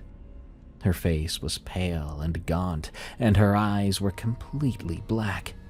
No whites, no pupils. Her mouth hung open, and she was still saying it over and over. But I couldn't hear her anymore through the glass. I watched her lips move in the mirror as I drove away. I was flooring it. I didn't slow down until I hit the main highway 20 minutes later. I never delivered those last 3 packages. I called the company and told them I'd gotten suddenly very sick. I never had to do that route again. Nobody questioned me. Here's the part that still haunts me. About 6 months later, I was telling this story to my aunt, and she looked stunned. She asked me exactly which road it happened on. I did my best to describe the spot. She explained that back in the 80s, a woman and her daughter were driving on that road late at night. The woman fell asleep at the wheel. The car went off the road and hit a tree. The mother survived, but her daughter didn't. They found the mother wandering the road the next morning, asking everyone she came into contact with if they'd seen her daughter. She died in a psychiatric facility 3 years later. She never accepted that her daughter was gone, and never stopped asking. My aunt lives out that way now. I go visit her with the kids a couple times a month. Every single time I drive past that stretch of road, I press the gas a little harder. My kids have asked why I speed up there. I tell them the road is bumpy, and I want to get past that spot quick. I'm not sure they believe that, but I'm not going to tell them the real reason yet. Maybe when they're older and won't get too scared to sleep. For now, it's just a bumpy road. The Voice in the PA System, from Shockin' Jones. I worked overnight stock at a grocery store for about 8 months. This was a few years ago when I was saving up for a trade school. The shift ran from 10 p.m. to 6 a.m., and most nights it was me and 2 other guys. We rotated through aisles with pallet jacks. During that time, the store was closed to customers. It was quiet except for whatever was playing through the PA system. This PA system was old. It was connected to a phone in the manager's office, but no one used it overnight. The music ran on a loop from some corporate playlist, the same 40 songs or so every night. After a while of working there, you kind of just tune it out. 3 months in, I started to notice the music would cut out around 3 a.m. Not every night, but it was often. There would be a click, followed by dead air for about 10 seconds. Then the music would come back. I thought it was some sort of glitch, or some interference. Old system, old building, and all that. But one night, the click happened, and instead of just dead air, I heard a voice. It sounded feminine, mid-sentence, like I'd tuned into a conversation already happening. And I swear what I heard was something like, "Told him it wasn't ready yet." Then silence. Then the music came back. I asked the other guys about it the next night. They hadn't heard anything like I had, so I let it go. But this happened again about 2 weeks later. A click, but then a man's voice, calm and conversational sounding. He said, "She's not going to find it there." And that was that. The music came back right after. I started paying attention to the clock. It was always somewhere between 3:10 and 3:20 a.m. Never outside that window. I told my manager, and he said the PA had been weird for years. Probably picking up radio interference, like I first thought. And he didn't seem too concerned. The last time it happened, I was alone in aisle 12, stocking canned vegetables. The click came, and this time there was dead air for a while, about 30 seconds. I stopped what I was doing and listened. Then that woman's voice came back. This time she said, "He's listening again." I didn't move. Was she talking about... A man's voice responded, "I know." Then the music came back on. I was like, what the heck? I finished my shift, clocked out, and put in my 2 weeks' notice. But during those 2 weeks, I never did hear it again. I have no explanation for this. I mean, if it was interference, it shouldn't have had conversations about me listening. Or maybe that was all a coincidence. Then again, the woman's voice didn't say someone's listening. She said, "He's listening." Like they knew exactly who I was, and had been aware the whole time, and that night, they just decided to let me know. I work in HVAC now. Normal hours and no PA system ghosts. Lots of ghosties tonight, boys and gals. A gentle reminder that sometimes the scariest things we might see out there are the ones that look human, but only just enough that its subtle wrongness is pure nightmare fuel. Good night. Thank you all for tuning in to this episode of Tales from the Break Room. I've been your host, Darkness Prevails. You can find me on X at Dark Prevails and on YouTube at Darkness Prevails. Send me your scariest work-related stories at eeriecast.com/submit so I can narrate them on this show. And be sure to follow and leave a review of Tales from the Break Room on Spotify, Apple Podcasts, or your favorite podcast app. Don't forget to order a delicious bag of dead and roasted coffee over at eeriecast.store before we run out. Till next time, everyone, I've got to clock out, but I'll be back again real soon.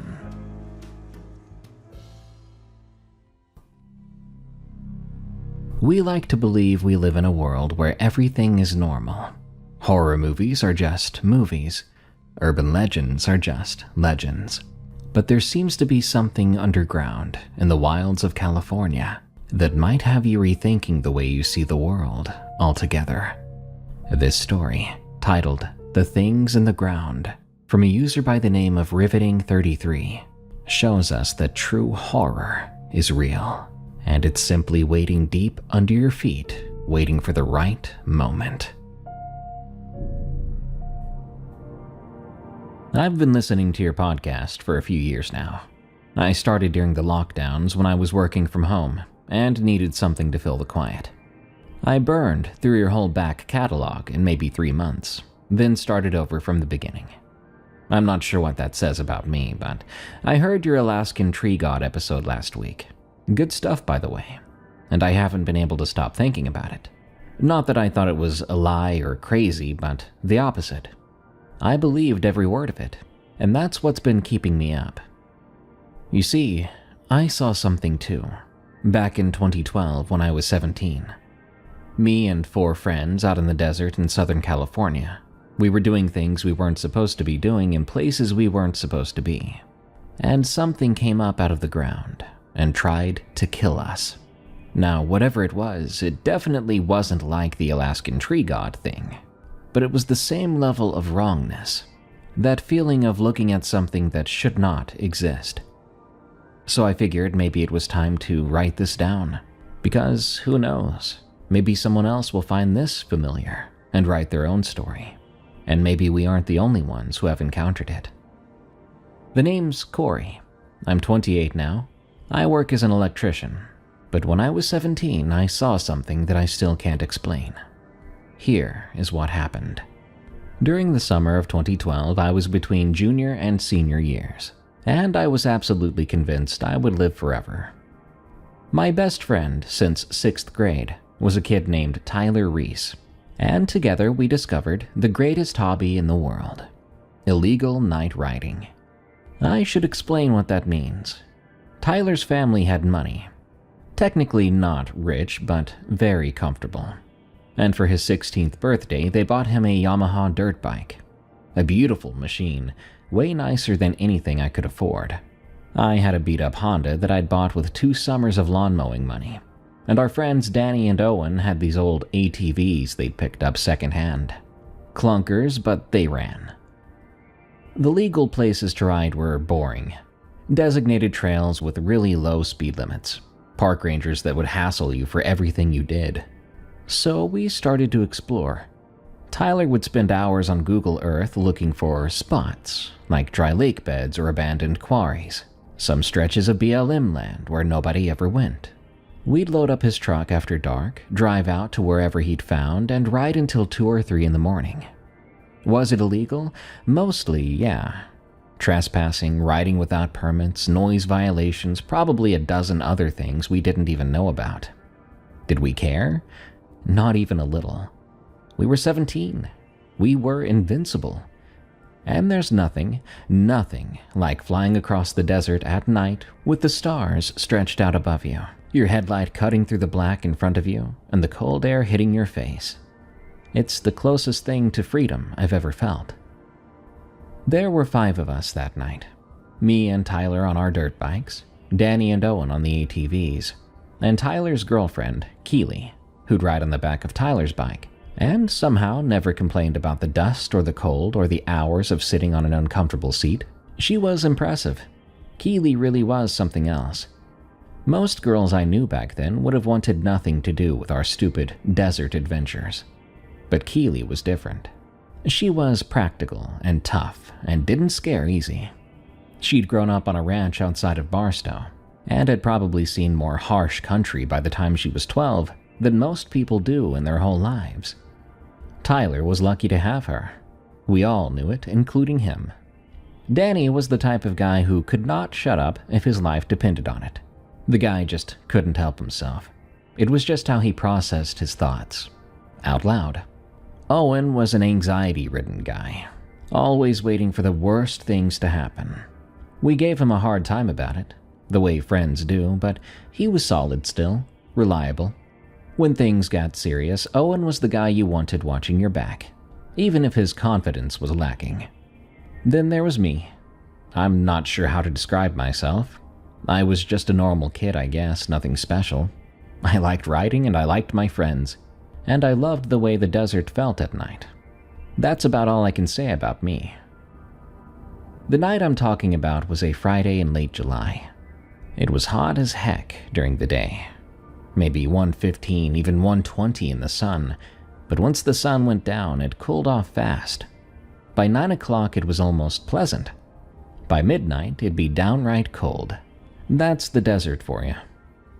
Tyler had found a new spot, a dry lake bed about 40 minutes outside of town, surrounded by these low, rocky hills. He'd seen it on these satellite images and got all excited. It was flat, open, no obstacles, no trails, no one around for miles. Perfect. We loaded up around 8. 2 dirt bikes in the bed of Tyler's truck, the ATVs on a trailer behind, a cooler full of water and energy drinks, and of course helmets, goggles, gloves. We had done this enough times we had the routine down. The drive out was the usual mix of music and bullcrap. Danny had the aux cord and kept playing this terrible dubstep that nobody but him liked. Owen was quiet in the back seat, staring out the window. Keely was up front with Tyler, her feet on the dashboard, giving him directions even though he already knew where he was going. I remember feeling good, happy, being young, having friends, doing something you love. I didn't know it at the time, but that was probably the last night I would ever feel that way. Completely carefree, unaware that the world had things in it that could change you. We got to the lake bed around 9:30. We unloaded the bikes, the ATVs, and we geared up. The sun had been down for about an hour, and the sky was that deep purple color it gets before full dark. The stars were just starting to come out, and they looked great out here.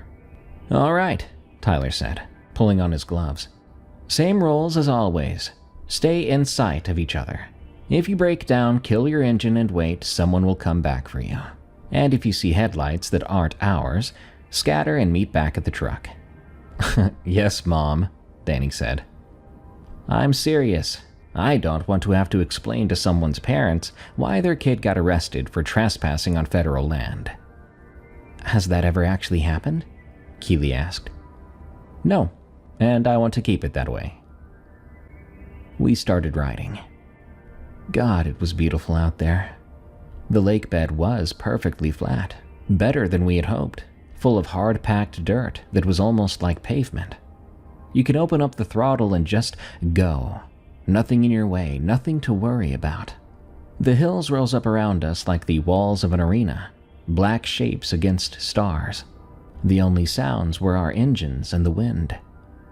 We raced each other across the lake bed, pulling stupid stunts, seeing who could get the most air off the little ridges and bumps. Danny almost wiped out, trying to do a donut, and ended up spinning in circles for about 30 seconds while we laughed at him.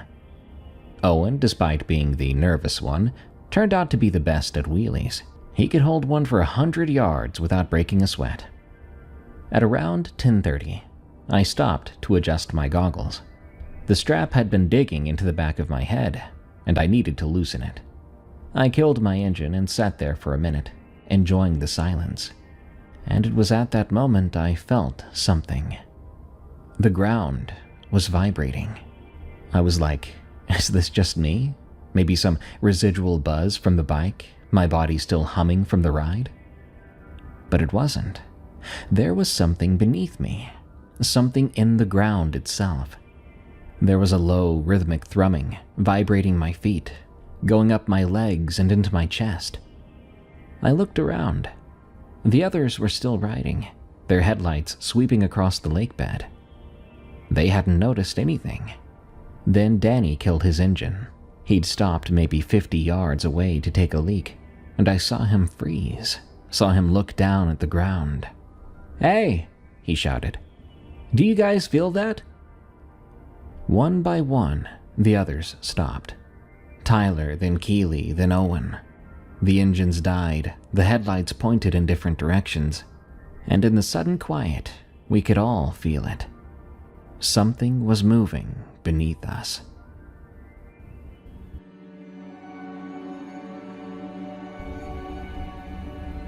"What the heck is that?" Owen asked, his voice higher than usual. "Underground base," Tyler said. "A military installation. They do tests out here all the time." "That's not a test," Keely said. "That's something moving." She was right. It wasn't a constant vibration. There was a rhythm to it, like pulsing or footsteps, like something walking or crawling or burrowing. Maybe it's an earthquake, Danny offered. A little one, a tremor. Tremors don't move, I said. Everyone looked at me. I mean, it's moving, isn't it? Can you feel it getting closer? We all went quiet and listened with our bodies. And yeah, whatever was making that vibration, it was definitely getting closer. The pulses were coming faster and stronger, coming towards us from somewhere to the west. Get back on the bikes, Tyler said. Now. We listened. I'd never heard Tyler sound like that before. Not scared, but urgent, and he didn't have time for discussion. We started our engines and the sound drowned out the vibration. And for a second, I thought maybe we'd imagined the whole thing. But then, Keely screamed. I whipped my head around and saw her pointing at something off to our left. At first, I didn't understand what I was seeing. The ground was moving, but not like an earthquake. There was a ridge forming in the dirt, a raised line of displaced earth, and it was traveling across the lake bed, like some sort of wave. It was fast, way too fast, and it was heading straight for Danny. Danny, move! Danny saw it then. His eyes went wide and he gunned his ATV, veering hard to the right. The ridge changed direction. It actually started to follow him. I watched, petrified, as Danny pushed his ATV as fast as it would go. But the ridge of earth closed the distance fast. 20 yards, 10 yards, 5. And then it stopped. Just stopped. That wave froze in place maybe 10 feet from Danny's ATV. The vibration ceased and everything went still. For about 3 seconds, nobody moved and nobody breathed. And then the ground collapsed. It didn't happen where Danny was. It happened where the ridge had stopped. A section of earth about 6 feet wide just fell in on itself, like a trap door opening, like there'd been nothing underneath it. Dirt and rocks tumbled into shadows, and I heard this sound, this wet, grinding sound, like something retreating. I saw it, just for a second, in the shadows of that hole, something pale, something that moved in a way that made my stomach twist up in these knots. It was pulling back, withdrawing into the earth. And then it was gone. What the heck? Danny whispered, then shouted, What the heck was that? We're leaving, Tyler said. We should go now. Everybody move.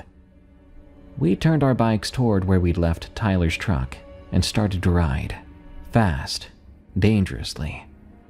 We'd made it maybe a quarter mile when Owen's ATV died. The thing just stopped. The engine cut out and the lights went dark. We watched it coast to a halt. Owen was still on it, frantically trying to restart it, pressing the start button over and over. Owen, I screamed. Just leave it! Leave it there! He looked up at me, and then he looked down. The ground beneath his wheels was starting to vibrate. I'm not sure how he got off the ATV that fast. 1 second he was sitting there, the next he was running full speed toward Danny's ATV, with every gram of muscle in his body. Danny reached out and grabbed him by the arm, hauling him onto the back. And then we were all moving again. But behind us, I heard the ground open up. I looked back and saw Owen's ATV drop into the earth. It just disappeared, swallowed whole, the hole closing up behind it like some sort of mouth. And in the dust and the darkness, just for a second, I saw something pale rise up out of it, something with a lot of segments, something completely wrong.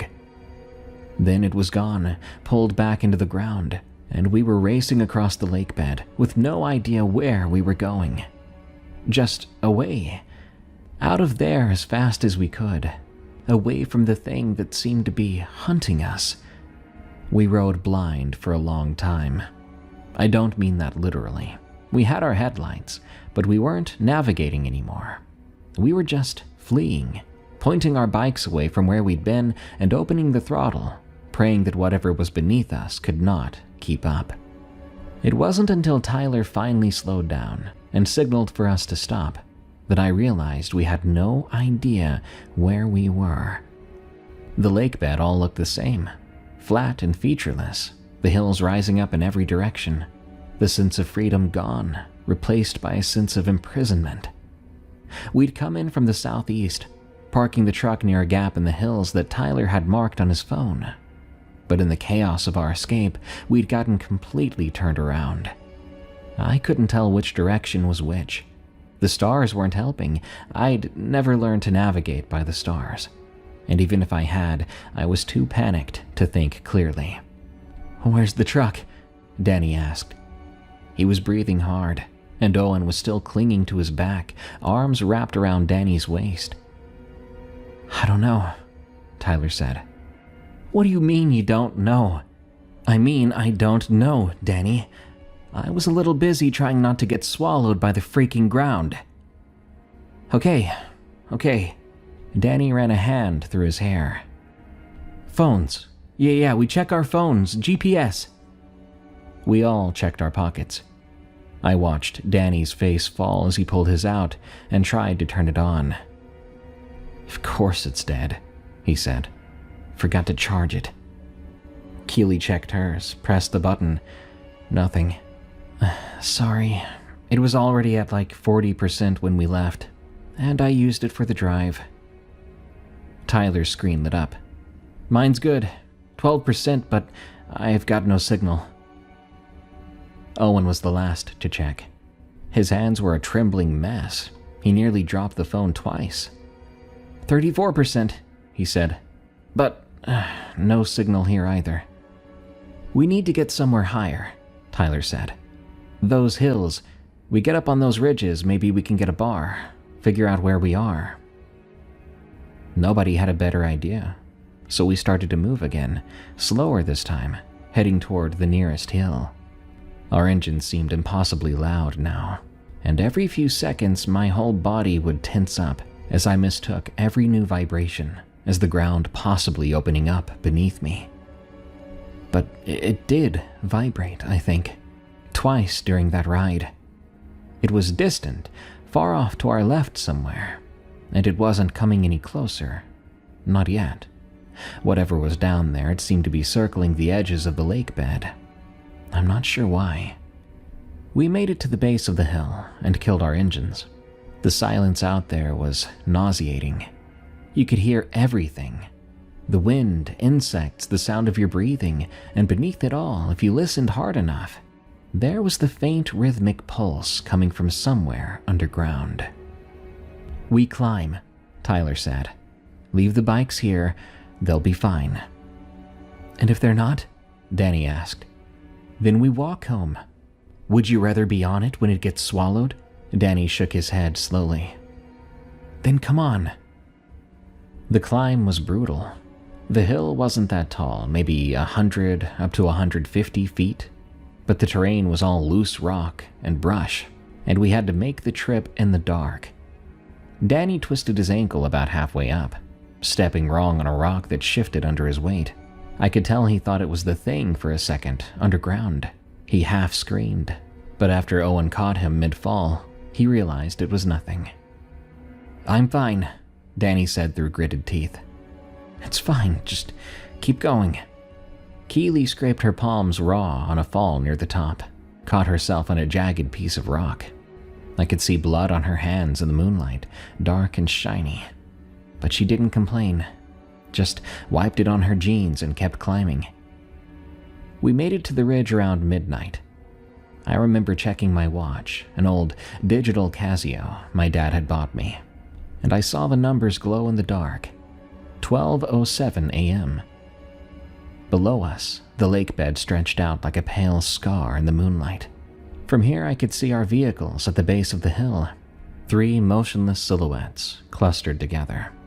I could see the hole where Owen's ATV had gone down, a dark pit maybe 200 yards from where we'd originally stopped. And I could see the ground moving. But there were three now, three separate ridges crisscrossing the lake bed in long sweeping arcs. They moved like sharks circling a raft, never getting too close to each other, but never straying too far from our abandoned bikes. "Oh, Christ," Danny whispered. "There's more than one?" Owen said. His voice was barely audible. "There's more than one of them." Nobody responded. Tyler pulled out his phone after a while. The screen lit up his face, made him look pale and ghostly. "One bar," he said. "Weak, but it's there." "Call your parents," Keeley said. Tyler dialed. We all watched, holding our breath.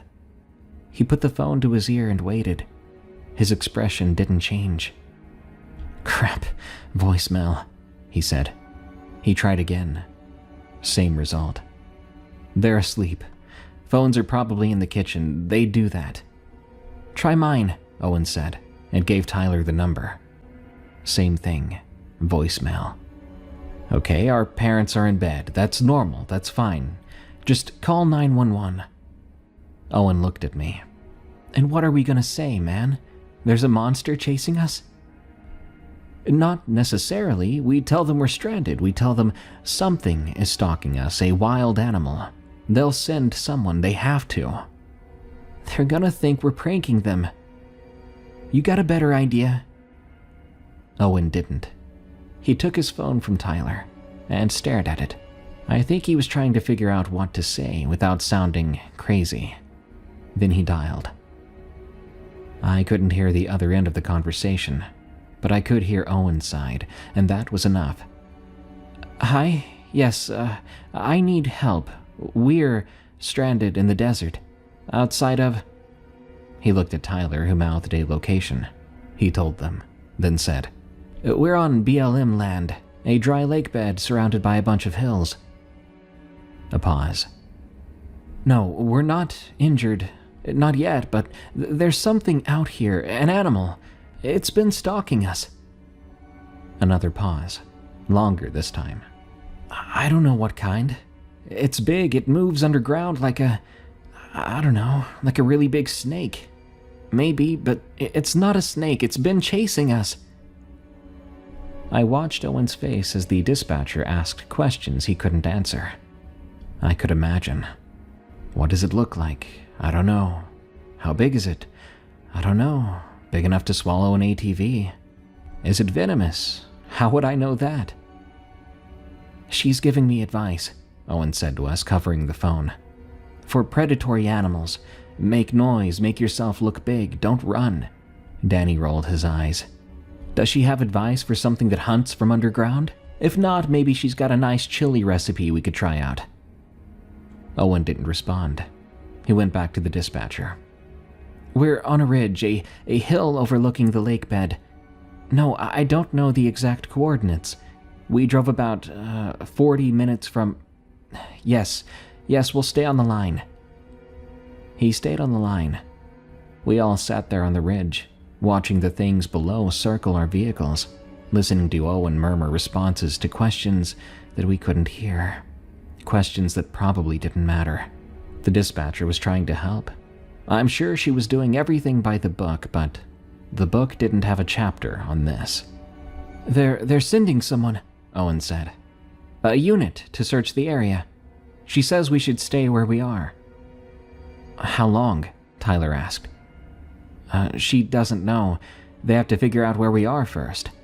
Yeah, she says if we stay on the line, she should be able to..." His phone died mid-sentence.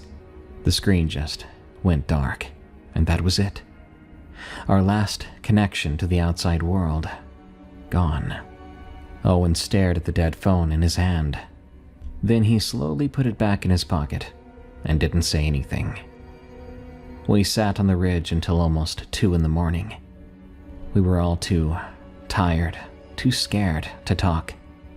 We just watched the lake bed, watching those things circling, hoping to see headlights on the access road soon. A police cruiser, a search party, anything. But nothing came.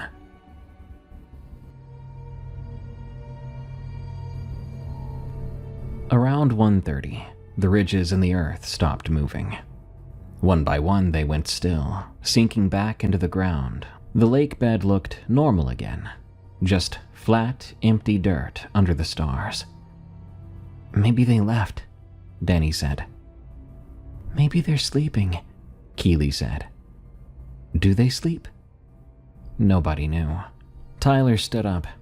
He'd been sitting on a rock staring out at the desert, and something in his posture looked different. He looked like he'd made up his mind about something. "We can't stay here," he said. "We've got no water, no way to call for help anymore, and no guarantee the cops are even going to find us. We've got to start moving." "Where?" I asked. "There's a tree line north of here. I saw it on the drive in, a stretch of woods, maybe a creek feeding it. And beyond the trees, there's a town. I saw the lights." "How far?" 3 miles, maybe a little more." 3 miles across open desert, with those things somewhere beneath us. "We'll never make it," Owen said. "We might not make it if we stay here either." Tyler looked at each of us in turn. "I'm not saying it's a good plan. I'm saying it's the only plan we've got. We move fast, we stay together, and we hope whatever's down there is sleeping or hunting something else." Danny laughed then. It wasn't a funny laugh, more like the sound you make when you've run out of other options. "All right," he said. "Let's go get eaten in the woods instead of the desert. At least there'll be shade." We climbed down the far side of the hill, away from the lake bed. The ground here was even harder, and hopefully that might make a difference. I didn't know if that mattered, though. Didn't know anything about those creatures or what they could swim through. But it made me feel slightly better, putting my feet on what felt like solid rock. We walked single file. Tyler in front, then Keely, then Danny limping on his bad ankle, then Owen, then me bringing up the rear. We moved as quietly as we could, placing our feet carefully, trying not to make vibrations. The first mile passed okay. The desert was eerily still. It was a windless night, so dang quiet. The moon had risen higher, casting everything in silver light. I could see the tree line ahead, so close yet so far. I was starting to think we might actually make it when Danny stepped on the wrong patch of ground. It looked the same as everything else, hard-packed dirt and rock scattered across it.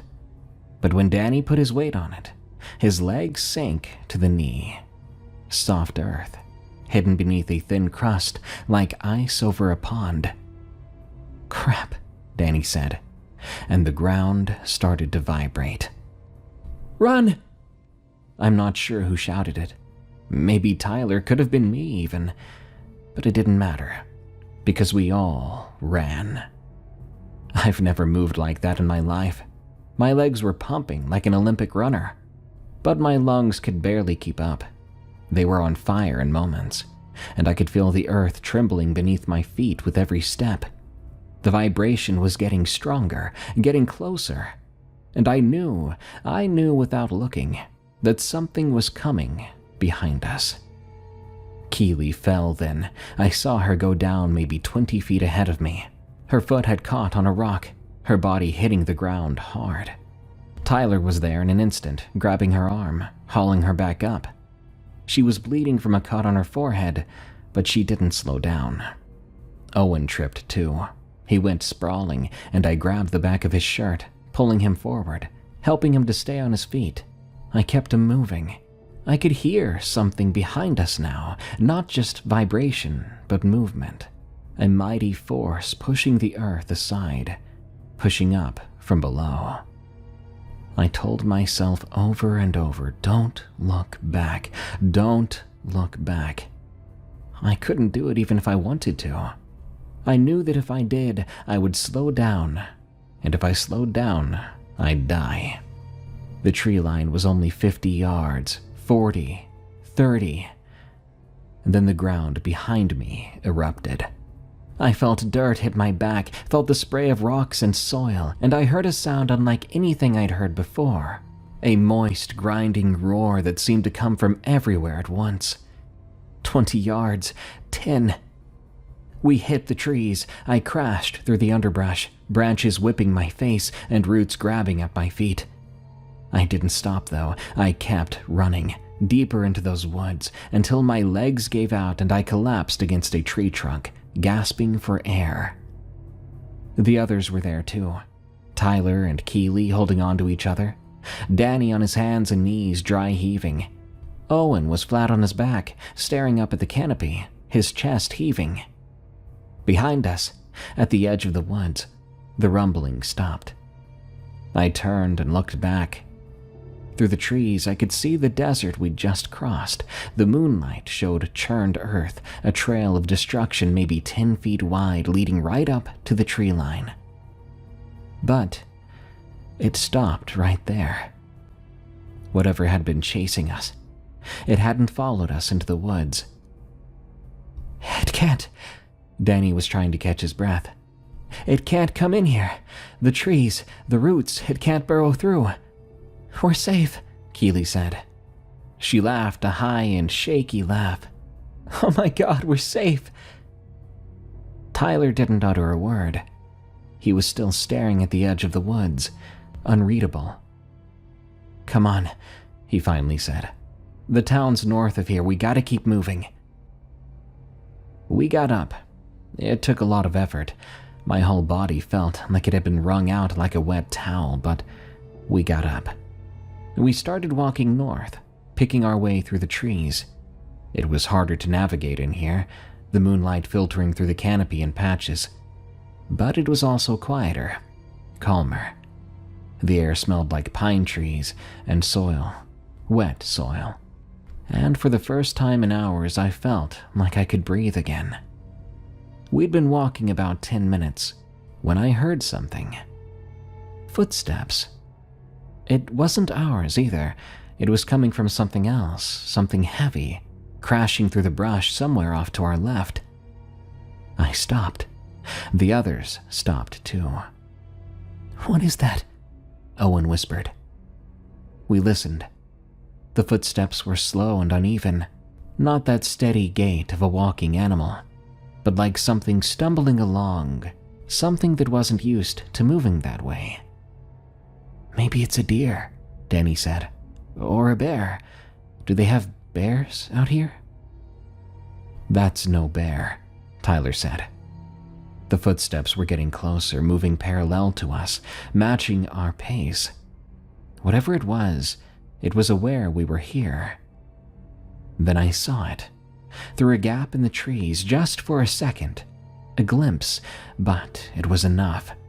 Grayish white, pale, the color of something that had never seen sunlight.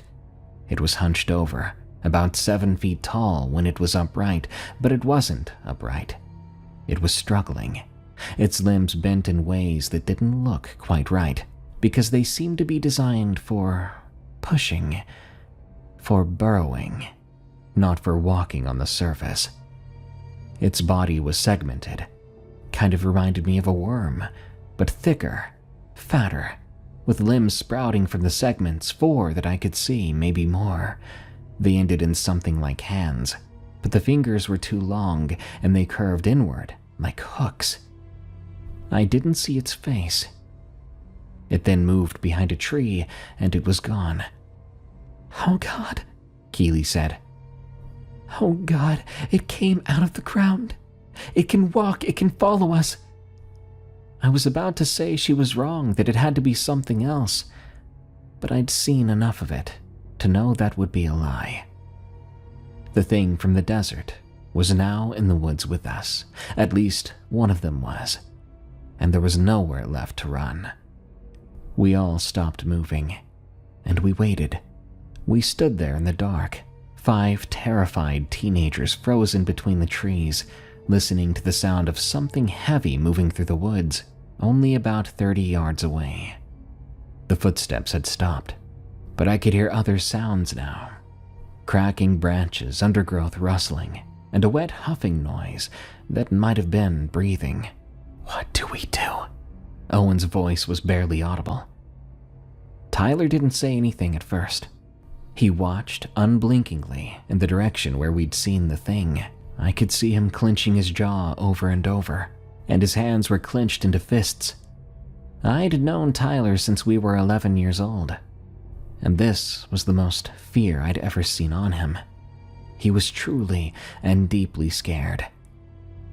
"We keep moving," he finally said, "north toward the town. We move quiet, but we move fast, and we don't stop for anything."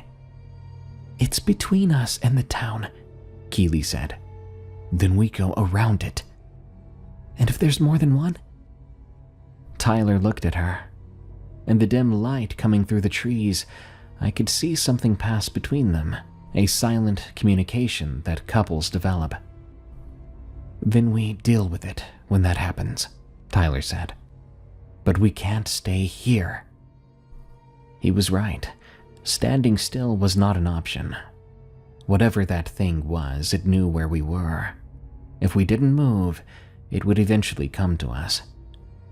We started walking again, slower now, more careful.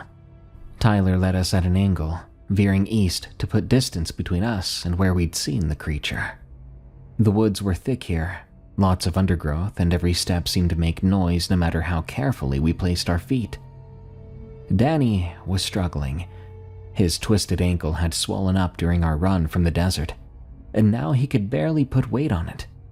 Owen and I took turns supporting him, one arm over our shoulders, helping him through the brush.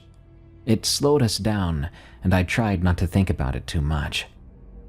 And the sounds, they followed us. Not constantly, there would be long stretches of silence where I'd start to hope we'd lost it. But then I'd hear it again, that heavy, uneven movement, somewhere off to our left, still parallel to our path. It was tracking us and keeping pace, and waiting for something. "Why isn't it attacking us?" Danny whispered during one of our brief stops. Even though it was so cold out, he was sweating. "If it wanted to kill us, it could have done it by now." "Maybe it's not sure," Keeley said. "Maybe it's never hunted above ground before. Maybe it doesn't know how." "Great. We're being stalked by a confused monster. That makes me feel so much better." "Shut up," Tyler said. "Both of you. Listen." We listened. The woods had gone quiet. The footsteps and rustling and breathing had all stopped. There was now only wind and the trees. No, there was a distant sound, something else. "Cars," Owen said. "I hear cars." He was right. Somewhere ahead of us, maybe half a mile, I could hear the hum of traffic on the road. And beyond that, if I squinted hard through the trees, I could see lights. Street lights, porch lights, the glow of a town. "We're close," Tyler said. "Come on, we're almost there." We pushed forward with renewed energy. Even Danny seemed to find some reserve of strength, hobbling faster, even though his ankle was in poor condition. The lights grew brighter through the trees. The sounds of cars grew louder. Civilization, safety. We were going to make it. We never saw it coming.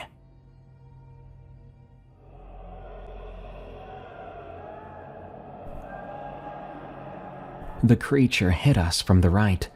One second we were walking. The next second, something massive crashed through the undergrowth and slammed into Tyler, sending him sprawling. Keeley screamed. Tyler hit the ground hard, rolling, and he came up swinging. But the thing was on top of him. I could see it now, really see it, and my brain couldn't process what it even was. It was truly pale, almost glowing in the dark kind of pale. Its skin was slick and glistening, like something that was never meant to see open air. The segments of its body pulsed and contracted as it moved, each one rippling independently, like the thing was made of dozens of smaller creatures fused together. Its limbs, I still counted 4, were nearly infinitely jointed, sickeningly flexing and bending. They ended in these thick, hooked appendages. It was obviously designed for digging and for pulling things down into the dark. And its head, just a blunt mass at the front of its body, with a vertical split that opened and closed in a way that suggested a mouth. The slit was ringed with something that looked like teeth, but I don't think they were. They were moving like these rasping plates, like what you'd see on a lamprey, designed for grinding, for wearing away. That's what I saw in the half-second before Tyler kicked it in what I assumed was its head. From that angle, I didn't see its face. If it had one, that is. Only Tyler could see it. But at the time, I wasn't thinking about that. His boot connected with a wet thud against the creature's head, and the thing recoiled. I don't think it was hurt. It looked more surprised. It pulled back, limbs scrambling for purchase on the forest floor. Then Tyler was up and running before it could recover. "Go, go, go!" We ran. There was nothing else to do. Danny's ankle didn't matter anymore. The noise we made didn't matter either. We crashed through the woods like animals fleeing a forest fire. The creature came after us. I could hear its heavy, uneven gait, faster now, more confident. It was learning, adapting. Every second it spent above ground, it was getting better at moving through the environment. Then Owen went down. I saw him get his foot caught on something, and he pitched forward, arms pinwheeling. Then he was on the ground, and the creature was right there on top of him. I didn't think in that moment. I just acted. I grabbed a branch off the ground, some dead wood, maybe 3 feet long, and I swung it at the thing with everything I had. There was a thud. I felt the impact travel up my arms, and I felt the branch break and splinter. The creature made a sound, high-pitched, a sort of shriek, and it turned toward me. For one horrible second, I was face to face with it. That eyeless head, that grinding mouth, close enough that I could smell it. This rank mineral odor like wet clay and rotting meat. And now I was certain this thing just didn't have a face. Then Tyler was there, grabbing Owen, hauling him up. Danny was there too, throwing rocks, anything he could find. Keely was screaming at me to run. And so I ran. We burst out of the tree line, and suddenly there was open ground ahead of us. A grassy slope leading down to a road, streetlights, houses, a gas station with its lights still on. The town. We'd made it to the town. I risked a look back. The creature was at the edge of the woods. It had stopped there, its body partially hidden by the trees, that eyeless head turning back and forth like it was sensing us, or something else. Maybe the streetlights, or the sounds of cars and the presence of people. It didn't follow us into the open. I don't know why. Could have been the light or the hard pavement. Nothing to burrow into, nowhere to retreat. Maybe it just knew on some instinctual level that this was not its territory. Whatever the reason, it stayed at the tree line and watched us without eyes. Its mouth opened and closed repeatedly, grinding plates catching the distant light. Eventually it turned and disappeared back into the woods. We did not stop running until we reached the first building we could find. It was an apartment complex, 2 stories, maybe 20 units. One of those cheap stucco buildings you see all over Southern California. There was a light on in one of the ground floor units, and Tyler ran straight to the door, starting to pound on it. "Hello? Please, we need some help. Please open the door." For a terrible moment, I didn't think anyone would come. I thought maybe whoever lived there was going to ignore us, pretend they hadn't heard, and we'd be stuck out here in the open, with that thing still somewhere in the woods behind us, still unsure if it could follow us out. But then the door opened. A woman stood there in a bathrobe, maybe 45 or 50 years old. She had curlers in her hair and a cordless phone in her hand. She was looking at us like we were aliens who had just landed on her doorstep. Which in a way, I guess we were. "Please," Keely said. She was crying, tears cutting tracks through the dirt and blood on her face. "Please help us. Something's chasing us. We need to call the police." The woman looked at Keely, then at the rest of us. 5 filthy, bleeding, terrified teens standing on her welcome mat at 4 a.m. I'm not sure what she saw on our faces, but whatever it was enough. "Come on, get inside," she said. "All of you, right now." We went inside. Her name was Barbara. She had a husband who slept through the whole thing, snoring in the back bedroom, never even woke up, and a cat that hissed at us from under the couch. She set us down in her living room, brought water, and called 911 while we tried to stop shaking. I remember sitting on that couch, looking at Barbara's family photos on the wall, her normal furniture, her normal life, feeling like I'd stepped through a portal from another dimension. Just an hour ago, I'd been running for my life from some sort of real-life monster. Now I was sitting in some stranger's living room, drinking water from a glass with cartoon lemons on it, waiting for the police to arrive.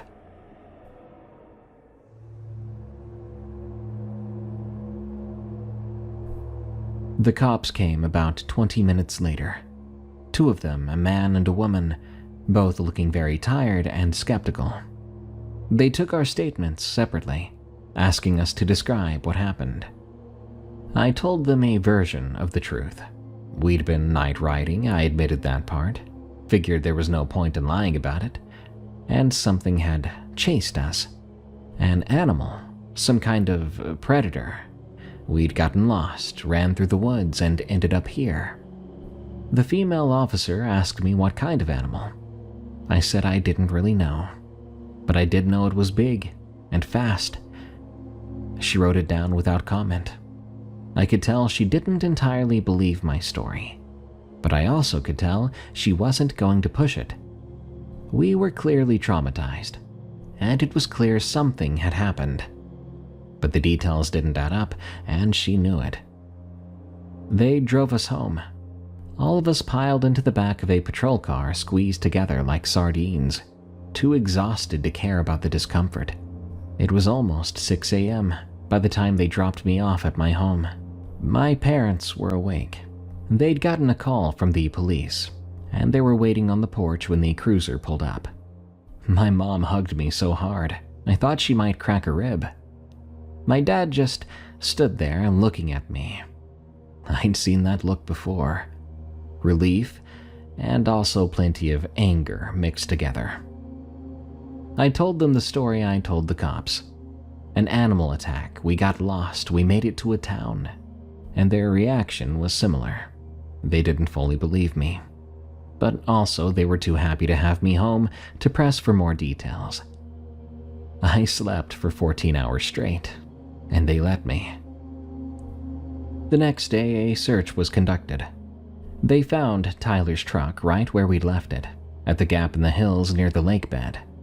The dirt bikes were still there, and the ATVs were recovered except for Owen's, which was never found. The official report said it had probably fallen into a sinkhole, which was not uncommon in that area. The holes in the lake bed were documented. 3 of them, the report said. Subsidence events caused by underground erosion, possibly an old aquifer that had collapsed. A natural phenomenon, nothing unusual. No animal was found, no tracks even. No evidence from out of the ordinary. Case closed, I guess. Our friends and I, after a few months' break, continued our nighttime hijinks, but we never went back or anywhere near that lake bed. We went to new, different places. Places we knew were safe. But a few months after that, well, something happened. It wasn't as major as the story I just told you, but I feel I should mention it. I was driving home from work, a late night shift, nearly midnight. I was on a stretch of highway that cuts through empty desert. Nothing around for miles, just sand and the occasional cactus. But my car, it started to vibrate. And it wasn't from the engine or the tires or the road. The whole car was shaking slightly, like I was driving over a series of small bumps, but different, deeper down. However, the road I was on was smooth. I could see it in my headlights, flat, perfect asphalt. Then I looked in my rearview mirror. Behind me, about 100 yards back, the ground was moving, a ridge of displaced earth traveling alongside the highway, keeping pace with my car. The trauma came back up. I floored it. I'm not sure how fast I went, 90, maybe even 100, fast enough that the steering wheel was shaking in my hands. One wrong move would have sent me spinning off the road. The ridge kept pace for about 30 seconds, then it veered off, disappearing into the darkness. It was gone. I didn't slow down until I was back in the city, but I didn't stop trembling then. I parked in my driveway, sitting in my car with the engine off, just trying to steady my breathing. I kept this event to myself because I didn't want to scare my friends. By then, the events of that night had become a distant enough memory that we could all almost claim it was just a shared nightmare. If I told them about this, it would make it real again.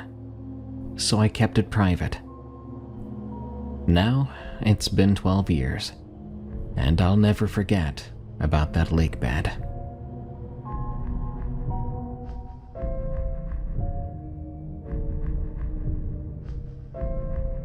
When I was a kid, I remember playing Lava Monster or Tremors, based on the movie with Kevin Bacon, where we would run and jump around on playground equipment or trees, and you could not touch the ground because the person who was it would get you. Now, I don't know about playing that game for real. I'm not too good at climbing anymore, or running for that matter. Good night. This has been Unexplained Encounters. I'm your host, Darkness Prevails. For more scary stories like this, check out my podcast, Tales from the Break Room, on Spotify and Apple Podcasts, or your favorite podcast app. If you have a scary story to share, send it to me at darkstories.org. If you're listening on the podcast, this episode should release on Christmas Eve.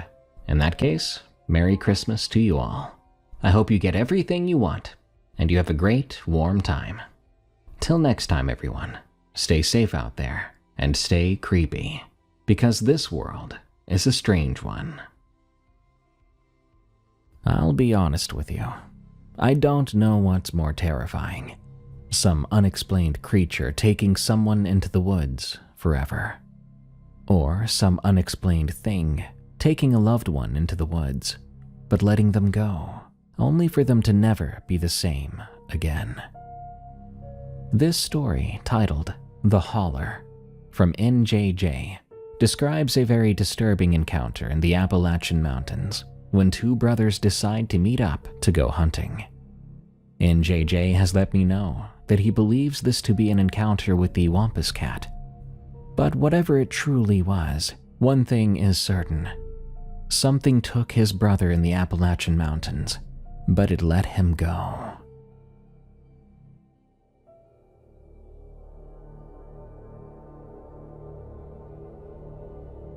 My brother Daniel had been living in the mountains for 2 years when he sent me the picture of the claw marks, 8 feet up a tulip poplar, gouged deep into the bark. 5 parallel grooves that looked like someone had gone at the tree with a garden rake. Except the spacing was particularly wide, and the cuts went down to the pale wood underneath. "Bear, probably," he texted. "Maybe a cat. They've been making a comeback, you know. Mountain lions." I was sitting in my truck outside a distribution warehouse in Dayton, eating a gas station sandwich that tasted like the plastic it came wrapped in. I'd been driving forklifts for the same company since I was 19, and lunch break was the only part of the shift I looked forward to anymore. It was November. The sky was the color of old dishwater, and I'd been putting off this trip for 6 months. You keep saying you're gonna come down. Daniel wrote. Starting to think you're scared. I wasn't scared. I just didn't see the point of driving 9 hours to sit in the woods and not shoot a thing. Which is what hunting with Daniel always amounted to. He talked too much, he moved too loud, and he got bored after the first hour. When we were kids, he'd start throwing rocks at squirrels just to watch them scatter, and it drove our father crazy. But he kept asking, and the pictures kept coming. He told me about the whispering outside his front door at 3 a.m. One time he found a dead rabbit on his porch, arranged in a way he couldn't quite describe, but that made his skin crawl. On one occasion, he heard something large moving through the hollow behind his house after dark, crashing through the brush without any apparent concern for stealth. Daniel treated it all like entertainment. Like living in a haunted house was just another adventure for a guy who'd spent his 20s bouncing between startup jobs, ashram retreats, and one disastrous attempt at day trading crypto. Fine. I texted back. Weekend after Thanksgiving. I'll bring the bourbon. Yeah, bring the good stuff. None of that bottom shelf bullcrap you drink. He replied. The drive from Dayton to Daniel's place in eastern Kentucky took 11 hours with stops. I left before dawn on a Friday. The roads were empty and glazed with frost, and by the time I hit the West Virginia line, the sun was up and weak behind a ceiling of gray cloud that looked like it went all the way to heaven. I stopped for gas outside Charleston. The station was one of those old independent places with 2 pumps and a convenience store that sold live bait, chewing tobacco, lottery tickets. A hand-lettered sign in the window advertised night crawlers and a psychic reading special, 2 for 1. I filled the tank and went inside for coffee. The woman behind the counter was maybe 70, with white hair pulled back tight. Her skin looked like a dried-up apple. She watched me pour my coffee without blinking. When I brought it to the register, she raised an eyebrow at me, then said, "Heading into the mountains?" "Yes, ma'am." "Family?" My brother. He's got a place outside Belfry." She blinked. "The Odom house, on the ridge," she said. I hadn't told her Daniel's name, or the name of the property. Small towns, I guessed, because she was right. Maybe word travels. "Yeah, that's the one." She rang up my coffee, her fingers very slow on the keys, painfully slow. "You be careful on them roads. Storm coming in tomorrow, snow up high, rain down low." She handed me my change without meeting my eyes. "Be careful in general." I waited for her to say more, but she didn't. Instead, she turned away, straightening cigarette packets behind the counter, like I'd already left. The coffee tasted burnt. I drank it anyway.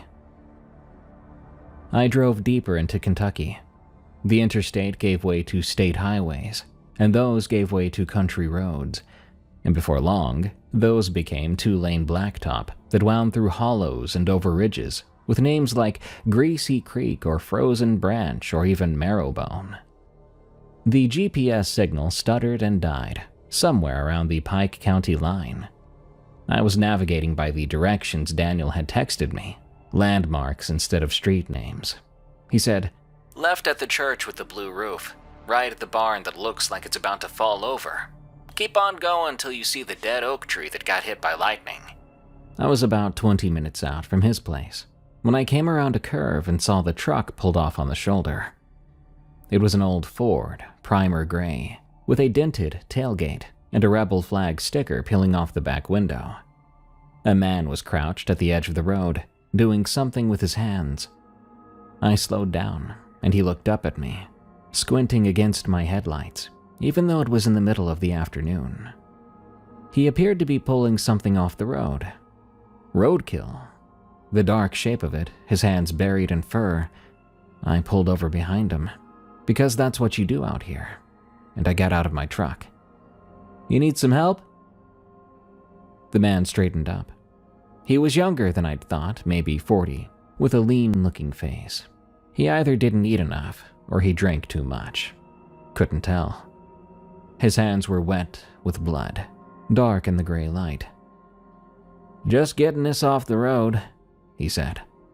His voice had that flat mountain accent, the vowels stretched thin.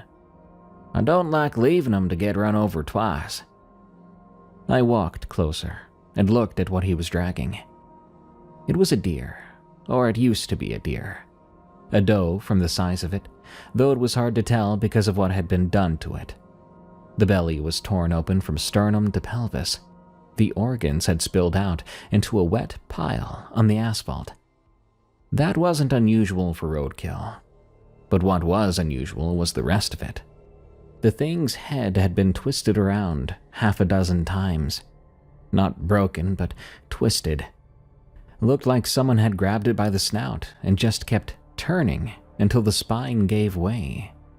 The eyes were open, filmed over with white, staring back along the body toward the ruined belly. The mouth was open too, tongue lolling out at an angle that made it look like the animal was laughing at some joke. "Christ," I said. The man glanced at me, then back to the deer. "Yep, ain't seen one this bad in a while." "What hit it?" He grabbed the deer by its hind legs and dragged it off the road into the brown grass of the ditch. It left a smear of red and something darker on the asphalt. When he was done, he stood there looking down at it, wiping his hands on his jeans. "Nothing hit it," he said finally. "Wasn't hit." "What do you mean?" He looked at me again. His eyes were the color of old ice. "I mean, there ain't no tire marks, no glass. Nothing hit this deer." He shook his head real slow. "Something caught it. Something that likes to, play with its food." He gestured towards it. I looked at the deer again, at that twisted neck and splayed organs. The way the legs were positioned, like it had been trying to run even after it had died. The man was right. That wasn't impact damage. It was more like a sculpture. What kind of animal kills like that? The man began to walk back to his truck. "You heading up to the Odom place?" he said. "Your brother, right? The one from up north?" I didn't ask how he knew. Probably the same way the woman at the gas station knew. Probably. Small towns. "Yeah." He opened his truck door, then paused. He looked back at me over his shoulder. "You tell him Red Williamson says hey, and tell him—" He stopped, working his jaw like he was chewing on something that he didn't plan to swallow. "Well, tell him to keep his doors locked. All of them. Even the ones he thinks don't matter." He got in his truck and drove away. I stood there on the shoulder of the road, the smell of that blood and something else musky and sour heavy in the cold air. After a minute, I got back in my own truck and kept on driving. I didn't look in the rearview mirror. I didn't want to see if anything was watching me go, or coming back for its kill.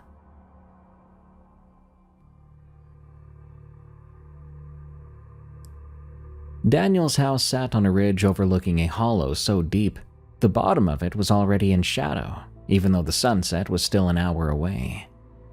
His house itself was old. Victorian, he told me. Built by some coal money family back when coal money meant something. It had a wraparound porch and tall windows, and a roof that peaked in 3 places like a row of crooked teeth. He'd bought it cheap. Of course he had. Nobody wanted to live this far from anything, in a house that had been empty for the better part of a decade, on a ridge that the locals apparently called the Odom place. Daniel was waiting on the porch when I pulled up. He had apparently grown a beard since I'd last seen him, a thick red thing that made him look like a lumberjack or a craft brewery owner.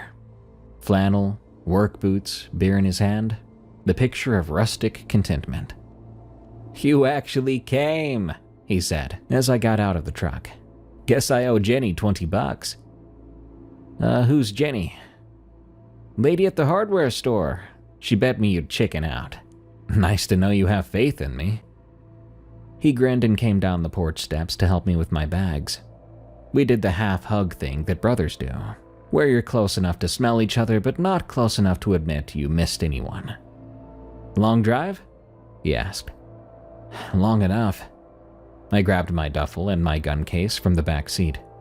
Met one of your neighbors along the way. Think it was Red Williamson. He said hey. Daniel's grin flickered. Just for a second, barely there, but I caught it. Red's good people. A little intense, but good people. He was pulling a dead deer off the road, discussing what killed it. Well, what killed it? Well, that's what I'm asking you now. Daniel took my duffel and started up the porch steps. Oh, probably a cat. Mountain lions are coming back, like I said. Or maybe a bear. They do weird stuff sometimes. Do bears twist deer's head around backwards several times in a row? He stopped at the door and stared at me. The grin was gone now. His expression was one of disgust. Is that what it did? Yeah, I saw it. He was quiet for a second, then he pushed open the door and stepped inside. Never mind that. Come on in, I'll give you the tour. After that, you can tell me all about it over whiskey. The inside of that house was nicer than I'd expected. Daniel had put some work into it. New floors, fresh paint, modern fixtures, though admittedly those looked out of place against the old bones of the building. The kitchen had granite countertops and stainless steel appliances. The living room had a leather couch and a TV the size of a small car. He'd made it comfortable, livable. But there were things he hadn't touched up. There was a staircase at the back of the house, which led up to a second-floor landing where the wallpaper was still peeling. The light fixtures were still old brass, and the air was thick with that stale smell of rooms that never get opened. There was a door under the stairs that he had padlocked shut. The windows in the back looked out onto the hollow, their curtains drawn tight, even in the middle of the day. Guest rooms upstairs, Daniel said, leading me past the padlocked door without comment. Bathrooms at the end of the hall. Water takes a minute to get hot. What's behind that door? Basement. I don't go down there. Why not? He shrugged. Foundation's bad. Whole thing floods when it rains. He started up the stairs, carrying my duffel. Come on, I'll show you where you're sleeping. The guest room was at the front of the house, overlooking the driveway and the dirt road, which led back down to the highway. The bed was a queen, the mattress still wrapped in plastic. A window seat looked out on the ridge across the hollow. In the fading light, I could see the tree line, black against gray sky, and nothing moved anywhere. Wow, not bad, I said. Told you. Daniel set my duffel on the bed. Get on settled, I'll start some dinner. He left. I stood at the window for a while, looking out over the mountains. The clouds were lower now, pressing down on the ridges like a hand pressing down on a chest. The woman at the gas station had been right about the storm. I could feel it coming in the way the air tasted, sort of metal-like. In the hollow below, something moved. Briefly, just a shadow there and gone, slipping between the trees at the edge of the dark. I waited for it to reappear, but it didn't. I unpacked my bag and went downstairs. Dinner was steaks, baked potatoes, a bottle of Blanton's I'd brought from home. We ate at the kitchen table, which was an old farmhouse thing Daniel had found at an estate sale, scarred and pitted, probably worth more than my truck though. So, Daniel said, sawing into his steak. That deer. That deer. Well, Red showed you. Well, he made a point of it. Let me get a real good look. Daniel chewed, swallowed, took a sip of bourbon. Yeah, he does that. Thinks he's doing people a favor, warning them. What's he trying to warn people about? The weirdness, Daniel grinned. That's what I call it, the weirdness. This place is lousy with it. I told you about the whispering, right, and the thing in the hollow? Sure, I do remember that. It's better in person, trust me. He leaned back in his chair, bourbon glass balanced on his knee. So last week, I'm sitting on the back porch, middle of the night, can't sleep. I hear something come up out of the hollow. Something big, heavy. I can hear it breathing. Sounded like a dog that had been running too hard. And it just stands there maybe 30 feet from the porch, in the dark where I can't see it. This went on for like 20 minutes. Just the breathing. And then it leaves. And you just sat there? What do you want me to do, go chase it? You could have gone inside before something ate you. And missed the show? He shook his head. That's the thing you don't get. This stuff, it's not scary, it's interesting. I mean, when's the last time something interesting happened to you? I thought about my days. The job sites that all looked the same. The apartment with the leaky faucet I kept meaning to fix. And the girlfriend who left 2 years ago. Not to mention the silence she left behind. It's been a while, I admitted. Exactly. Daniel pointed at me with his fork. Out here, I never know what's going to happen next. That deer you saw, that's new. I've never seen one like that before. Means something's changing, something's different. He was smiling. There was nothing fake about it. He was genuinely excited. Don't you want to know what it is? I didn't answer. I decided to finish my bourbon. Hey, you remember when we were kids? Daniel said, pouring me another glass without asking. That summer at the lake house. You remember what we found in the woods? Do I? The dog. The dead dog, except it wasn't just dead, was it? Looked like something had put it there, laid it out like it was sleeping. Except dogs don't sleep like that. Then we found another one, and another one, all in a line going deeper into the woods. Yeah, Dad made us stop looking for it. Daniel nearly choked. That's because Dad was scared. I remember his face when we told him. He knew something, never told us what, though. Daniel took another drink. I've been thinking about that a lot lately. How he grew up around here before he moved north. How he never wanted to come back. The way he'd get sometimes, this look on his face, when the news talked about something weird happening in Appalachia. He set down his glass. You know, I think he knew. Whatever's out here, I think he knew about it. That's a hell of a thing to say, Daniel. Well, it's a hell of a place. We looked at each other across the table, and for a moment it felt like we were kids again. Daniel with his wild ideas and me trying to keep up. Both of us standing at the edge of something we didn't understand. If this is your way of making me feel better about being here, I said, it's not working. Daniel laughed. A good sound. Come on, one more drink. Then I want to show you something.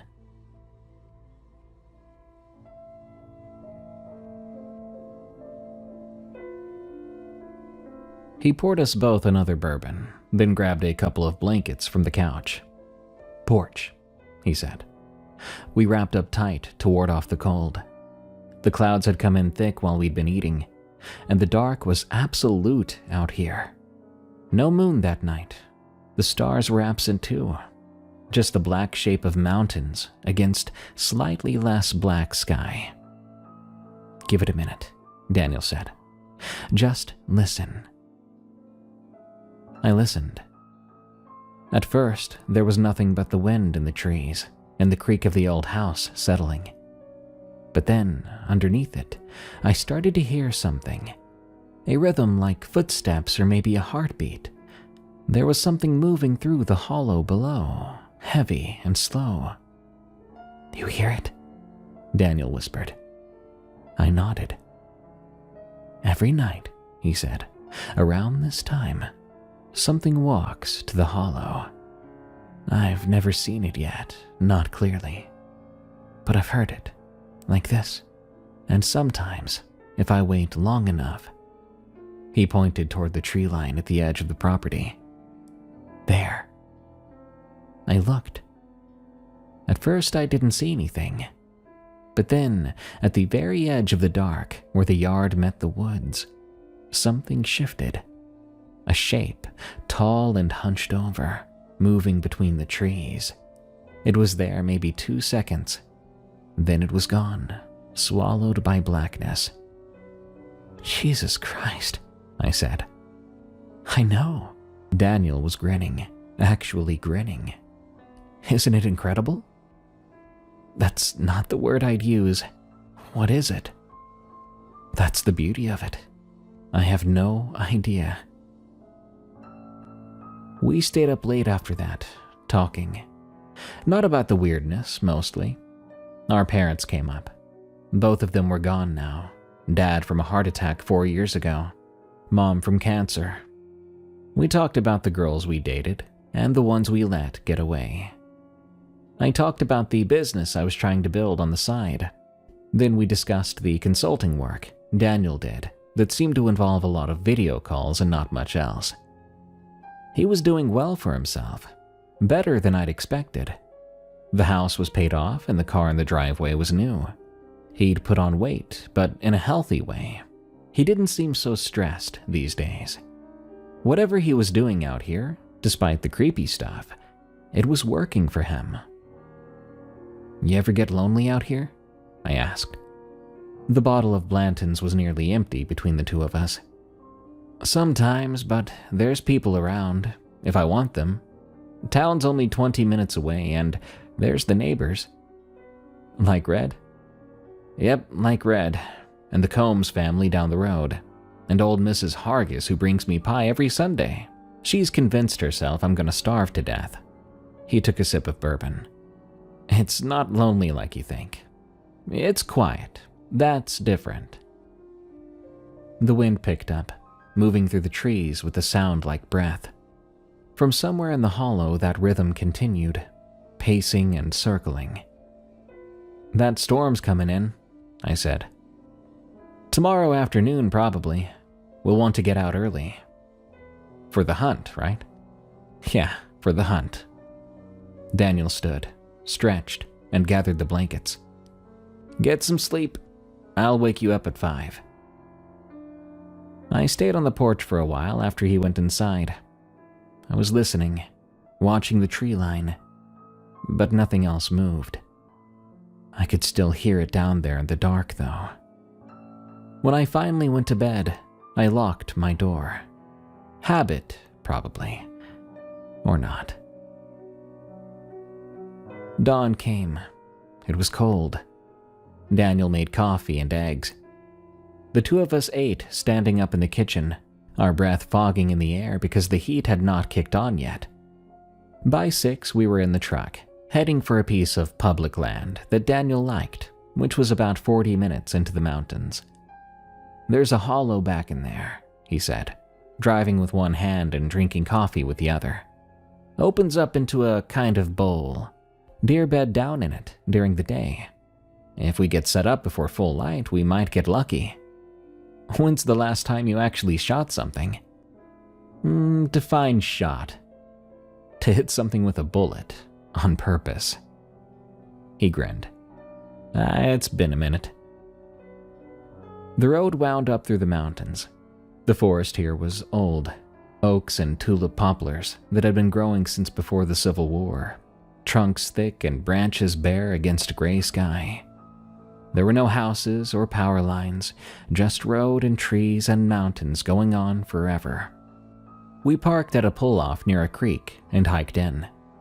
The ground was frozen hard, our boots crunching through the frost on the dead leaves.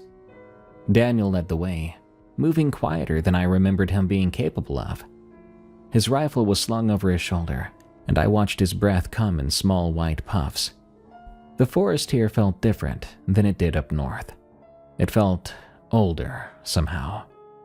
The trees were massive, trunks you couldn't get your arms around, roots bulging up through the earth like big old veins under your skin. Everything was gray and brown and utterly still. Barely any color and absolutely no movement. About half a mile in, Daniel stopped, pointing at something on the ground. There was a print in the mud. At first I thought it was a deer track, but it was longer, and the rear portion dragged, like whatever made it had been walking on its heels. What made that? Daniel took a moment to observe. Don't know. Been seeing them around though. Started about a month ago. You didn't mention that in your texts. Well, I didn't want to scare you off, he grinned. Come on, we're almost there. The hollow was maybe a mile in. We came to the edge of it just as the sky started to lighten, finding positions behind a fallen oak that gave us a clear view of the bowl below. There was deer sign everywhere, tracks in the mud and droppings scattered through the brush and rubs on the smaller trees where bucks had scraped off their velvet. Daniel settled in, checking his rifle, and I did the same. Now we wait, he whispered. So we waited. The forest woke up around us. Birds first, crows calling in the distance and smaller things flitting through the branches. A squirrel crawled from a hole in a nearby tree and sat on a branch watching us with black, suspicious eyes. The light grew, filtering down through bare canopy. But no deer. An hour passed, then another. The cold crept into my bones despite the layers I was wearing. Daniel was patient though, more patient than I'd ever seen him, his eyes fixed on the hollow below. Somewhere in the distance, a woodpecker started up, the sound echoing through the trees like an intermittent, rapid heartbeat. Then it stopped. I didn't notice it at first. It was just one less sound in a forest full of sounds. But then I realized the crows went quiet too, followed by the other birds, and the squirrel had vanished back into its hole without me seeing it go. Something's off, I said finally.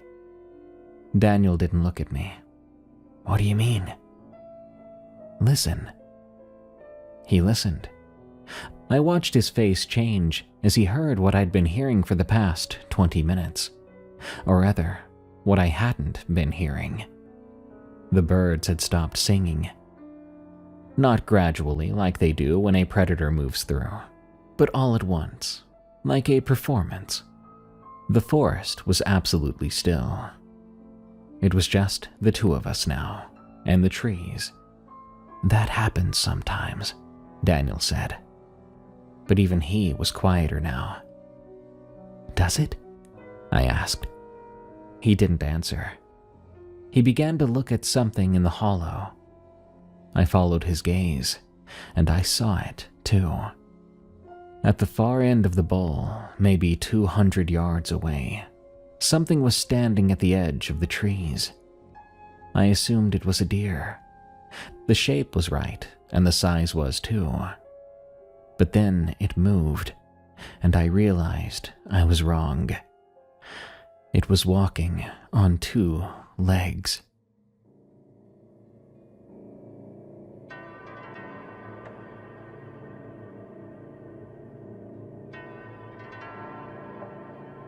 The shape was hunched, moving through the underbrush with a strange lurching gait. It was too far away to see clearly, just a dark bulk against darkened trees. But there was something wrong with it. The limbs seemed bent wrong, and the way it walked was not natural. It stopped. Even at that distance, I could tell it was looking at us. Don't move, Daniel breathed. I didn't. Neither did he. We sat there behind our fallen oak, rifles in hand, watching the thing at the edge of the hollow watch us back. It stood there, then eventually turned and slipped into the trees. The forest swallowed it, and it was gone. We waited another 10 minutes before either of us spoke. "What in the hell was that?" I asked. Daniel was packing up his gear, his movements quick. "Time to go." "No, Daniel, what was that?" He looked at me, but his eyes were bright. He wasn't afraid, I realized. He was excited. "That's the weirdness. That's what I've been trying to tell you about." He shouldered his rifle and started back toward the truck. "Come on, the storm's coming in faster than I thought." I followed him. As we hiked back through the silent forest, I kept checking over my shoulder, listening for steps that weren't ours. I couldn't stop thinking about that thing. What was it? Why did it watch us? Twice I thought I saw movement in my peripheral vision. I think Daniel noticed something too. I could tell by the way he picked up his face. Neither of us mentioned it. We didn't have time to talk. We passed the strange tracks on the way back. There were more now, overlapping. Something had been pacing while we were in the hollow, circling. "Daniel, I see them. They weren't there before." "I know." We moved faster. By the time we got back to the truck, the first drops of rain were starting to fall. I looked back at the tree line as Daniel pulled out onto the road. For just a second, I thought I saw something standing there, half hidden in the shadows. Tall, still, watching. Then we were around the curve, and that part of the forest was gone. All I could see was the road ahead, the rain coming down, Daniel's hands tight on the steering wheel. The rain came in hard and sideways, driven by a wind that made the trees bend and groan like old men trying to stand up. By the time we got back to Daniel's place, visibility was down to maybe 50 feet, and the dirt road had turned to mud. The hollow below the house had disappeared entirely, blurred against curtains of water. "Gonna be like this all night," Daniel said, pulling into the garage. "Maybe tomorrow too, from the looks of it." We stripped off our wet gear in the mudroom and left it dripping on the tile. Daniel disappeared into the kitchen and came back with a couple of beers, handing me one. "So, you saw it," he said. "I saw something." "No, you saw it." He swigged his beer.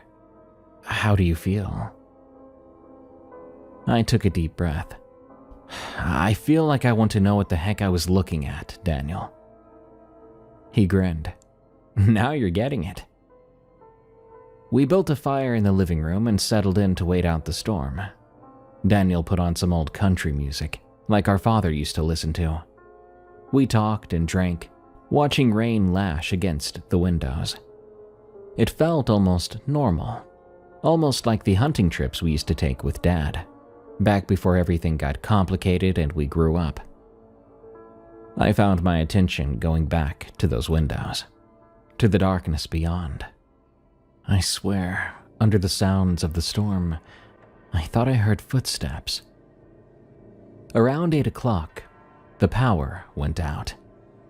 Daniel had candles ready, which told me this wasn't uncommon. We lit them and kept drinking, the house filled with flickering shadows and the smell of beeswax. "Happens all the time," Daniel said. "Lines up here are crap. Power company takes forever to fix them, too." Great. "Relax, generator kicks in if we need it, but the fire's enough for now." The fire was enough, and so was the beer and conversation. I started to relax, letting the tension release from my body, until I heard the footsteps on the porch. Heavy steps, moving from one end to the other, then stopping right outside the front door. I could tell Daniel heard it. He went very rigid, his beer stopping halfway to his mouth, "That's not wind," I said. "No." We sat there listening. Soon the footsteps resumed, moving back the way they'd come. Then they stopped again. After that, there was a new sound. Fingernails dragging across wood. "Has this happened before?" "Sometimes." Daniel set his beer down carefully. "Not usually this close." The dragging sound stopped. For a long time, there was nothing but rain and wind and the crackling fire. Then, from somewhere outside, not the porch, but farther away, maybe near the hollow, was a strange call, a high-pitched wailing sound that rose and fell like a woman crying out. Except, no woman sounded like that. It sounded like something trying to imitate grief. The wail came again. It was closer. "What is that?" Daniel didn't answer. He was staring at the front door, like he expected it to burst open at any second.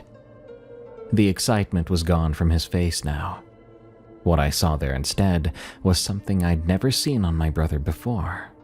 Not in all the years I'd known him. Fear. The sounds continued for hours. Occasionally footsteps on the porch or circling the house, moving from window to window. Sometimes the wailing, rising and falling and never quite in the same place twice. Once there was a scratch at the back door that went on for 5 minutes straight. I couldn't help but wonder if whatever it was testing the wood, testing the door.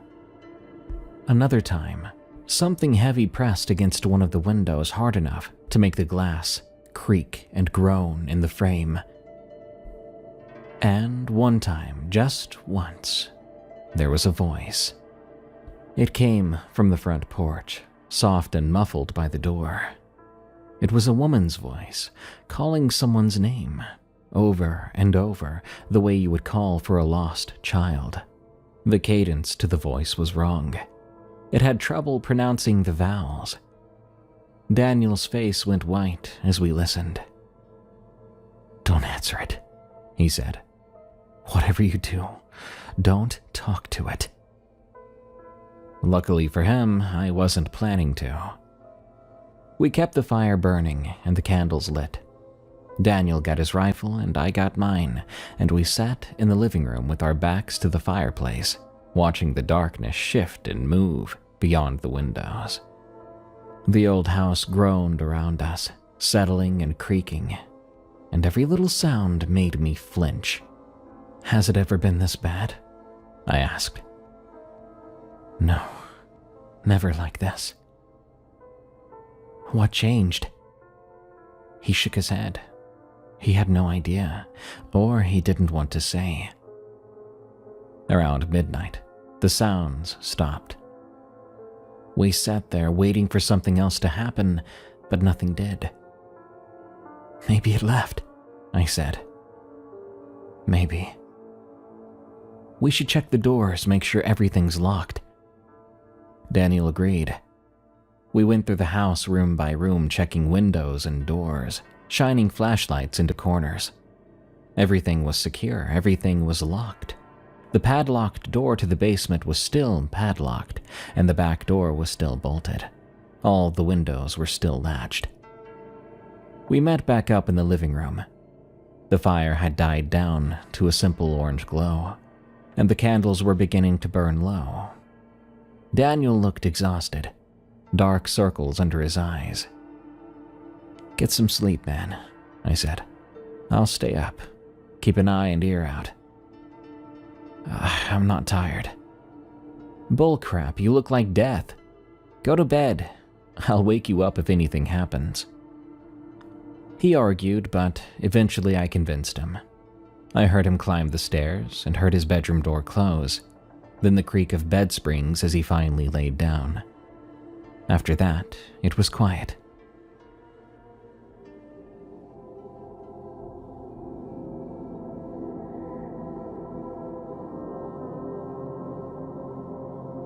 I sat in the living room with my rifle across my knees, watching the fire, or rather the coals.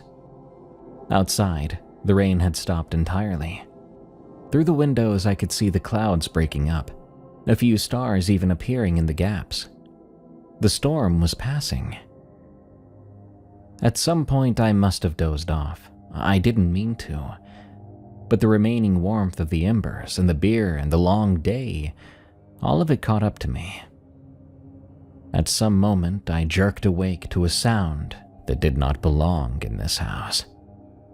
I was on my feet before I was fully conscious, rifle up. The candles had all burned out and the fire was now just cold. I didn't know how long I'd been asleep. "Daniel?" No answer. The sound had come from the back of the house. The mudroom, I thought. Maybe the basement? I grabbed a flashlight and moved toward the sound, keeping my back to the wall, checking corners like how my father had taught me when we used to hunt together. The house was quiet, except for my footsteps, my breathing, the creak of old floorboards. The mudroom was empty. Our wet gear was still where we'd left it, dripping on the tile. The back door remained bolted. But the door to the basement, the padlocked one under the stairs, stood wide open. The padlock, though, lay on the floor, still locked, like it had simply fallen through the hasp. The darkness in the stairwell was absolute. My flashlight beam died about 6 feet down, swallowed by blackness. I stood there for a while, just staring at that darkness. The smart thing to do was close the door and wake Daniel and get the heck out of the house. The smart thing to do was to not go down into a flooded basement in the middle of the night, with something moving around in the dark. But the thing was, I didn't hear the sound of the storm anymore, and I did not hear Daniel move or even breathe in his room upstairs. When I had called his name, only silence answered. So I first ran to check where Daniel was, and he was not in his room. I ran back to the opening of the basement door, and I stared again. I did not want to go down there, but now I felt like I had to. I went down the stairs. The basement was not flooded. Daniel had lied about that, or had been lied to, or something had changed. The floor at the bottom of the stairs was dry concrete, cracked and stained, but dry. The air smelled like dirt, and underneath that, like wet and sour fur. It reminded me all too much of the smell of that roadkill. My flashlight carved a path through the dark. The basement was a lot bigger than I thought it would be, stretching back under the whole house, divided into rooms by old stone walls. I moved through slowly, checking every corner, calling Daniel's name, careful not to be too loud. There was no answer. All I got was more of that smell, getting stronger the deeper I went. The last room was at the back of the basement, directly under the rear porch. The door was old wood and swollen. I had to put my shoulder into it to get it to open. Daniel was inside. He was curled up on the floor in the corner, his arms wrapped around his knees and his face hidden. He was shaking. I could see the tremors running through him even in the dim light. Around him, covering the walls and ceiling, were marks, scratches, gouges, layered over each other like the work of decades. "Daniel?" He didn't respond. I crossed to him and crouched. I put my hand on his shoulder. His skin was cold as ice, even through his shirt. When I turned him towards me, his eyes were open but unfocused. The lights were on. No one was home. "Daniel, it's your brother. We need to go. Come on." His mouth moved, but no sound came out. But behind me, The door swung shut. I spun around, holding up the rifle. The flashlight beam swept across the room but landed on nothing. Just a closed door and scratched walls. Suddenly, the flashlight flickered once, twice, and went out. The dark that came after was not normal. There was a weight or density to it. I swear to God, as I type this out now, I could feel that darkness touching my skin and filling my nose and mouth. It was hard to breathe. The smell was overwhelming now, that animal musk mixed with rot and decay. Something moved in the dark. Very, very close. I panicked. I fired the rifle. The muzzle flashed. The room lit for a deafening second, and in that second I saw it. A shape like a woman. Something that had once been a woman. The face was stretched and distorted. Rows of teeth that went on and on farther than they should have. Eyes yellow like a cat's. Its body was hunched. Its limbs were too long. It was covered in short, strange fur that seemed like a mix of human hair and cat hair. And that smell. God, that smell. That musk I'd caught on the roadkill, on the wind coming up from the hollow, magnified 100 times. The smell of something old and hungry. And that face was smiling. That was just a second of light. Then everything went back to complete darkness. Then, in an instant, something moved and hit me hard in the chest, enough to lift me off my feet. I must have hit my head hard, because I went out like a light. I woke up on the front porch sometime later. Dawn was breaking.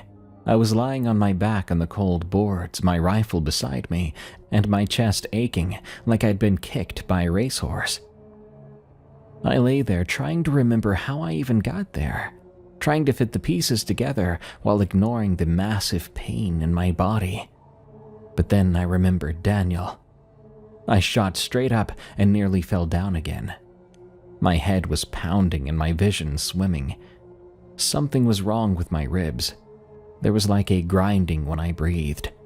But I made it to my feet, and I made it through the front door. I went to the porch stairs, dreading going up them. "Daniel!"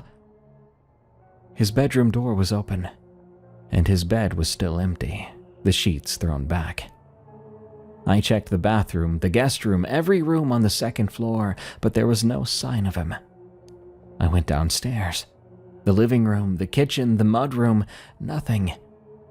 The basement door, though, was closed now, and when I tried the handle, it wouldn't budge. It had been locked from the inside, which was something I didn't know it was capable of. I didn't know what to do. I ran back out to the porch, and that's when I saw him. He stood at the edge of the hollow, about 100 yards from the house. He was standing there looking down into the trees, shirtless, and even from this distance I saw the marks on his back, dark lines that looked like scratches. I called his name. He didn't turn. I ran to him, my ribs screaming with every step. The ground was wet from the rain, thick and slick with mud underneath. When I finally made it to him, I put my hand on his shoulder and turned him towards me. His eyes were different. There was something behind them now that hadn't been there before, and the man who looked up at me was a stranger. "Daniel, we need to get to a hospital." He shook his head. "You're hurt, man. Those marks on your back." "I'm fine." His voice was flat and colorless. He sounded like Daniel had been scooped out of his own body, leaving just a shell behind. "You are not fine. Come on, I'll take you to a doctor." He let me lead him back to the house. I put a shirt on him and guided him to my truck. He sat in the passenger seat with his hands in his lap and his eyes fixed on seemingly nothing. The whole drive to the hospital He spoke maybe 5 words total. At the hospital, they took him in and did x-rays and asked a bunch of questions I didn't have complete answers to. Was this an animal attack? An assault? I don't know. What would you tell them? I heard the nurses say something strange. That the wounds looked weeks old, not hours old, and they wondered if I'd been lying. Of course not. But what did that mean for Daniel? How were his wounds seemingly already healing? Could these nurses just be that incompetent, I wondered. A doctor came up to me, knowing that my answers had been incomplete, because he understood that I truly didn't know what happened to my brother. So he tried to answer for me. I'll be straight with you. This does look like an animal attack. This doctor was young, probably fresh out of residency. If I had to guess, maybe a bear or a mountain lion. Does it look like a bear or a mountain lion to you? I wasn't trying to be rude. I just really didn't know. But I think we both knew it didn't look like a bear or a cat. It looked like nothing that lived in those mountains, or nothing that should live out there.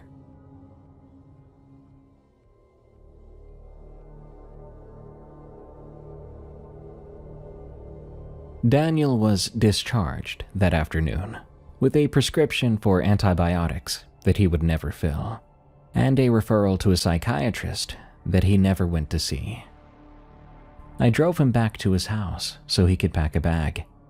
He moved from room to room like a ghost, gathering clothes and toiletries, touching only what he had to. When he was done, he stood on the front porch and looked out at the hollow. "I'm not coming back here," he said. "I know. I don't blame you." He locked his eyes on mine. "I mean ever. I'm gonna sell this place. I'm going to move somewhere flat, somewhere with no trees." I didn't argue. I'd seen what was in that basement, and I'd seen what had been done to my brother. If he wanted to run, I understood. Running seemed like the only reasonable response. We drove to the airport in Charleston. He had enough points for a last-minute ticket to Dallas, where a college friend had a spare room. I waited with him at the gate, trying to think of something to say, something that would make any of this make sense. "That thing, what do you think it was?" Daniel glanced at me, and for a moment I saw my brother behind those changed eyes. The kid who used to build forts in the backyard, the teenager who taught me to drive stick, the man who had called me at 3 a.m. to tell me our father had died. I've heard locals call it something. A woman who's been changed into a cat. Call me crazy, all you want. Think I'm insane. That's okay. But whatever it was, it wanted me to see something. And in the dark, I saw it. And now I can never unsee it. I wanted so badly to ask what he saw. Wouldn't you? But I didn't dare ask. Didn't let myself broach that subject. His flight was boarding. He picked up his bag, and we hugged real and deep. He then walked toward the gate, and I watched him go. That was the last time I saw my brother in person. That was about 3 years ago. Daniel has since sold that house, like he said he would, to someone out of state, an investment group, I think. Not sure whatever happened to that property. After he moved to Dallas, his texting slowly came back more and more, and after a while, things began to feel normal again. But it's taken 3 years so far, and we're still not quite back to where we used to be. He tells me about his nightmares, about seeing the thing in the dark that she made him see. I've told him over and over again to go to a therapist, but he won't do it. Believe our story or don't. But I'm gonna do whatever it takes to help my brother on the road to recovery.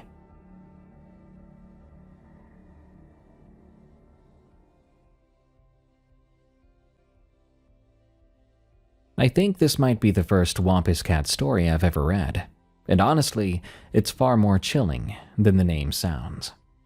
But what really sticks with me and creeps me out, even after the end of the story, was why didn't it kill Daniel? What was it she wanted him to see? Good night. Thank you all so much for tuning in to Unexplained Encounters. I've been your host, Darkness Prevails. You can follow me on X at Dark Prevails and find me narrating more scary stories on my other podcasts, like Tales from the Break Room or Alone in the Woods. I also do a fun talk show where I get to be more of myself over on the YouTube channel or Spotify/Apple Podcasts podcast, Night Watchers. If you have a scary story of the unexplained, send it to me at darkstories.org. I'd love to read it. Till next time, everyone, stay safe out there and stay creepy, because this world is a strange one.